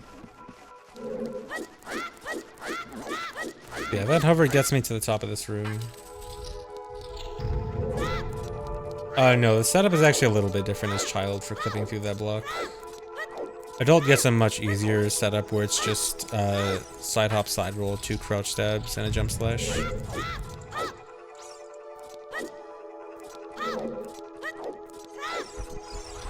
So you can actually see that the red Poe that just spawned in the torch there because of the cutscene stuff. So now in this room, so there's actually 2 Stalfos fights here, and the first one is the one down here. You're normally supposed to do this much earlier in the dungeon, but because of having to avoid the Poe cutscene, it isn't really feasible to come to this room from the main room, so I have to kill these Stalfos from the top and then Frozone back up. And you have to kill these Stalfos in order to spawn the upper set of Stalfos, which is for the bow fight. So these Stalfos here would not spawn without killing the Stalfos below. Which is also why the key chest spawned and I didn't grab it, because I don't actually need the key. It's just for making this fight work. I take some damage here intentionally. I want to damage down for later. I think I was kind of slow on taking damage here.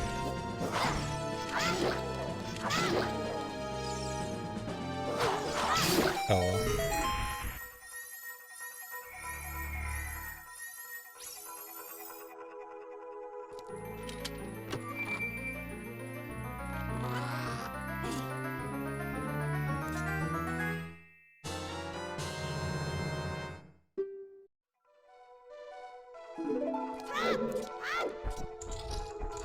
So here's the room I was talking about with the blue Poe. So I have to load the room with Fura's Wind.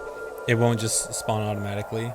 But as soon as I do load back in this room, then suddenly the compass chest spawns. Without having to kill the blue Poe.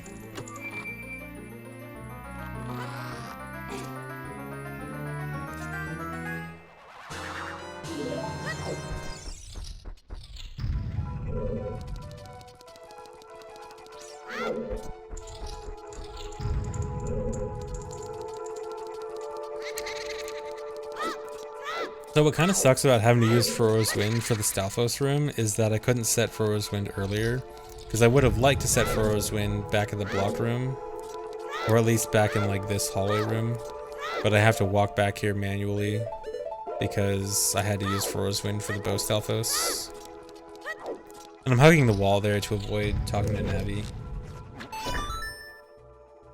No, the practice ROM is not allowed to do, you're not allowed to do regular speedruns on it. Like, submitting speedruns to the leaderboards is not allowed for that. Not allowed to use the practice ROM. That sword and stick alternating is for skipping Navi text also. Navi still wanted to talk to me there. So I did that to skip it. That's something that you wouldn't realistically do in a real run. Except maybe like glitchless runners, they might be used to it enough to try it.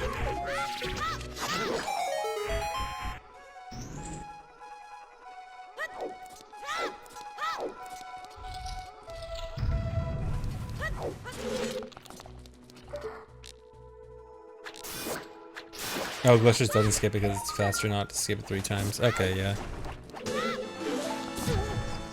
Alright, so get that Skulltula. Now I want to damage down more, so I'm about to go to the boss, and I'm gonna have to die after Phantom Ganon. So the boss door is totally right in front of me. I'll turn on collision view here. If I turn on collision view, I land right in front of the boss door over here. So yeah, just vine clip through those vines, and you can land right next to the loading zone.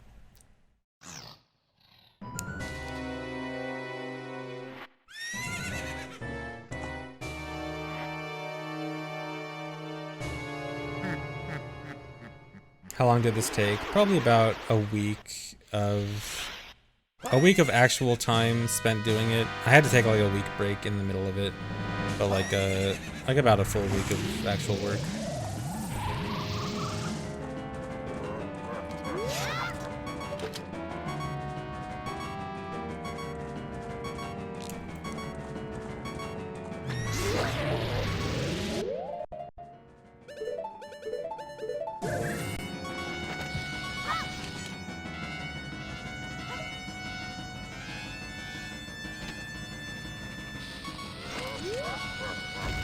More RBA to refill my bombs. Bomb chews there. I'll refill bombs in a second after the fight.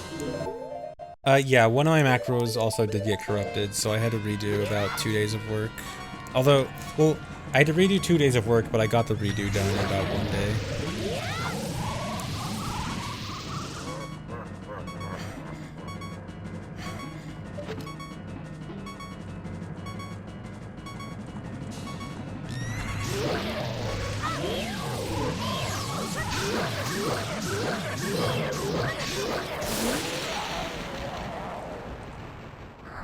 Oh, tech, that's a good idea. Yeah, I never even thought of that.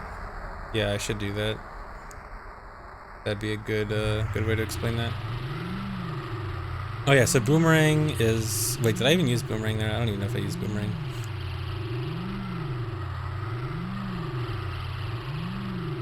But yeah, I can kill Phantom Ganon real quick with ISG, and I did use it. Okay, yeah. Yeah, you boomerang... Boomerang Phantom Ganon brings him down instantly, because it makes him spin his staff, which makes him invulnerable. And then also hits him through that vulnerability. So you can bring him down real fast, and then ISG kills him super quick.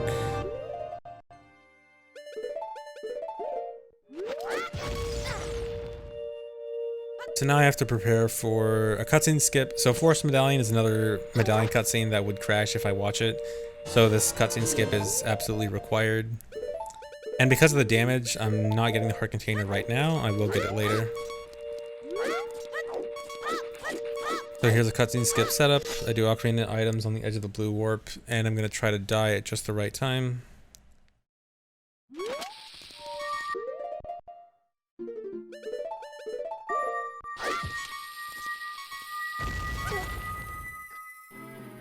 And then so this death is going to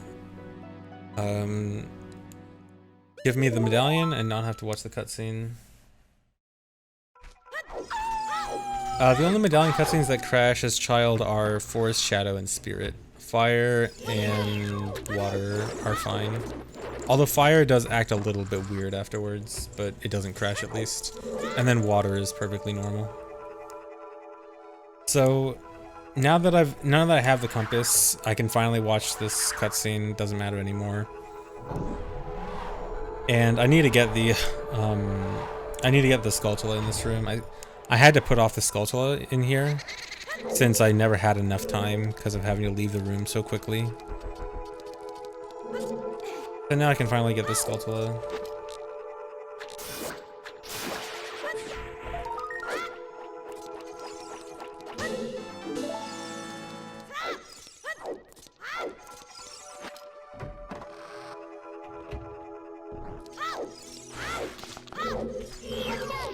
I'm not sure the specific reason why they crash, but most likely just like invalid entrance numbers or something.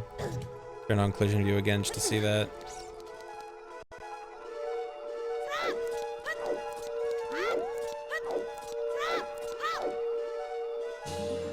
this will finish up Forest Temple. And then this will be at the end of the second macro, and I'll have to switch over to part 3.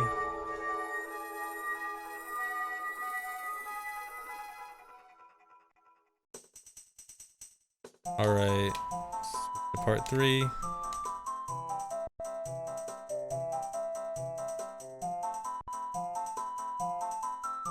And off we go.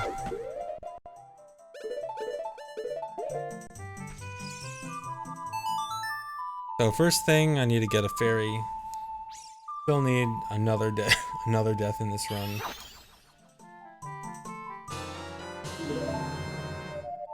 And then head to Spirit Temple.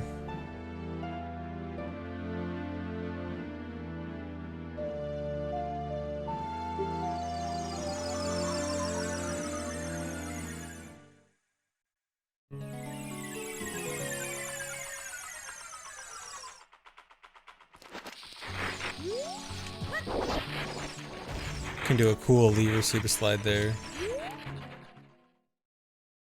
I actually need a lot of magic for Spirit, so I need to get this magic jar here. And so the first thing you're greeted to with Child Spirit Temple is Nibiru, who talks forever.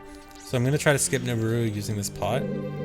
So I just have to get in the right position, and I can use the pot to clip through her body and then get into the crawl space without having to talk to her.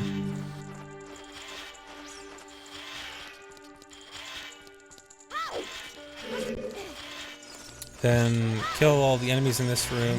Bomb trees make this pretty quick.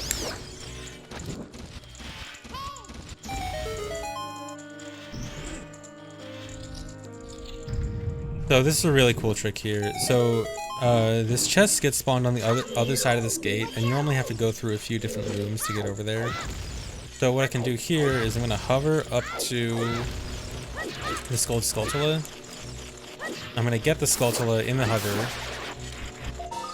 Turn, face the gate, drop down, grab the gate, and as I grab the gate, do a bomb chew clip through the gate. And grab the key.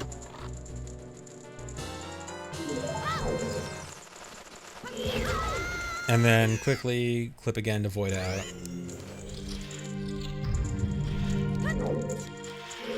No, the quick spin isn't actually swag. You need to do the quick spin to grab it. Apparently it doesn't even work with just a regular sword drop.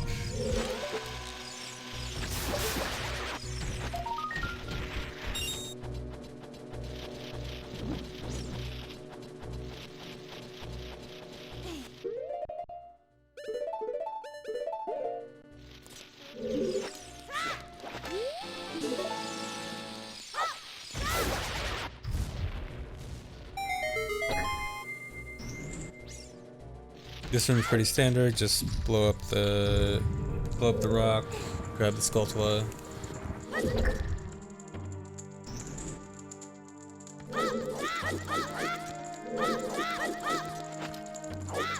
So I do flame storage here to take a lit deku stick through the next room. This will let me just light these torches in this room a bit faster.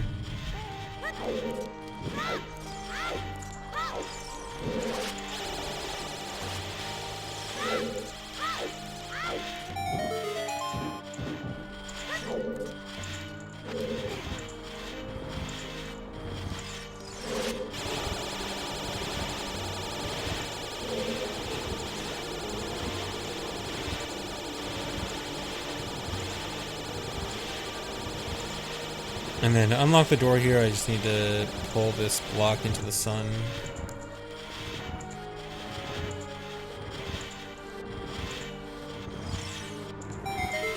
I am doing some harder tricks for this, yeah. Although it's not changing the route at all. Still doing the same basic route, just doing some harder and faster strats. Yeah, it really is so slow in vanilla. The quick bomb pushing in rando, or quick block pushing is so nice.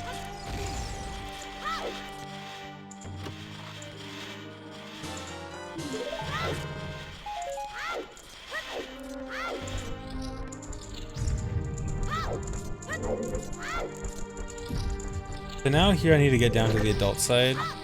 To do this, I'm going to do a hover plus mega flip. So I'm going to start a hover down here, and then mega flip off this bomb to get across this gap.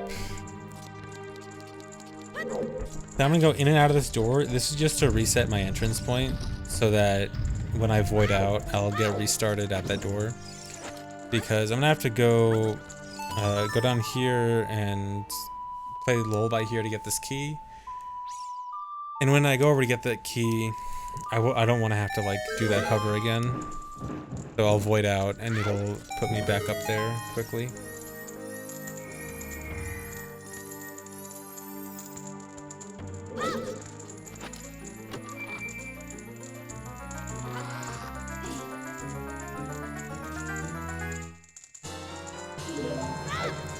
The only obvious route change that a task would do off the top of my head is skipping or selling Bunny Hood early, which isn't even really like a task thing. It would just be like something I really just didn't even want to bother with. But I think other than that, I think it'd mostly be pretty much the same. And then after getting that Skulltula and the key, I can do a quick clip out there to quickly void out. And before I go up to the top of Spirit, I need to go back down here and grab some stuff from the lower adult side.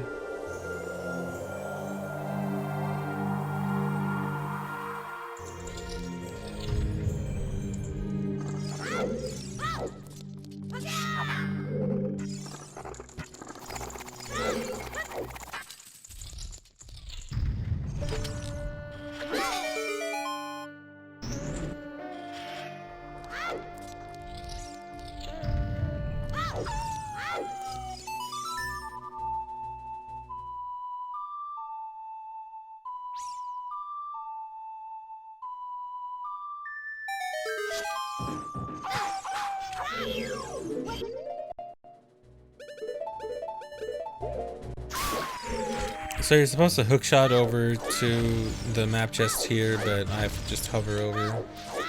Or compass chest? Oh, yeah. I didn't hit for the map chest.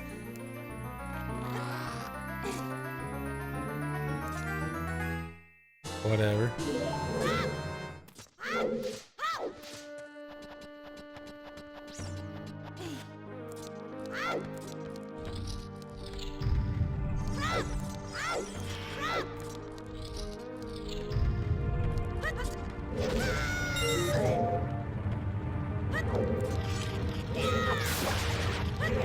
So you can kill that Skulltula through the Song of Time block, and then also in a second I'll use the boomerang to grab it through the wall while grabbing these silver rupees too. I can do a little cutscene skip here by getting the Skulltula token at the same time as the rupee. Saves a little bit of time.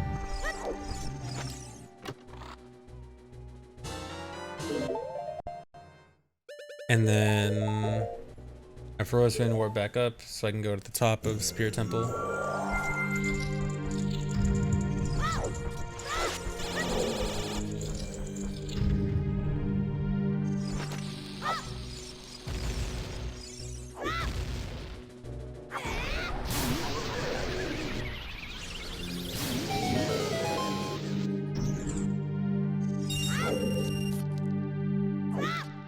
Did the Song of Time block there not be there since I'm child? So the weird thing about Song of Time blocks is that if they are set as permanent switches or permanent flags, then yes, they will behave like that. They will be only there as child and not adult, or only there as adult and not child. But a lot of Song of Time blocks are marked as temporary flags, and the ones that are temporary flags can't possibly stay there because they'll get unset when you leave the area. So maybe it was like developers not communicating properly, like someone didn't get the memo that the Song of Time blocks are supposed to, you know, be like alternate timeline versions, especially considering that most of the time it's not going to matter. There are very few Song of Time blocks you can even get to as both child and adult. So, but yeah, the Song of Time blocks that are permanent flags, they will act properly and be sent between each timeline. But the ones that are temporary flags can't possibly do that.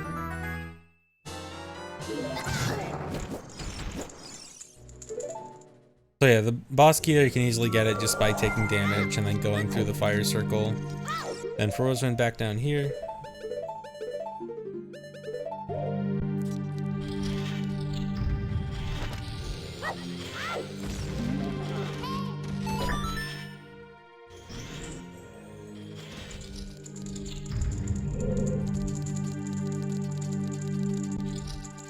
So here for this Iron Knuckle fight, I actually use quick put away. So this is glitch damage, and this glitch damage does way more damage to Iron Knuckle than any other sword type. I also got hit there intentionally because I want to take some damage myself. And so, yeah, so that kills the Iron Knuckle quicker than usual. And now I'm out here and I'm getting the mirror shield.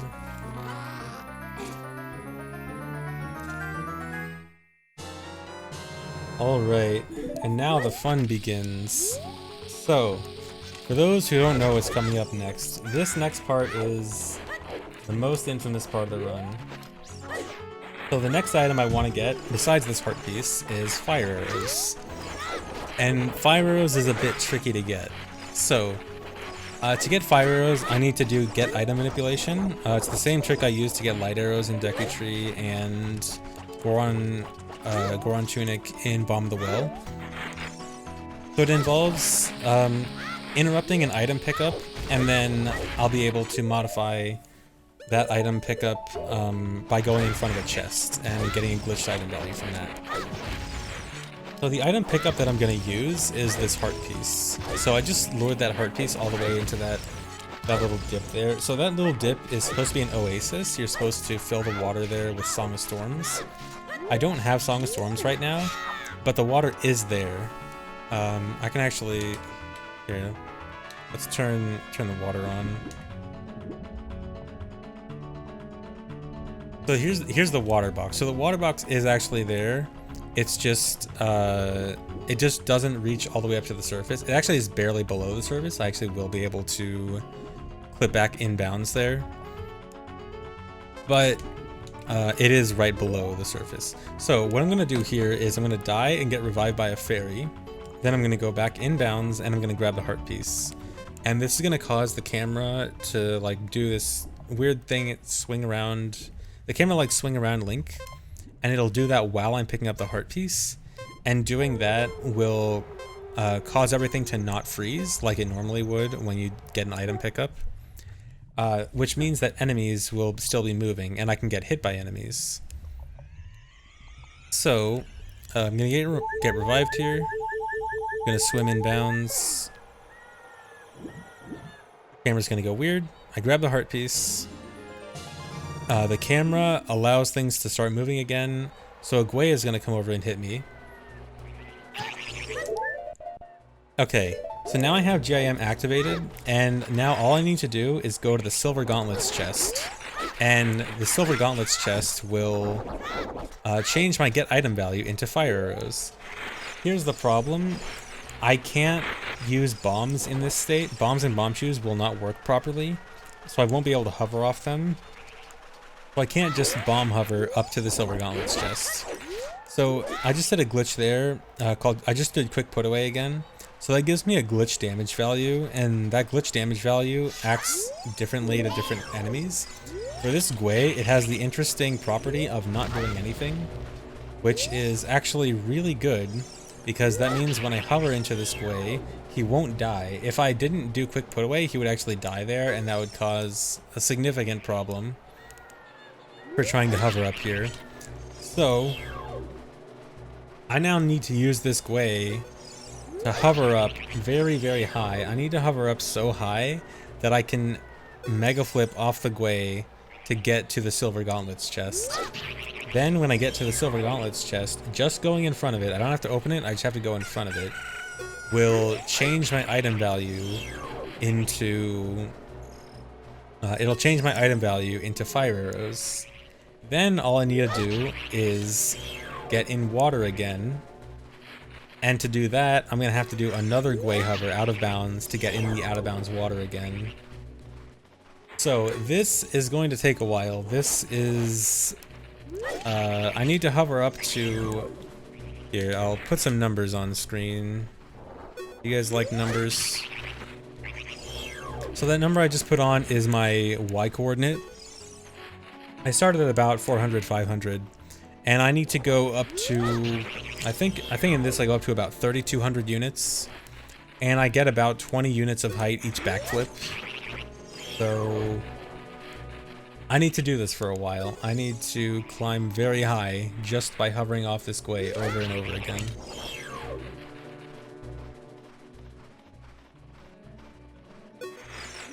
And this is the closest Gwei to Spirit Temple. They are not... there's no Gwei closer to Spirit Temple, and they won't fly very far from their home. So this is as close as I can get to Spirit Temple with hovering off the Gweis.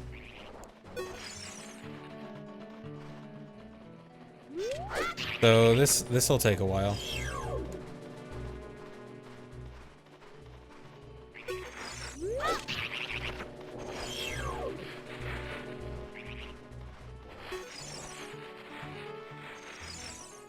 Tell us a story. I guess I could tell the story of the history of this trick. So this was known to be possible several years ago, but it was thought to be TAS only because, one, oh my god, you're hovering off an enemy for literal hours, or at least we kind of assumed it was hours at that point.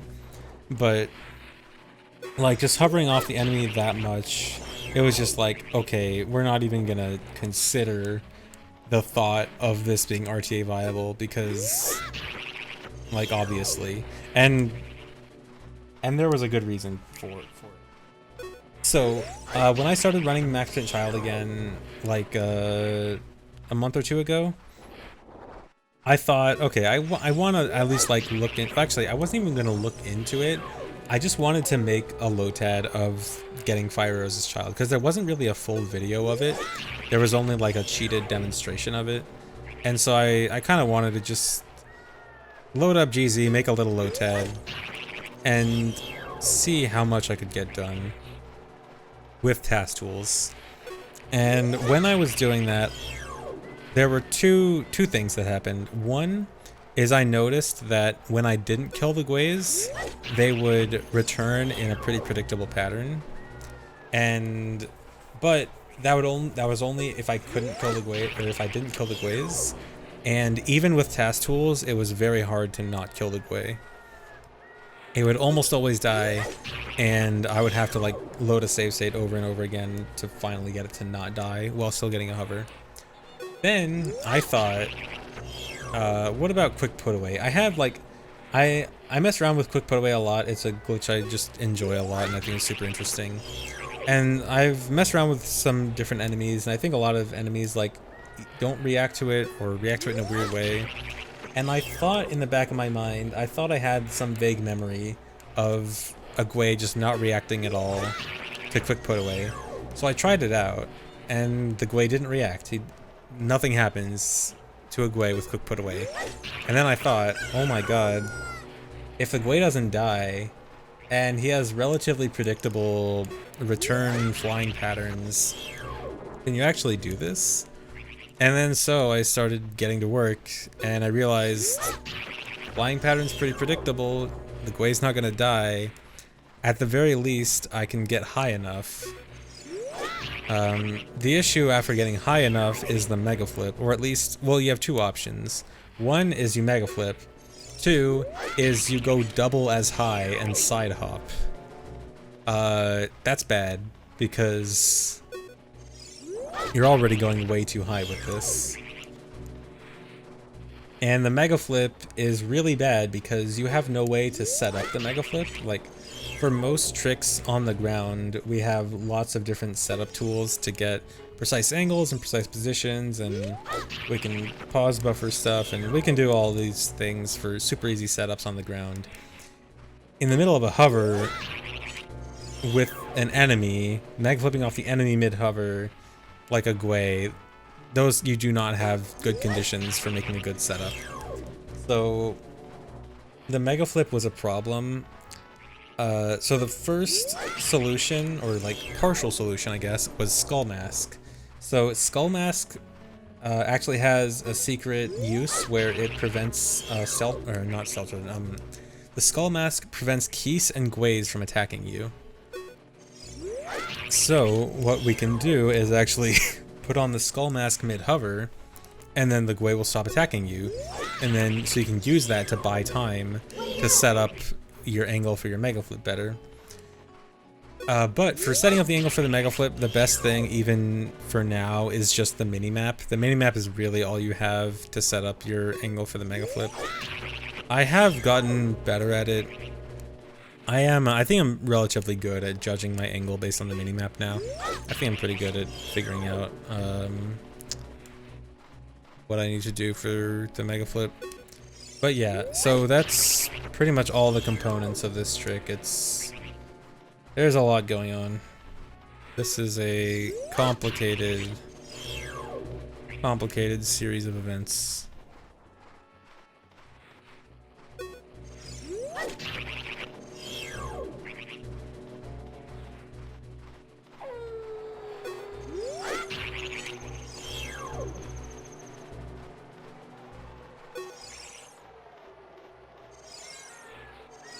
Yeah, I was trying to get max height off of all my hovers, or not all. There are some hovers I gave up on, and there were some that the Gwei was coming in at a bad angle that I couldn't really get a perfect hover. But I do try to get perfect 21 height hovers off of as many backflips as possible.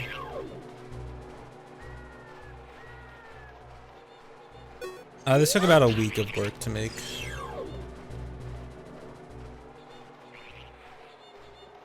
Oh yeah, and yeah, this Gwei instead of the other one saves about 10 minutes. So previously I was actually using the Gwei closer to the Oasis, and then we were talking in chat about like, is this Gwei any closer?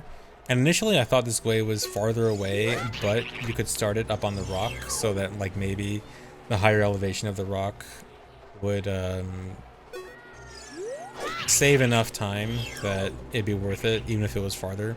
Turns out this Gwei is actually closer. It kind of seems farther because the other one is like more off to the side of the map, while this one's closer to like the center of the map. It's like, I think it is slightly farther back, but because it's more centered and not as far off to the side as the other one, this one's closer overall. I think someone in chat just did some maths for me and figured out that this one was closer.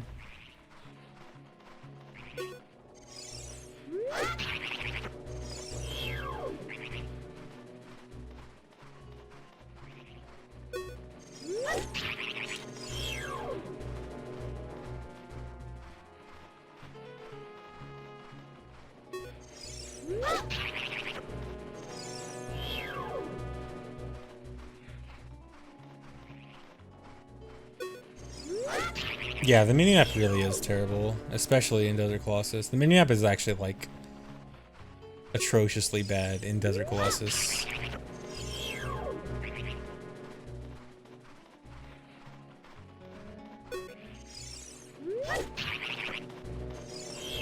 I have to get the absolute minimum height, which I use in this is like 32 or 3300 units. In runs, I go up to 4000 units for safety. I think in runs I might actually cut it down to like 37, 3800. Going a little bit higher is safer because I get a wider range of where my angle could make me land. But in this, I went for the absolute minimum.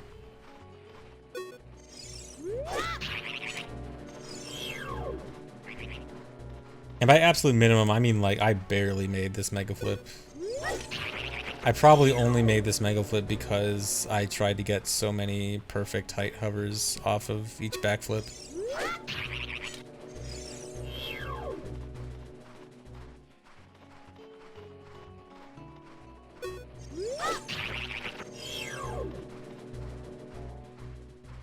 I actually forgot the number of hovers for this. It's in runs I go for about 170 hovers. I think in this it's probably closer to like 140. We'll see. Chat's counting, so chat will let me know. I should also get free cam ready by the time. Well, I got 10 minutes.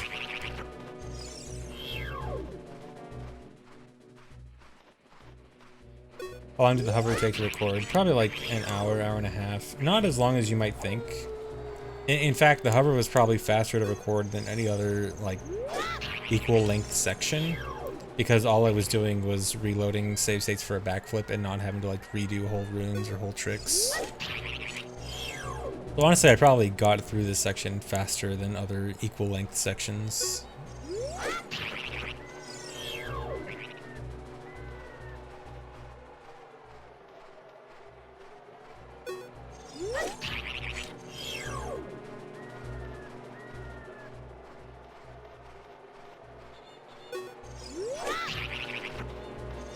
Yeah, the ending is the hard part and the slow part. Like, being able to get the absolute minimum height for the mega flip and getting like the perfect angled mega flip to make it work, that's the slow and hard part.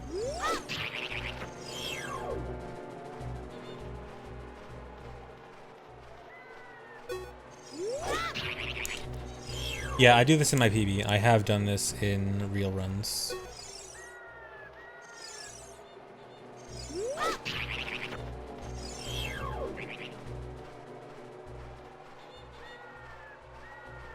I doubt this will be a GDQ anytime soon. This isn't really a GDQ. This isn't really a run good for GDQ. One, it's length. Two, it's... the category concept is kind of confusing. Like, it's a bit out there in terms of like the categories that are typically at GDQs. They do allow a lot more unique categories at GDQs nowadays, but this isn't really an appropriate category for GDQ, I think.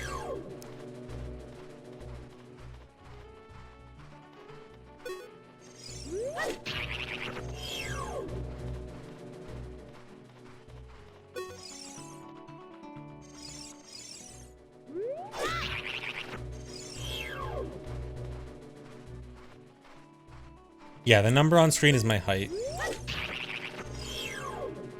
I go to about 32 or 3,300.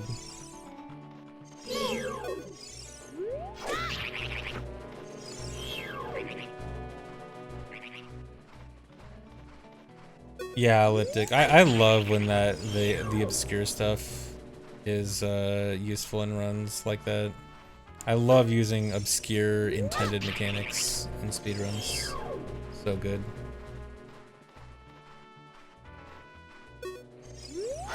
Yeah, this is all to get to the silver gauntlets chest while in a glitch state where I can't use bombs and bomb chews. And this is the only way. Alright, I should get free cam prepared. Okay, yeah, I already have it ready.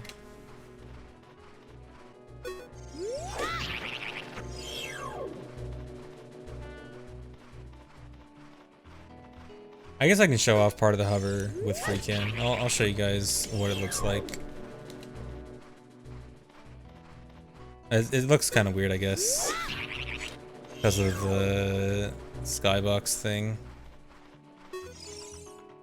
Here, I guess I'll do an aerial view of it. Top down view.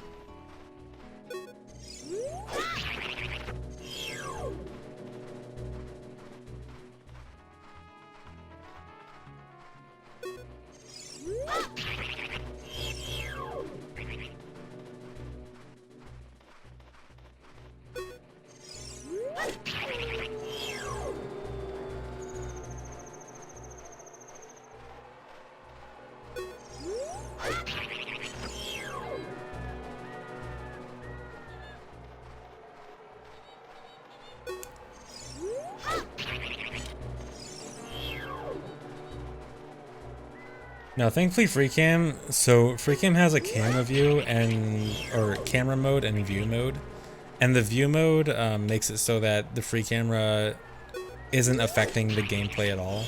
The camera mode does. It acts as like the regular camera, and that can actually mess stuff up with the macro. But as long as I have it in the view mode, then it'll work properly.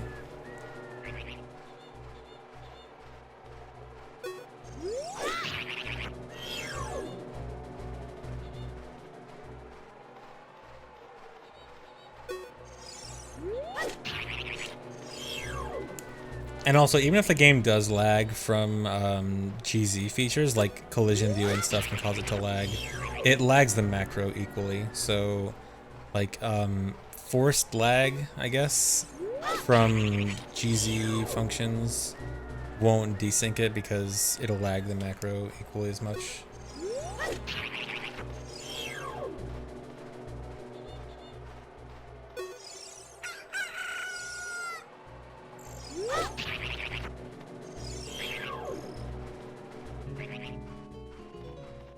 Yeah, I'll do free cam for the mega flip.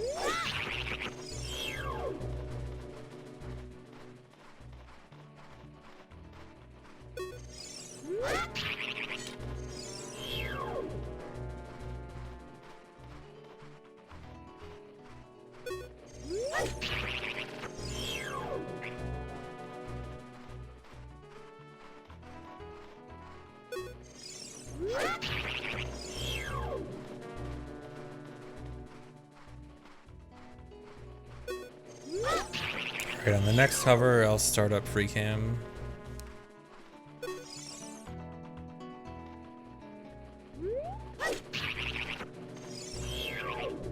Right? Where is he?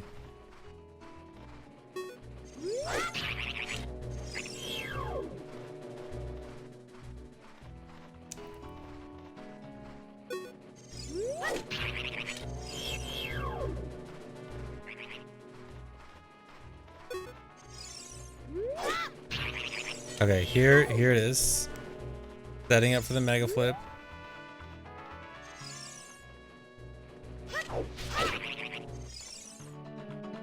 All the way down there. Barely makes it up. Also do the stick and sword alternating. And then jump right back down.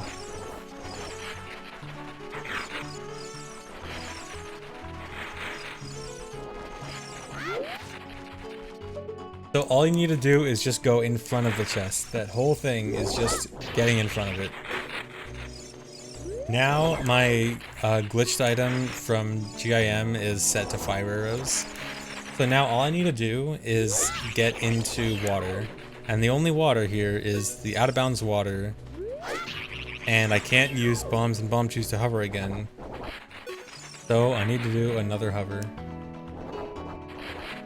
Oh yeah, so the stick and sword alternating, that's to skip talking to the owl. There's an owl there that wants to talk to you. And by alternating the stick and sword there, it prevents him from talking.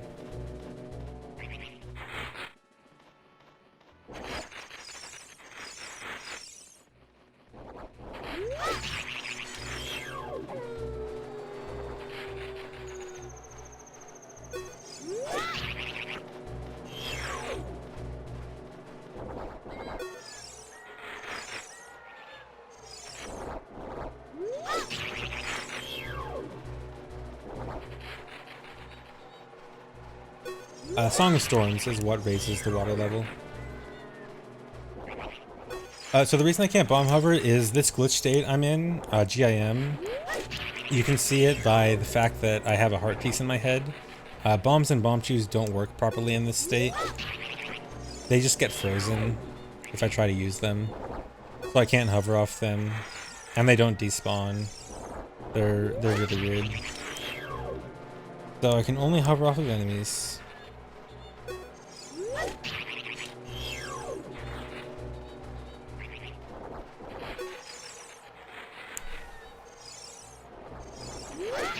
For this one, I need a lot less hovers. I'll need to go to like 800, 900 units. I forgot the number of hovers for this. I think it's like 40?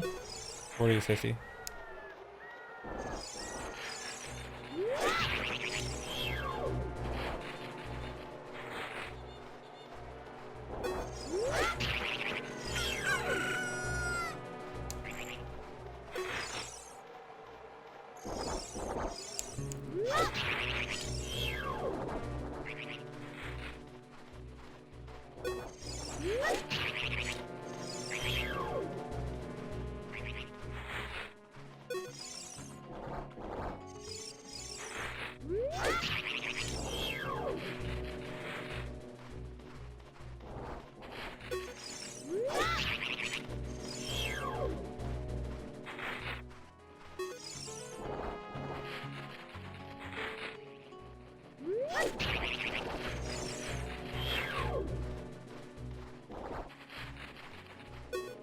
Yeah, this is the macro playback.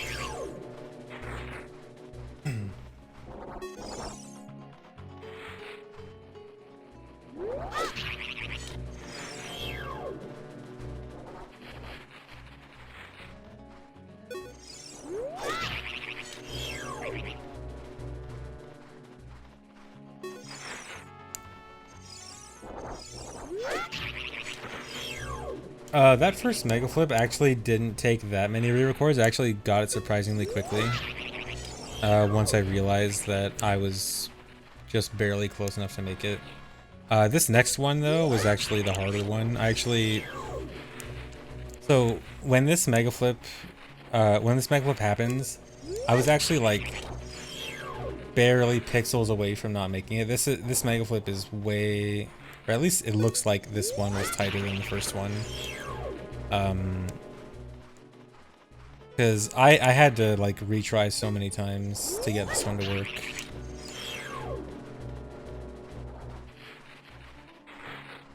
Yeah, Caden, this is a copy of my splits. This isn't my original split file. I made a copy to compare against.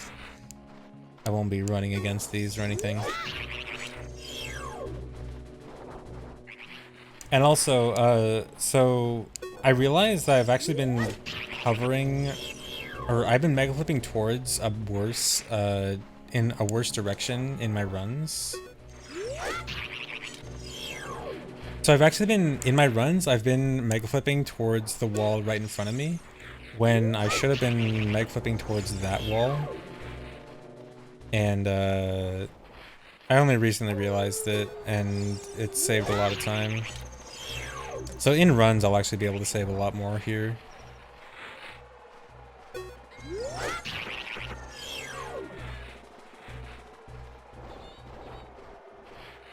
Also, I blame the minimap for me mega flipping to the in the wrong direction, because the minimap tells me that the wall that I was mega flipping towards is the better wall, but the minimap is trash. Okay, so here it is. So here's the next mega flip.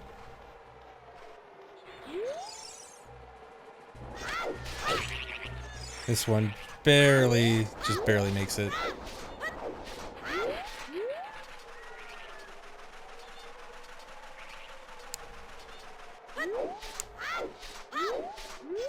Now all I have to do is get in that out of bounds water. And once I float up to the top, it will give me 5 arrows. All I gotta do is just sit here for a little bit.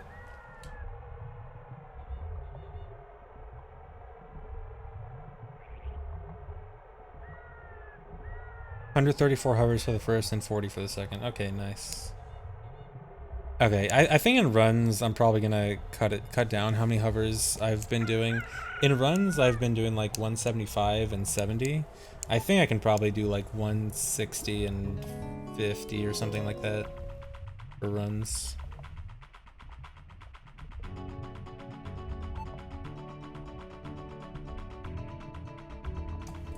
I don't think controlling the direction to move towards the wall. I've tried. So you mean like manipulating the gwei to like force you to move closer to the wall, right? Oh yeah. So there's my milk, which is actually fire arrows. If you saw the pause screen, there were actually fire arrows there. Looks like milk because GIM is a funky glitch. But yeah. So trying to manipulate the gwei to like get you closer to the wall. I've tried that, oh, split, yeah. Doing that, like, consistently, like, throughout the course of the hover isn't really good.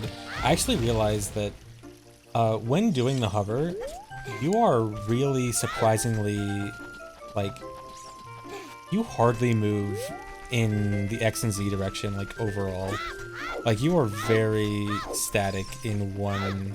like specific little round space. Like the way the gwei moves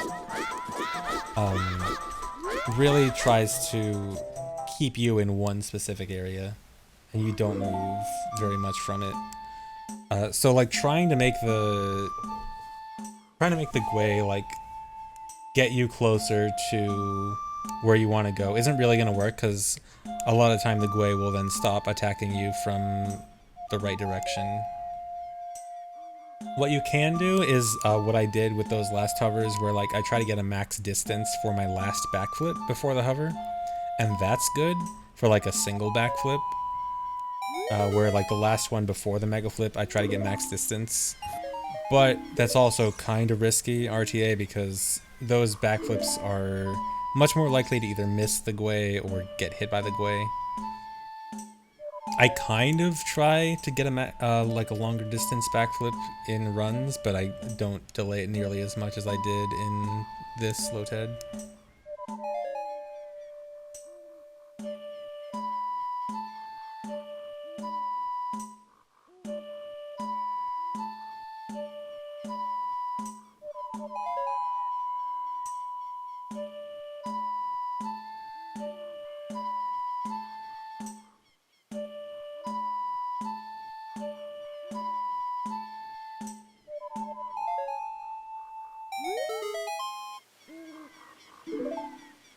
Oh wow, I just realized I saved 20 minutes on the hover compared to PB.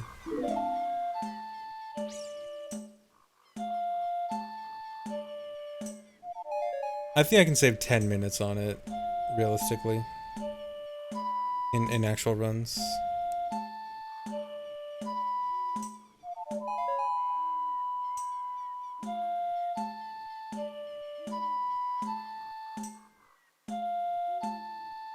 So the only rules for what notes you can get for this game is the same note can't be played twice in a row, otherwise it's completely random.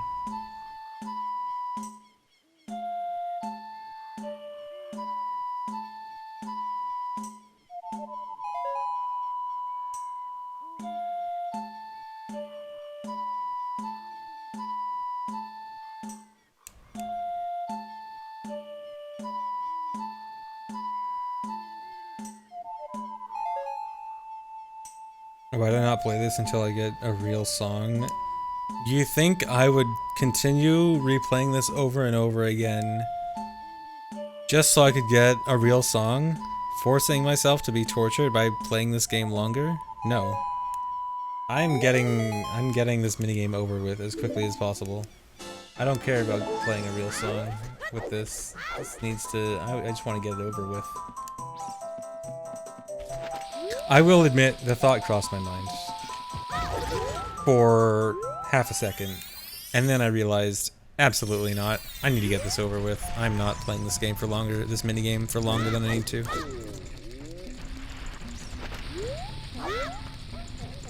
So now finally doing the bomb pot that was activated like 4 hours ago, 3 hours ago, 3.5 hours ago. So this is cool. I like Hess, and then the bomb hits the Goron mid-Hess.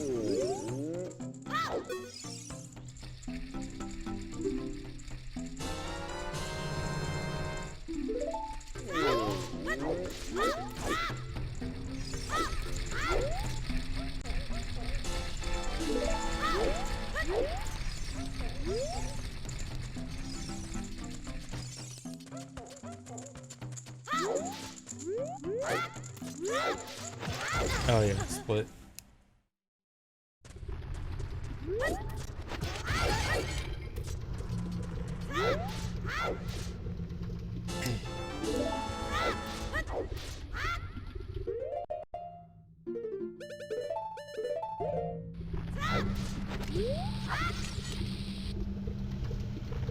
Another RBA here for filling up my bomb juice. I'm low on bomb juice again. This is the final RBA of the run. No more RBA.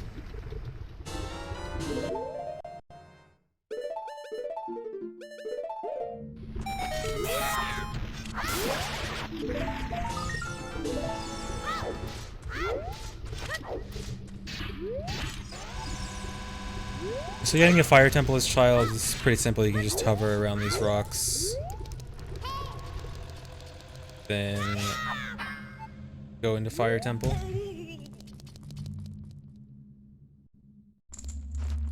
Yeah, I'm totally skipping splits to keep chat in suspense about the final time. That's totally it. So Darunia just isn't here as child, so no cutscene here. So I can just go straight over here.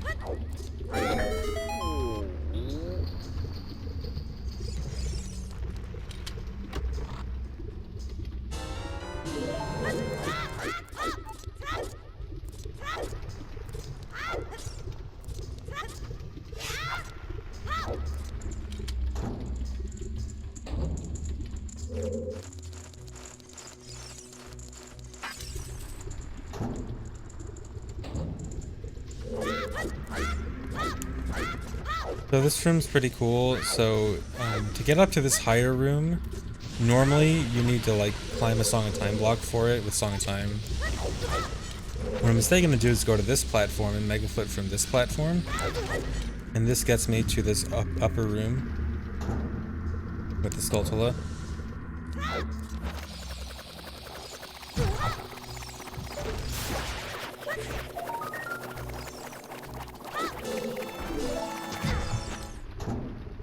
Oh yeah, you can get to the boss door without hovering over the pillar. You can just mega flip. Or as adult, you can even just do a regular jump if you're hugging the wall.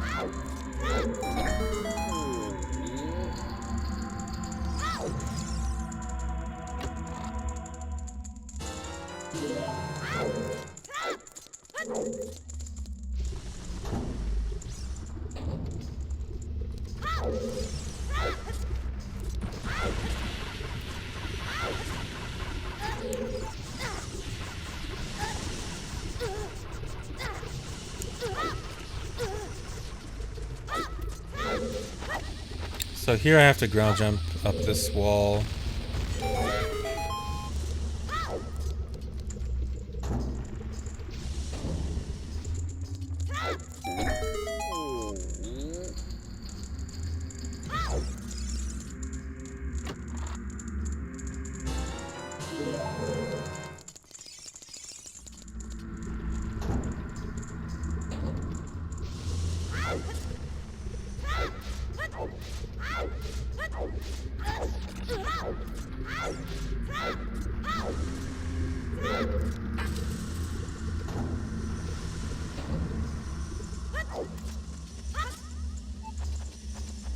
I don't remember the specifics of remote wall interactions. It's something like if you're very close to...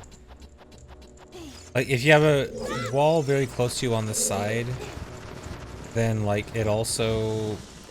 I forget how to explain it properly. Then, like, it kind of also thinks you're a little bit closer to the wall in front of you than you really are. I'm explaining it really badly. Yeah, go watch the video that Elliptic posted.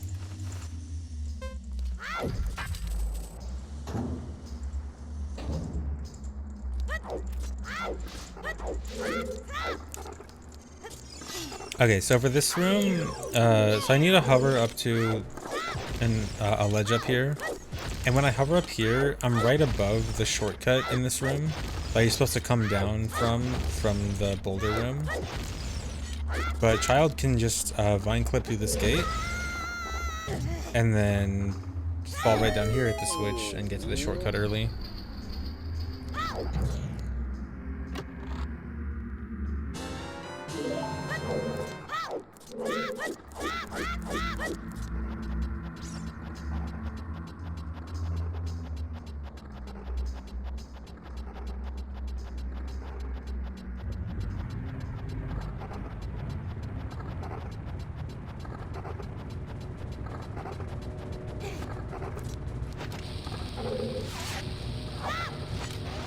So here, I can get the Skulltula without falling down by throwing the boomerang right at the corner, like between the wall and the floor there, and have it curve around and grab the token on its way back.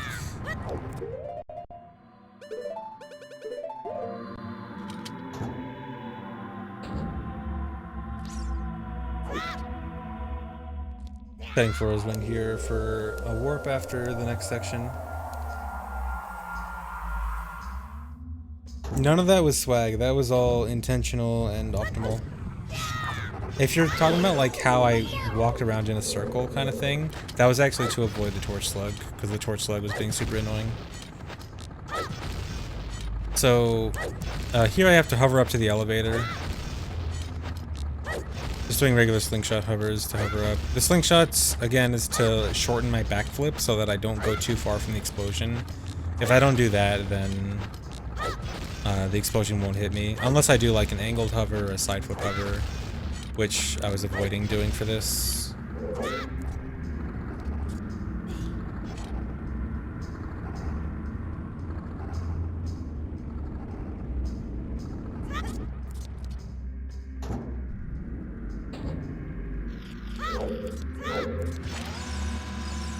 I can send this chew up the wall to kill the Skulltula while I'm climbing, so I don't have to take extra time out to kill it.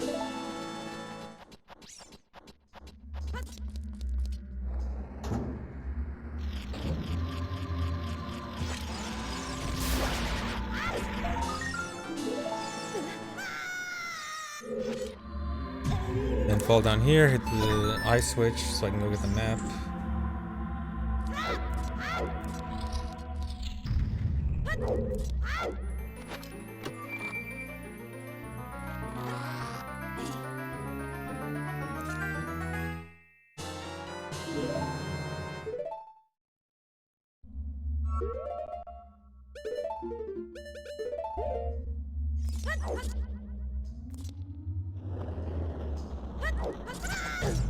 So I intentionally get hit by the firewall there so that it restarts to give me more time for this next hover. I have to hover up to the ledge in front of the door here. If I didn't do that, I most likely wouldn't have had enough time. I actually didn't try it. I could have tried to see if I could make it in a task setting like this. But yeah, that was just to buy some extra time and hover up there. I got an accidental inverted camera there. I just took it and used it. Cool little Hess. Hess moves so fast that you can get past the firewalls before they come up.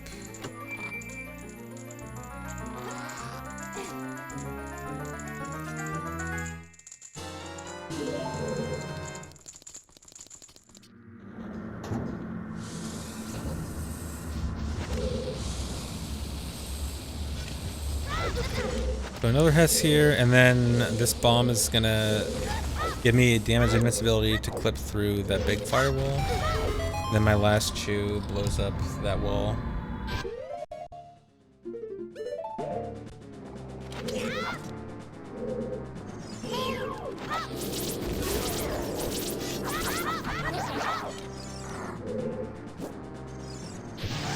Thanks, Lumpet.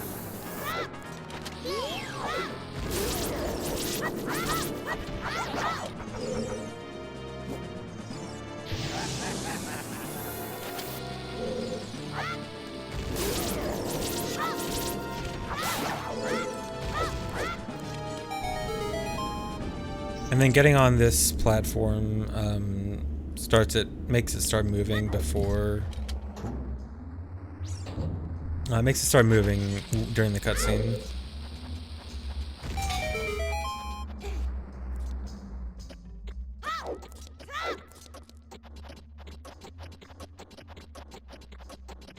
No, not worth it. It's actually so easy that I don't bother.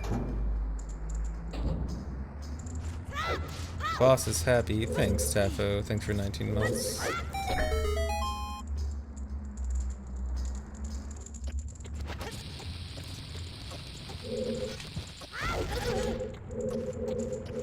Also finally tried this Hess all the way after the hammer. What?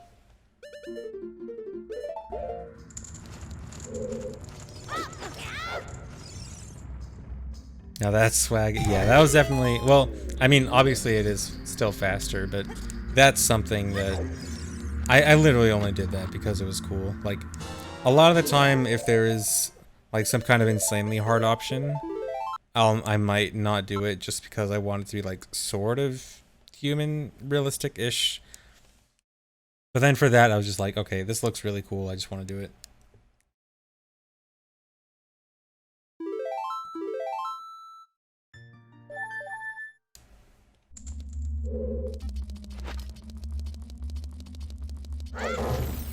After getting that key, there's one more Skulltula I need to get.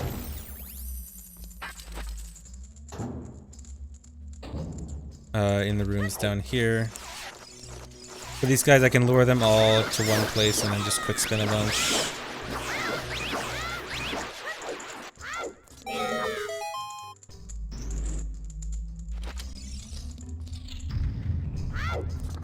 And then here's the final Skulltula. This is Skulltula number 80.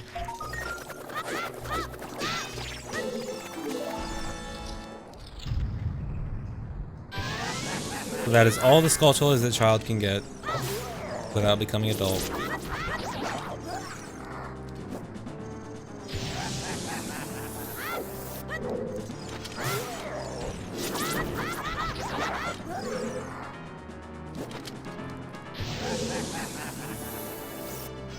I don't know, Kaden, that's weird.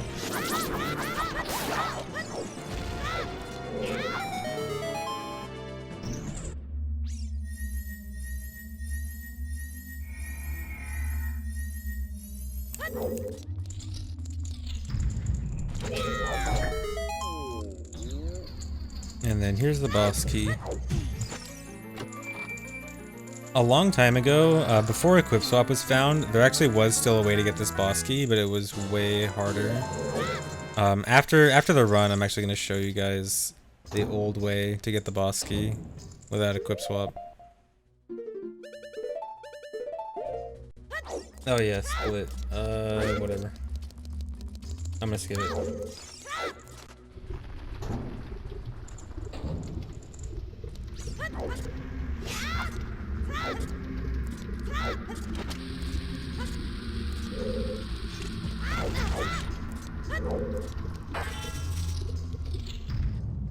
So then go to Avagia.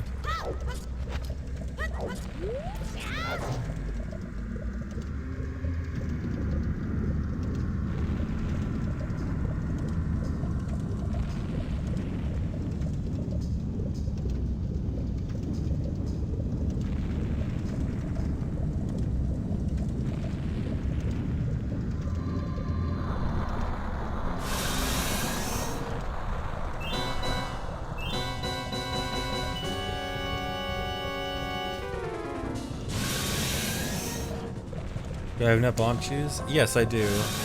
I have 0 bomb chews and I have 0 necessary bomb chew uses after this, so I have exactly enough. I don't think you can do the weird shot strat as child, actually. But the bomb strat is faster anyway, so I just do the bomb strat.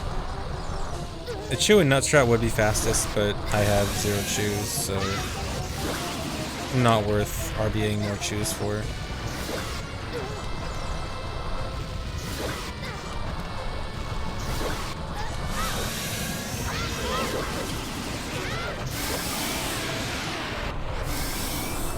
So yeah, again, Volvagia has 2 hitboxes, and the flying one is just under the hole in front of you, so those bombs were just hitting Volvagia's second flying hitbox.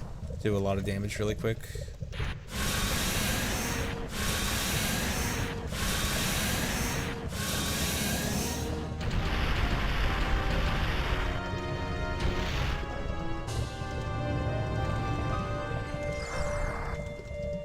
So here is set up for the final wrong warp. So this one's actually kind of annoying because, so in runs I use a fish for this.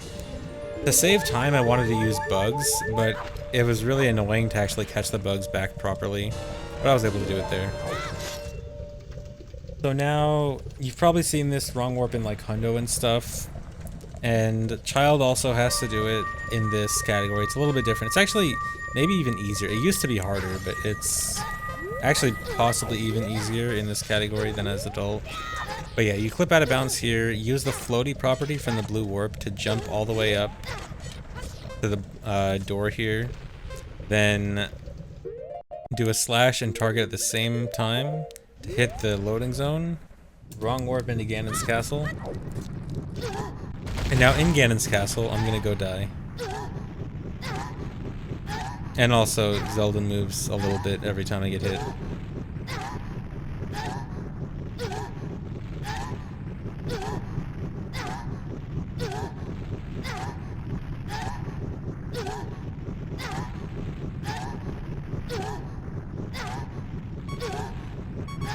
Yeah, she doesn't help. She just pretends to be sad and then moves a little bit.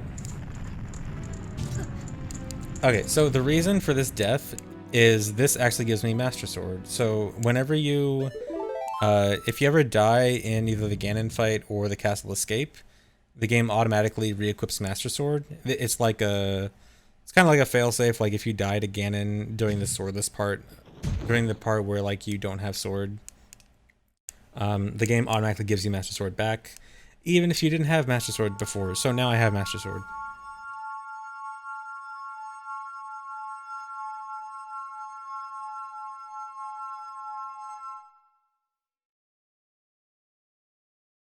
No, Caden, you're thinking of if you save and reset, not just die.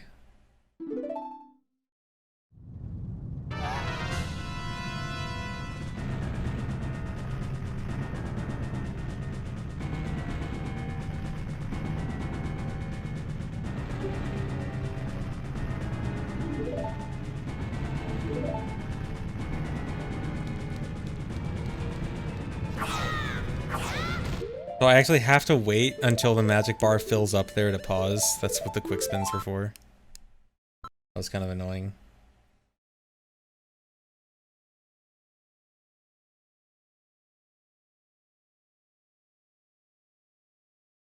I'm not actually sure, Lilo. I'm pretty sure. I think that games after OOT, or after MM, don't track health in increments of 16ths. Because I'm pretty sure other games kind of dropped the residual damage you can get from like fire and ice damage.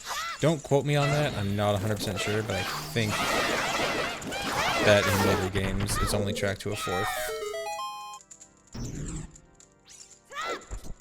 So then save warping down there means I can go up Ganon's tower and go get the boss key.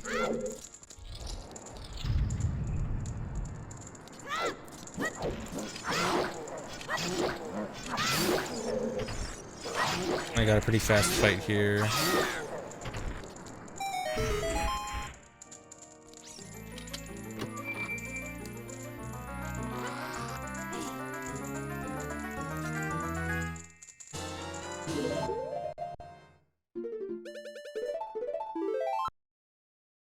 And then one last save warp. This will be the last save warp of the run. Oh, split.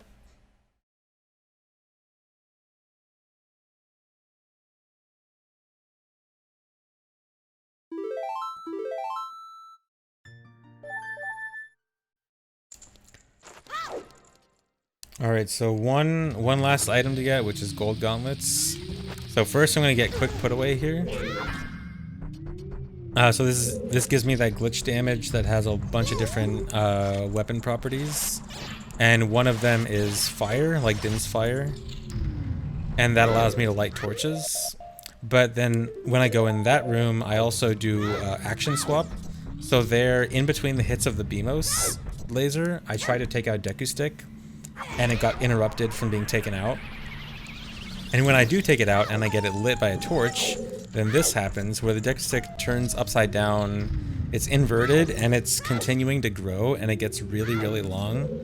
So now I have this huge stick that's going backwards, and with action swap damage stored as my power crouch stab, it means that when I do a crouch stab with this, it'll light torches. So I have this giant hitbox that also does this crazy damage and crazy damage properties that I can light torches with now.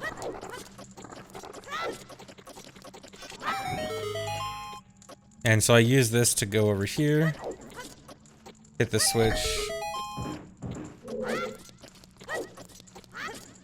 and then get up here for gold gauntlets.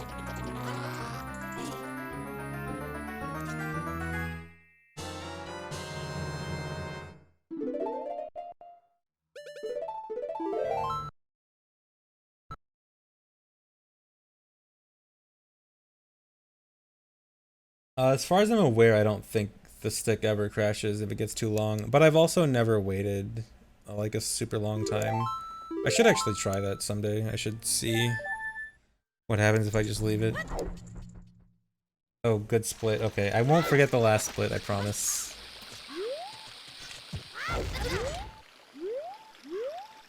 Alright, so now all the items have been acquired. I'll do a quick run through in the menu. So 80 skulltulas, 3 heart pieces, all those items. Bunch of items here. Yeah, I got everything.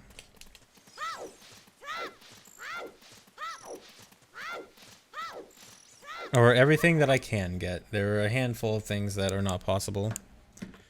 So now all that's left is becoming adult and finishing the child section. Not possible yet, of course. I still think we'll be able to find more stuff as child.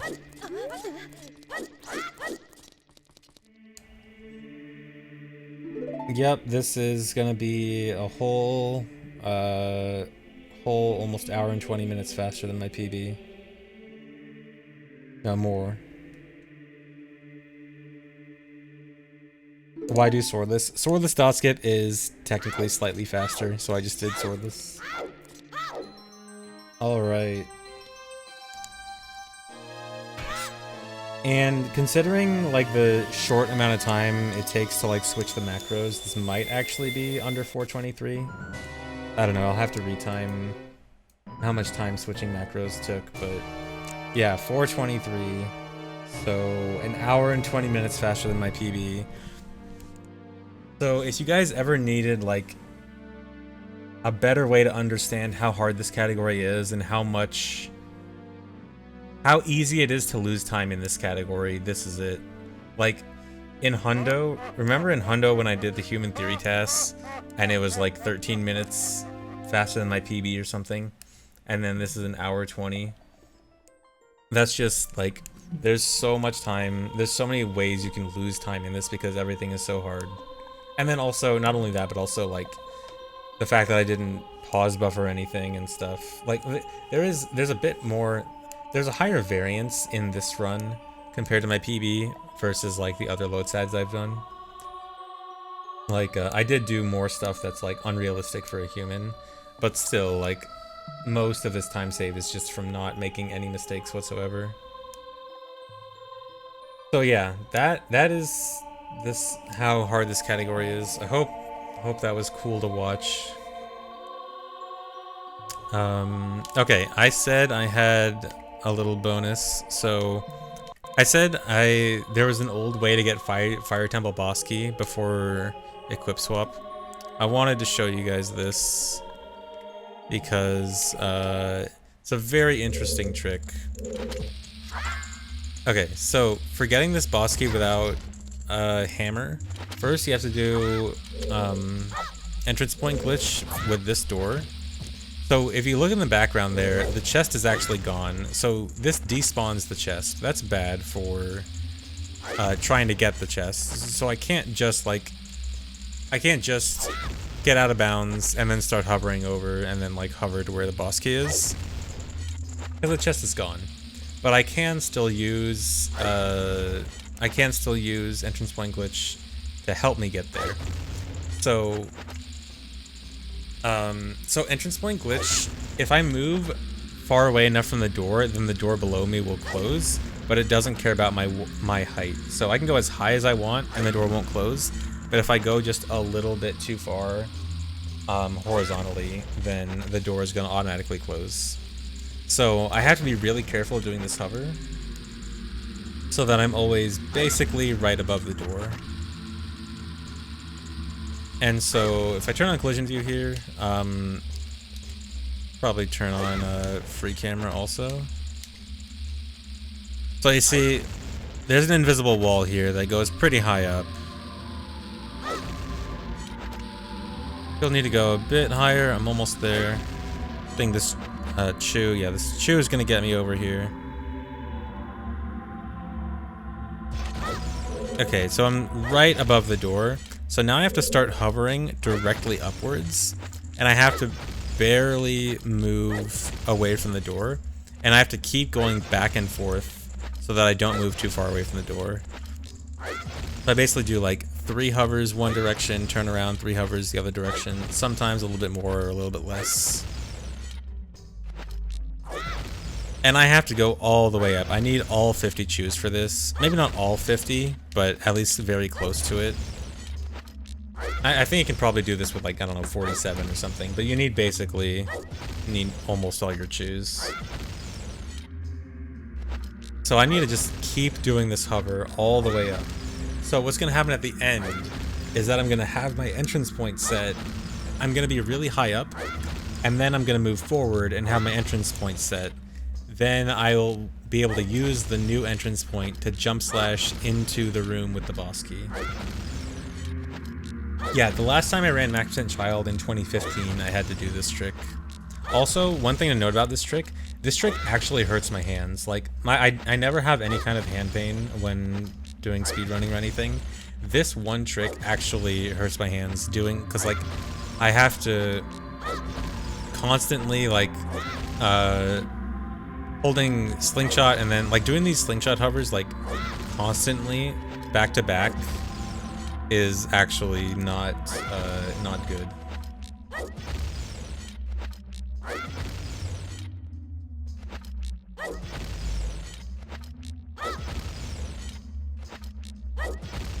So now I'm almost at the top.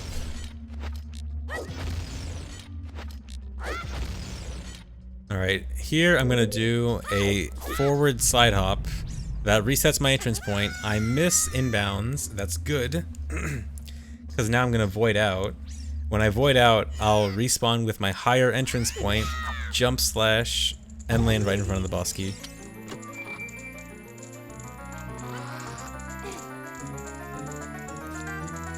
So yeah, that trick is super sick.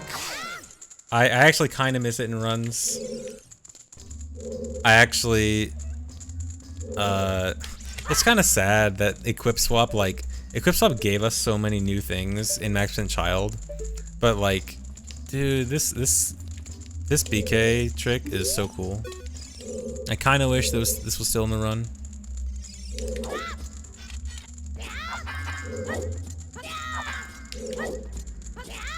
But yeah, it's a really cool trick. Okay, so before I go, one more thing I was going to talk about. So I wanted to talk about what items were not possible in Max % Child. So I'll just, oh, whoops. So real quickly, I'm just going to go over what we cannot get in Max % Child. So the obvious one is gold Skulltulas and heart pieces. So there are 19 gold Skulltulas and 6 heart pieces that only exist in the adult world. One of them that does still exist in the child world is the Song of Storms gold Skulltula in Hyrule Castle. We just can't get that one because we don't have Song of Storms. The 6 heart pieces, I think it's 2 in Gerudo Fortress, 2 in Zora's Fountain, and 2 in... where are the other ones? Why am I forgetting them?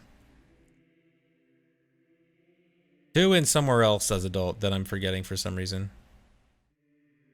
Gerudo Valley, that's it. No, not Gerudo Valley.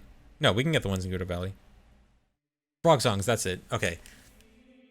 Yeah, if we could get... So it's 4 heart pieces that only exist in the adult world, and then if we could get Song of Storms, then we could get both of the frog heart pieces in Zora's River.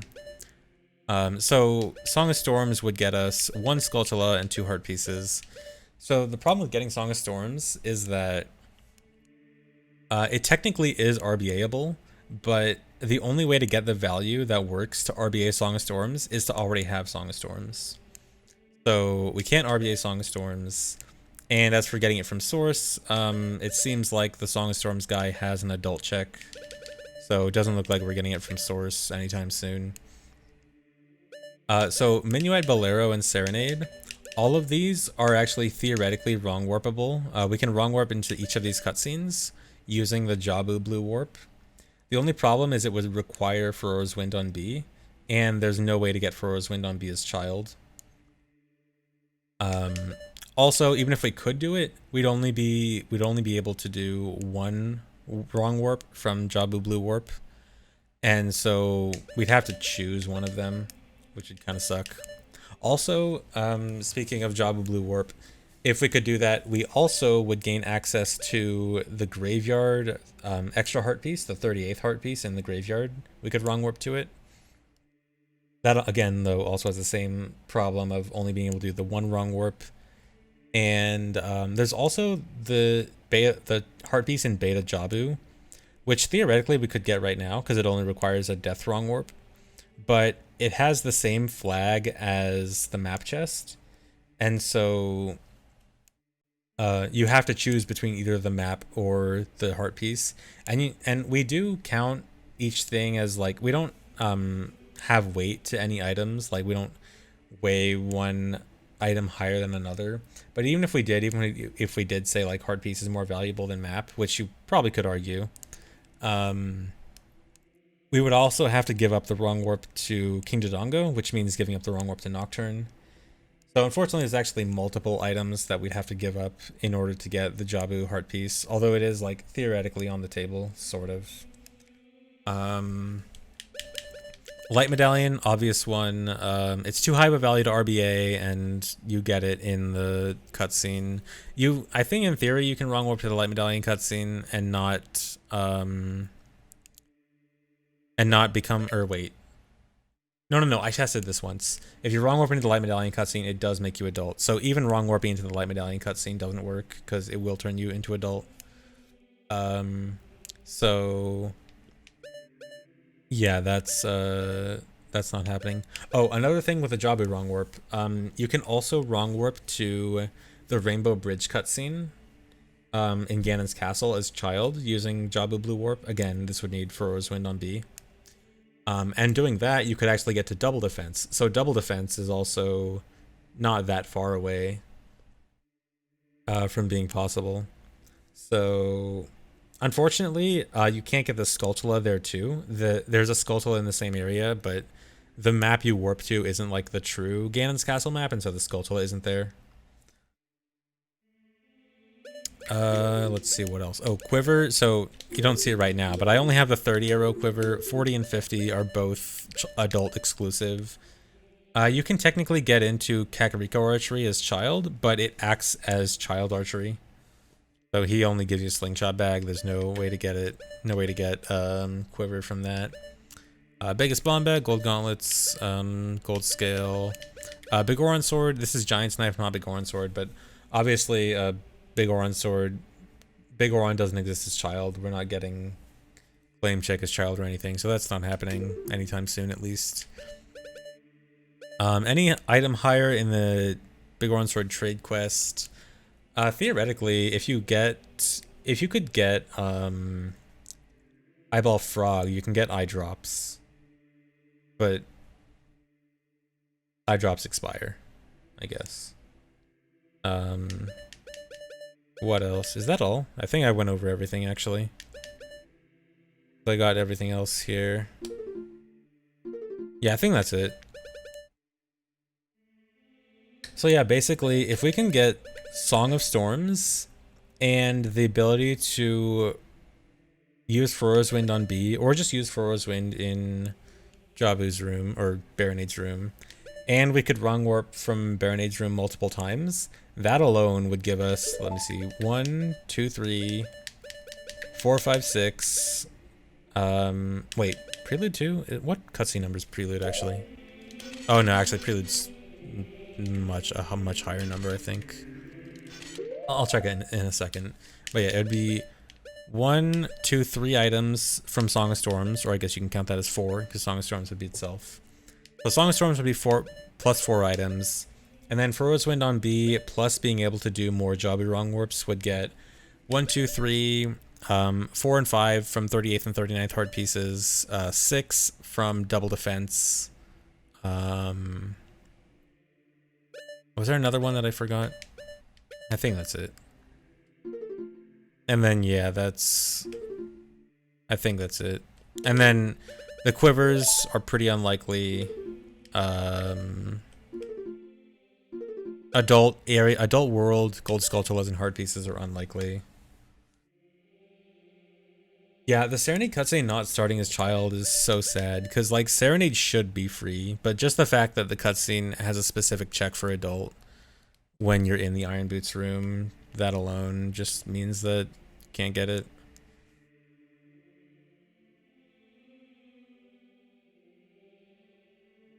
Yeah, Ajax, that's exactly how they work. So yeah, I hope one day we can find some more items. Song of Storms would be super good, especially because Song of Storms would also cut out the last hover in the Fire Rose hover. Also, just something I want to mention about the latest iteration of Max% Child. Like with Fire Arrows and Broken Goron Sword and stuff. This means that we can get all of the dungeon medallions. Like, we still can't get Light Medallion for obvious reasons, but I think it's so cool that we finally filled out the 5 dungeon medallions, even if we didn't get Spirit from Source. And then also, Fire Arrows filled out the entire inventory screen. Because there used to be a hole here. There was just no item at Fire Arrows, but I think it's super cool that we finally filled out the entire inventory screen, and that we got all 5 dungeon medallions. So I think this iteration of Max% Child was a pretty big one. I think we got a lot done here. Actually, you know what's really interesting about the medallions is that they were added in throughout Max& Child's history. They were added in pretty slowly. Like, I think Water Medallion was the first one. Water Medallion was already known like when the concept of Max& Child started, because there's nothing that necessarily stops you aside from Morpha being a huge pain, but Water Medallion works fine. Once wrong warping and cutscene skips were found, we could get Shadow and Forest because they were ones that crashed if you tried to go in the blue warp.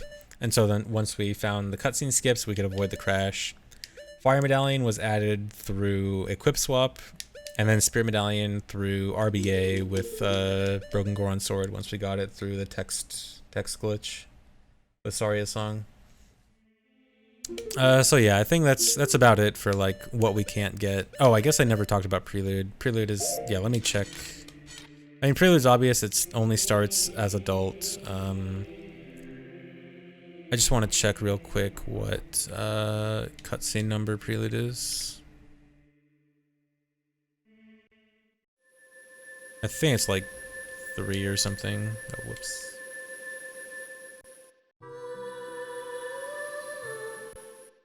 Oh, it's 2. That's even worse. There's no wrong warp cutscene that we wrong warp with cutscene value 2. So we're not wrong warping to Prelude anytime soon. Oh, I guess that does remind me of one thing.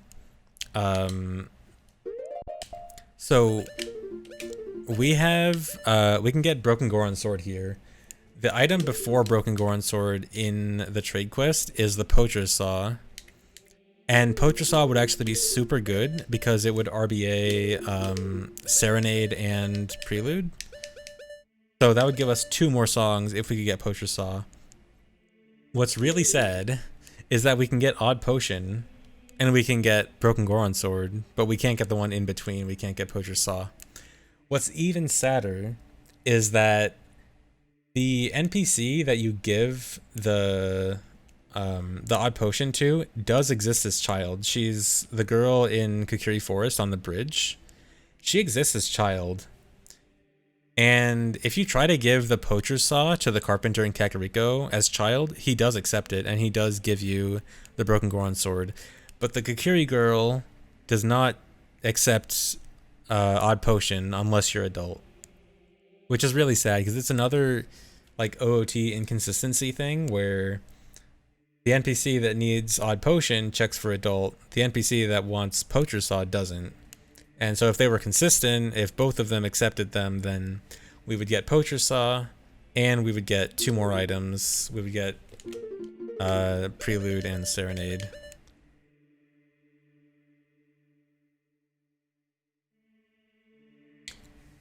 No, it's one actor. It's the exact same actor. It's just that somewhere in the actor there's code for an adult check. I don't know the exact specifics. The comp nerds might know more specifically. I don't know if it's like just an adult check or if it's like a little bit more complicated than that. But yeah, she just doesn't accept it. But yeah, I think that's about it for this. So thanks for watching, guys.